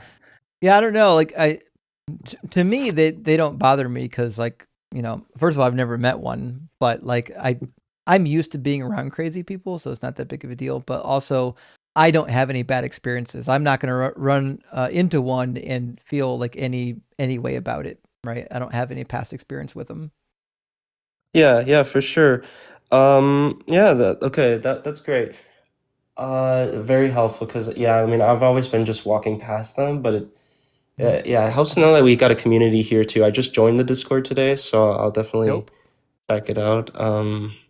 Yeah, I love watching your streams. They help a lot with dealing with these emotions and kind of getting like like a little not ammunition, but like protection. With the verses because I have a lot of family members that give me a lot of shit for it. So like for Listen, your best ammunition is knowing this Bible. Yeah, I actually came like when I first was at university and decided to take a Bible course at university as I was like my parents had convinced me to be a fundamentalist, and so I was going to as a hard churchgoer. Before that, I'd been an atheist most of my life, but I went and I took that one uni course, and everything just came crashing down. Like I was like, this does not make any sense. Like this is awful. It was an intro course too, and like then I was like, I'm gonna major in this, like oh sorry. Yeah, don't worry, love you, buddy, but no testimonies. We don't take them from Christians or non-Christians. We keep everybody on the ball here. But we appreciate coming up and doing a little bit of jabber jawing with me, and we appreciate the questions, and hopefully we were able to help. Yeah, thank you very much. It's nice talking to you. Huge fan.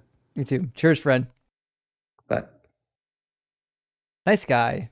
Fair questions. Let's grab some super chats and we'll get back to our video queue after that. Antana, I think that's how it's said. Thank you for the super chat. It says, hey Justin, I just started my channel a month ago. I haven't had any calls yet, but I'm not going to stop. Do you have any suggestions? Yeah, get on TikTok. In today's climate, just starting a call-in show on YouTube is going to flop. That's not where the debate is anymore. Friends, the debate is on TikTok right now. That's where the debate is. If you want to have phone calls, if you want to be active, if you want to actually converse, you got to get yourself a TikTok account and integrate it into your system. I started debating only on TikTok when I started. And eventually I got big enough on TikTok, I started a YouTube channel to debate, or I started debating on my YouTube channel. So things are different. The call-in shows are no longer call-in shows. The call-in shows are basically TikTok shows with a couple calls here and there. That's my suggestion. Get really integrated into TikTok community, and that's where you're going to find debates. Now, if you just want to do educational videos, if you just want to do little campfire chit chat, yeah, you can do that on YouTube. But if you really want to find interlocutors to debate with, they're on TikTok right now. That's where they are. Now, 10 years from now, they'll probably be somebody else. I don't know where they're going to be, but they'll probably not be on TikTok. That's how social media is. It changes all the time.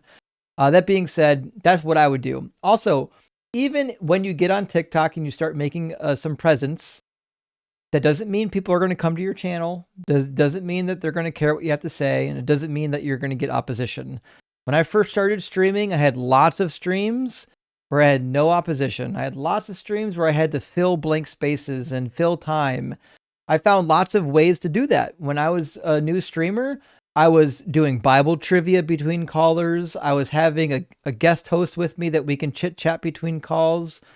I was doing all kinds of stuff. So when you first get it going, it's hard. You're going to find lots of live streams where, you don't have people to talk to. It's just an unfortunate thing. Once you get off the ground, it'll be easier. If you're good and you're engaging and you're making clear points, your audience will grow pretty rapidly on TikTok. You'll get a lot of opposition at that point, and other creators in the community will find your channel and promote you. So if I stumble upon your TikTok account and I see you're kicking ass, obviously I'm going to be promoting your TikTok account. Anybody in the community that's coming up and doing a good job, the community typically does a really good job of recognizing them and trying to bump them up. So all I would say is, man, keep at it. You got to be vicious about it. I was doing 20 to 30 hours a week streaming. You think I do long streams now?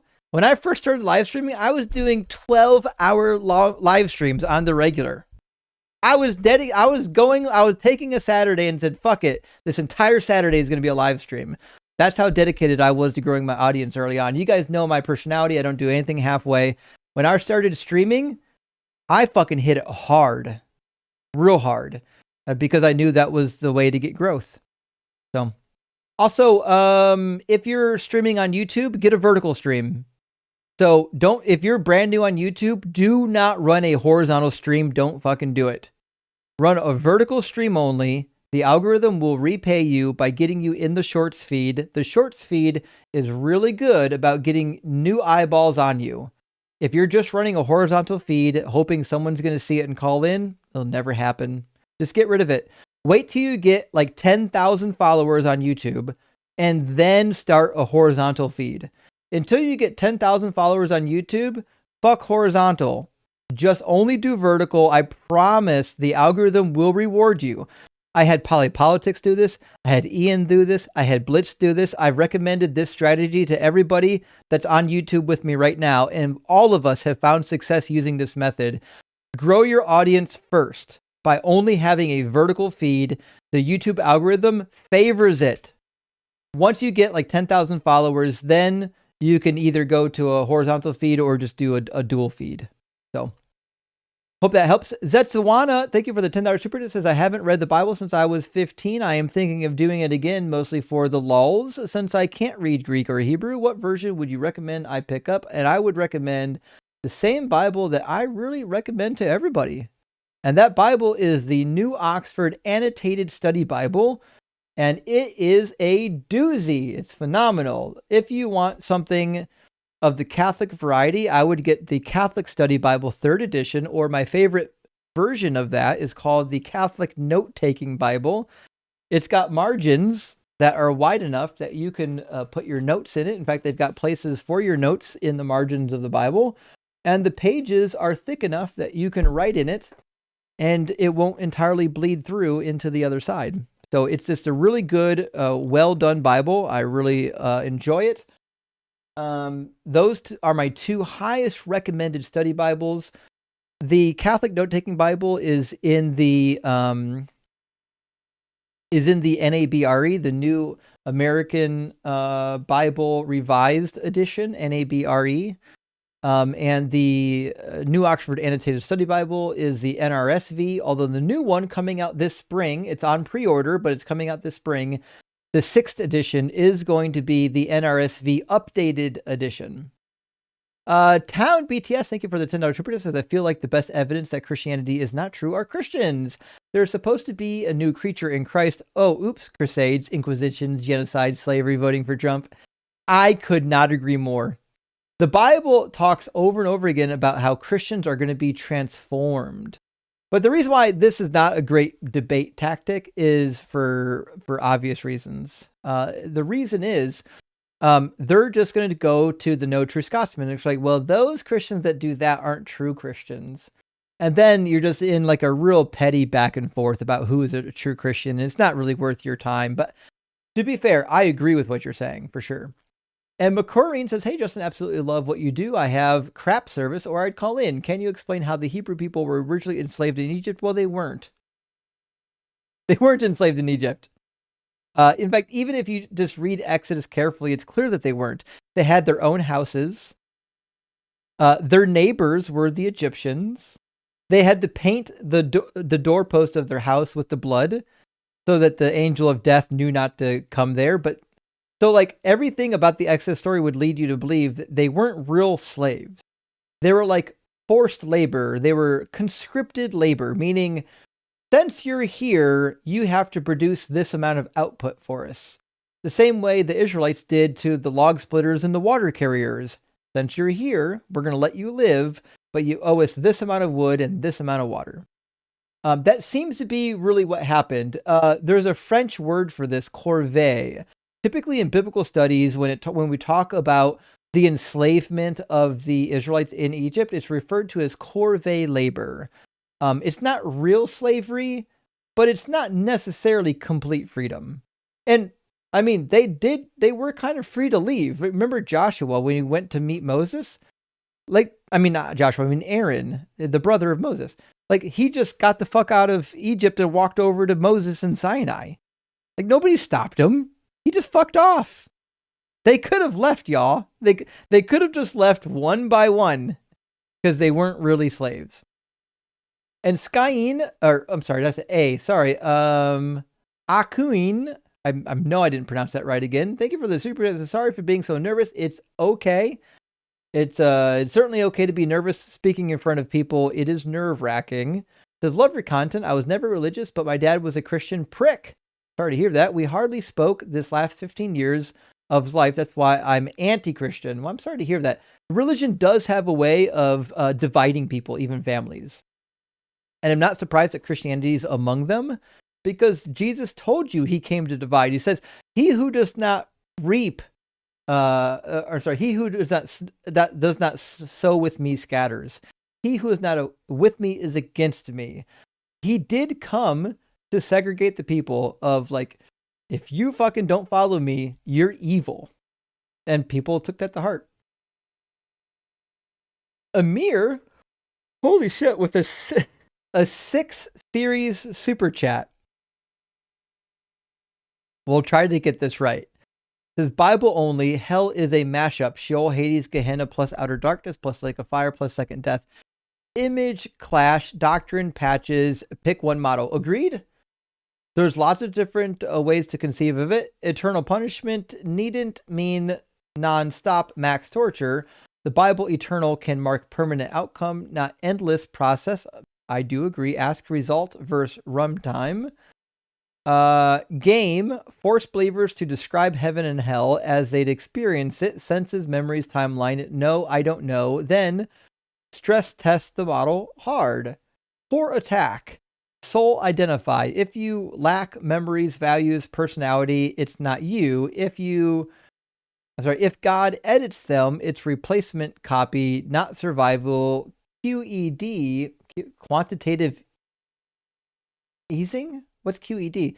5 out of 6. Hell, fear plus heaven promise equals control technology. Might is right plus fear plus false hope wielded or welded to institutional indoctrination plus mass cognitive dissonance. Nihilism, angel. If torment is endless, adaption matters. If second death, it's finite. Either way, Dante hell is oversold. Make it a segment. I mean, we could. Actually, here's the follow-up. Says, I had a coupon for $5 super chats. Well, hell yeah, that's why we got so many. No biggie. We appreciate it. Okay, so Amir, if you've been watching for a long time, you know my position on hell. My position on hell is that the Bible is notoriously unclear. The one thing it is clear on is that there is torment and wailing and gnashing of teeth. That's the one thing that it is absolutely clear on. Whether or not it's eternal or not, I think it you can go either way. Whether or not they teach annihilationism, you can go either way. Michelle Driggers, thank you for the super chat. It says in Leviticus 19:28, it says, "You shall not make cuttings in your flesh for the dead," but they never talk about not wearing gold. Okay, so there's some stuff here, right? So in Leviticus 19, we've got some prohibitions against what would ostensibly be considered pagan worship. And one of them is the cuttings for the dead, which, to be sure, is a practice we know existed in the ancient world. That's not one that is in question. We know that people were cutting them for the dead. The passage that you're referring to sometimes gets related to tattoos. He says, you shall not cut your flesh for the dead or tattoo any marks upon you, for I am the Lord. I don't know anything in that passage about gold. Maybe there's an alternative rendering that says something about gold. I don't know anything about gold from that passage. I can try looking up in like the King James, see if the King James says something about gold, but I don't think that it does. Yeah, I don't see that either in the King James. I mean, is this from the Message? Or is this from like a weird Bible translation? What about the modern English version, the MEV? No, I don't see that either. Let me check. Let me just do a cursory glance of all of them. Bible Hub will have all of them listed at once, typically, if you search for it right. Okay, here's the listing of all of them. We'll do a Control F, find gold. Nope, not one. I don't see a single Bible translation of Leviticus 19:28 that says anything about gold. I guess I don't know what you're referring to, my friend. Sorry, I couldn't be more helpful, but none of my translations say anything about gold. And Gretchen says, you're killing me with fuck horizontal. Now, not y'all. What I'm saying is when you're new to YouTube and you're a live streamer, don't do a horizontal live stream.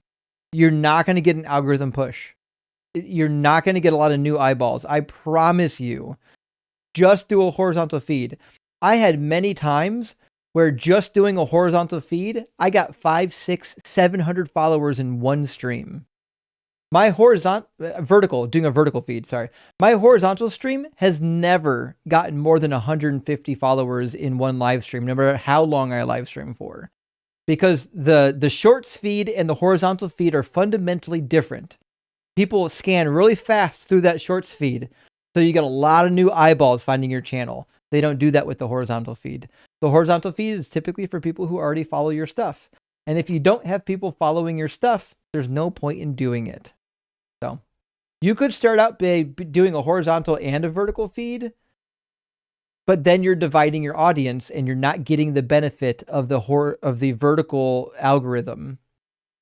To maximize the algorithm of the vertical feed, you want to do all of your people on that feed. It works just like the TikTok algorithm. The more people are watching you on vertical feed, the more it's going to show you to people that don't follow you. Whereas on the horizontal feed, it will never show you to a lot of people that don't follow you. Charge says, is the tri-omni God biblically accurate? Nope, it is not. You will not find the tri-omni God in the Bible whatsoever. You'll get close, but you will not find it, which is ironic that every Christian and every Philbro we've ever talked to is completely married to this tri-omni God. It's fucking preposterous. If you're a Christian and you're listening to this, you don't have to believe in the tri-omni God. It's not incumbent on you to believe in a tri-omni God. You can say he's not omni, he's max. He's maximally good. He's maximally powerful. That gets you out of this omni paradox. And Dope Boy says, have you ever had a subjective experience that coincidentally aligned with external reality in a way that made you stop and reflect? I'm not equating it to God, but those moments make me think. I have, and yes, they do. I have definitely had occasions where something has happened to me that it almost felt like a premonition. I was like, what are the fucking odds? What are the fucking odds? What a weird thing to happen. That's really something that I've experienced once or twice in my life. Don't always know what to make of it, other than sometimes fucking coincidences happen. I grew up in a tiny, tiny town in Ohio. Well, not my entire life, part of my life. When I was in high school, I was still living there. It was a teeny, teeny, tiny fucking town. I took a trip down to Texas, to another small town. I went down to visit a friend in Tyler, Texas. I got to Tyler, Texas, and I saw a whole group of people from my hometown in Tyler, fucking Texas. The same time I was there. Like, what are the fucking odds that a group of people from my tiny little podunk town in Ohio just happened to show up in Tyler, Texas? There's nothing happening here. There's no event going on. They just happened to show up in the same fucking tiny little Texas town that I decided to go to. The odds are astro-fucking-nomical. And the fact that I knew them. They were people I knew. Like, so sometimes, like, just weird things happen. Sometimes the odds of something happening is incredibly rare. It just fucking happens anyways. Happens all the time. All right, I'm going to take one more guest here and then probably finish out with a couple of questions from the chat. Dr. Joe, loading up. Welcome, Dr. Joe. Hey, Justin. How you doing? I Fred? was called out from the ether. Somebody messaged me and said to stop by. So here I am. Oh, so I had a guest that was looking for resources, and I gave him your information. I showed him your website. So you should possibly be getting a phone call or an email from somebody here this coming week. Okay, terrific. Yeah. Yeah. Does Thanks for somebody coming have a up. name or yeah? Shit, guys, do you remember the name of that guest that we were going over Dr. Joe's website with in the chat? Do you remember who it was? Somebody in the chat will know. The chat's super smart. Okay, great. We'll give him a second to load. Yeah. Yeah. So I do have my deconstruction support website up and running. You can request a consultation. And so that's good news there. And you were talking about when you were starting your channel, and I remember when you used to do Bible trivia. Yeah, right? Because I didn't have people to talk to all the time. Yeah, yeah. That's Those were wild. fun nights. Yeah. You know, it's funny looking at our like the channel that I'm running now because it's grown, but like there was a lot of nights where like I was just a tiny little creator, just like everybody else. No one knew who I was. And we all, we kind of built our brand the old fashioned way of just pounding the pavement. Absolutely. Also, not to rile up some of my guests, because some people get mad when I say this. It also really helps to be a white fucking male. Like the amount of people that give me the benefit of the doubt for no other reason than they have a feeling that they can trust what I say is crazy.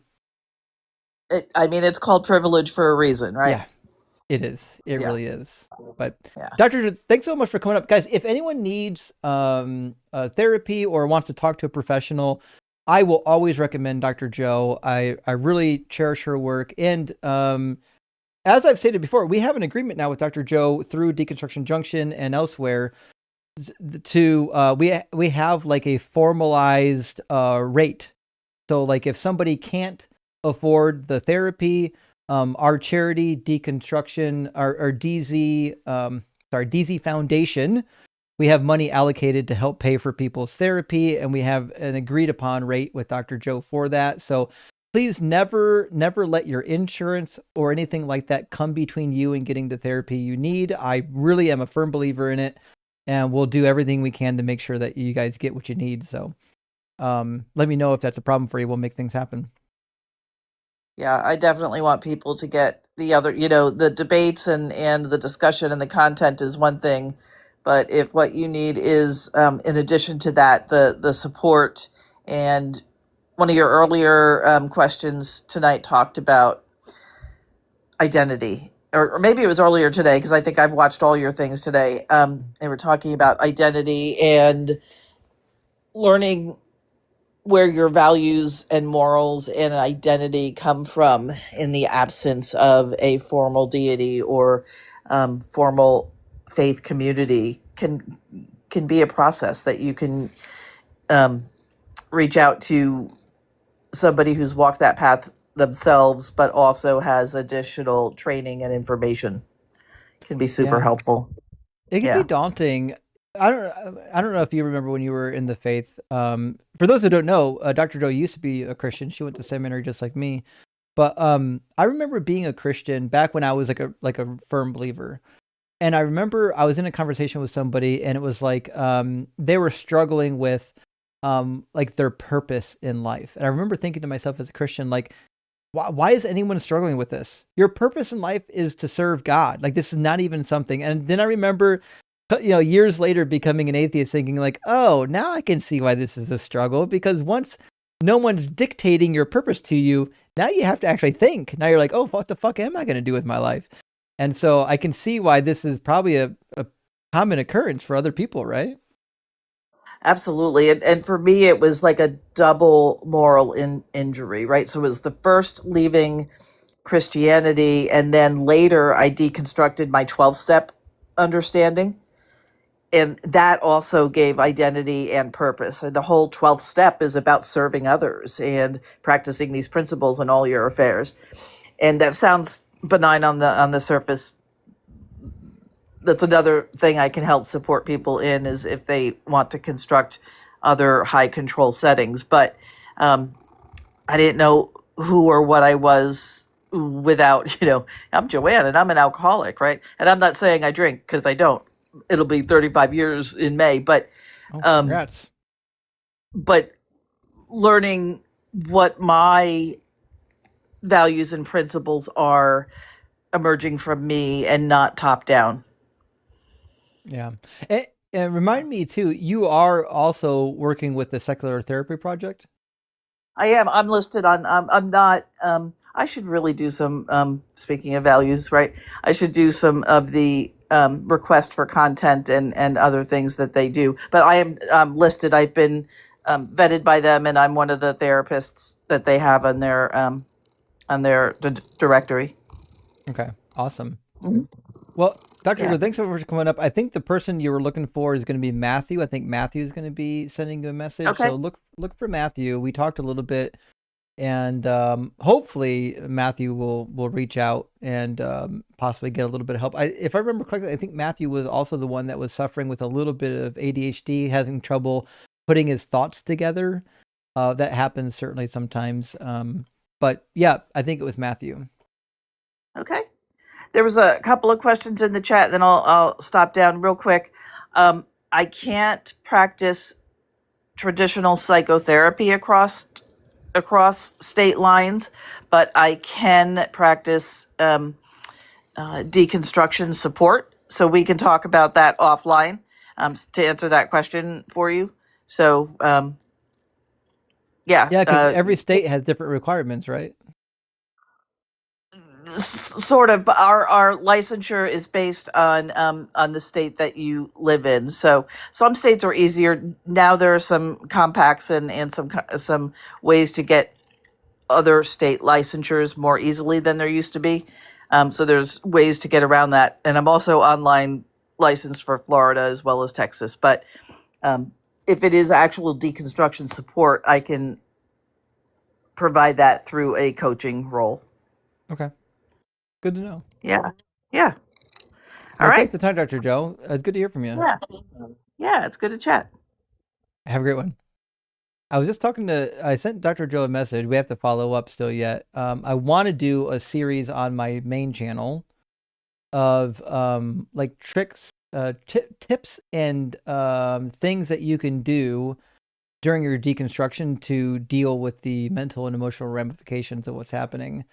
I think it's gonna be really good. Basically, my Dr. Joe didn't agree to it yet, so I don't want to speak for her, but I was hoping I can get her on my channel. I can ask her a lot of really helpful questions about how to cope with different scenarios while you're deconstructing, and I can get like a really good answer, being that she's a professional. But we have to work it out. I have to talk to her still yet. Lahir says, "Good day, Justin. Are there any sins that cannot be forgiven?" Well, the only one listed in the Gospels is the unforgivable sin, which, as far as I can tell, is called blasphemy of the Holy Spirit, which is the act of seeing the Holy Spirit do a miracle and then calling it demonic. That seems to be what Jesus is alluding to. So I don't really see that this is going to happen in the real world. I don't think people are going to ever be guilty of blasphemy of the Holy Spirit, being that Jesus isn't out here casting out demons anymore.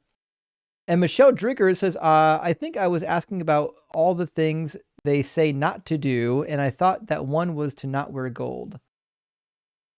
There is a passage in the New Testament where Paul talks to women about not adorning themselves with gold, but that passage is really more about trying not to fancy yourself up to look important in church.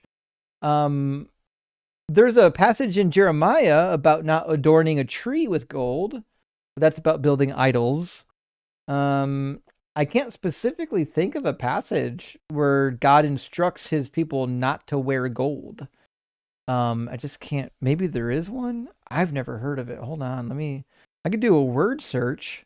I mean, maybe there's a passage I just missed. But I can't think of one. In fact, that God tells his people that he'll bless them with gold. All right, let's go to Leviticus. Gold is only mentioned 3 times in Leviticus. And it's part of the turban outfit for the priests.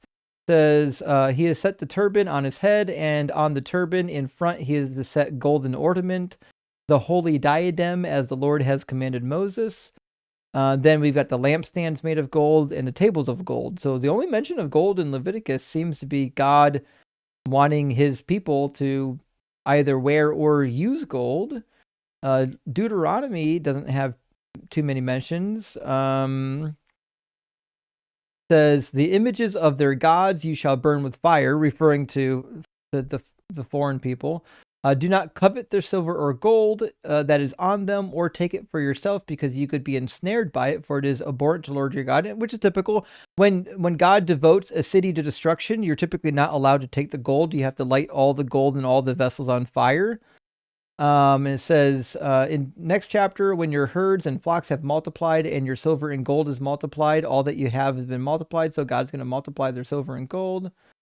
Yeah, friend, I don't see anything in the Torah about not being allowed to wear gold. You might just have to find the verse for us and give us the exact verse. Faithless Devotion says, thank you so much for what you do. Can you discuss why there's something rather than nothing? Thanks in advance. Rock hard for Doug. Well, Faithless, this is the one question I've said repeatedly that not only do I not have an answer for it, but it fucking keeps me awake at night.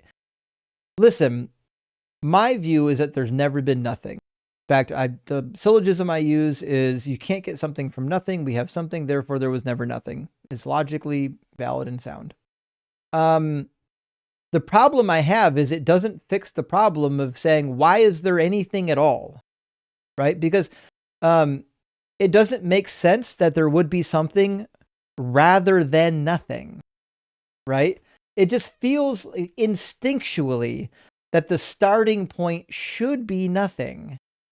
But there actually is no starting point, and there was never nothing. And it's weird because we don't know why. And I don't know if we'll ever know why.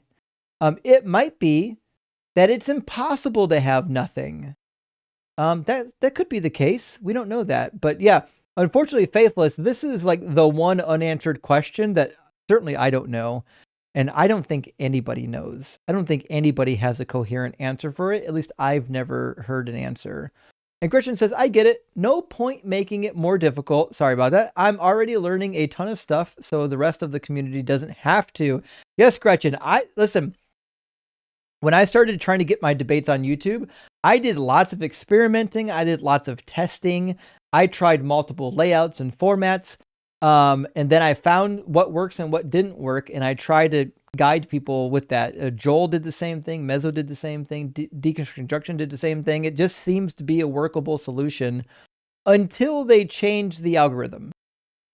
So right now it seems to continually work, but we'll make sure you get your channel pumped up. And Simple Programmer says, props to YouTube Punk, YouTube Punk, for remembering that M, pretty sure, was the person with the child that had hell nightmares. Probably. YouTube Punk's sharp. They've got a good memory, for sure. But yeah, I think that was the person, wasn't it? And Satan was framed. Good to see you tonight. Thank you for the super chat. Says, Justin, has anyone ever considered Paul to be the Antichrist in Revelation? No, I've never heard that before. Even though we know who the Antichrist is, since he taught against the law, distorted Jesus' message. I've never heard an argument for Paul being the Antichrist. You could definitely see some anti-Pauline doctrine in Revelation. But is Paul the Antichrist? No, I can't see it. It's hard for me to picture it. But listen, if you know somebody that's got an argument put down for this, send it to me. I'll read the argument. And last super chat from Pimpin' Longbottom. And then we're going to cut the live stream. It's 1 minute to midnight.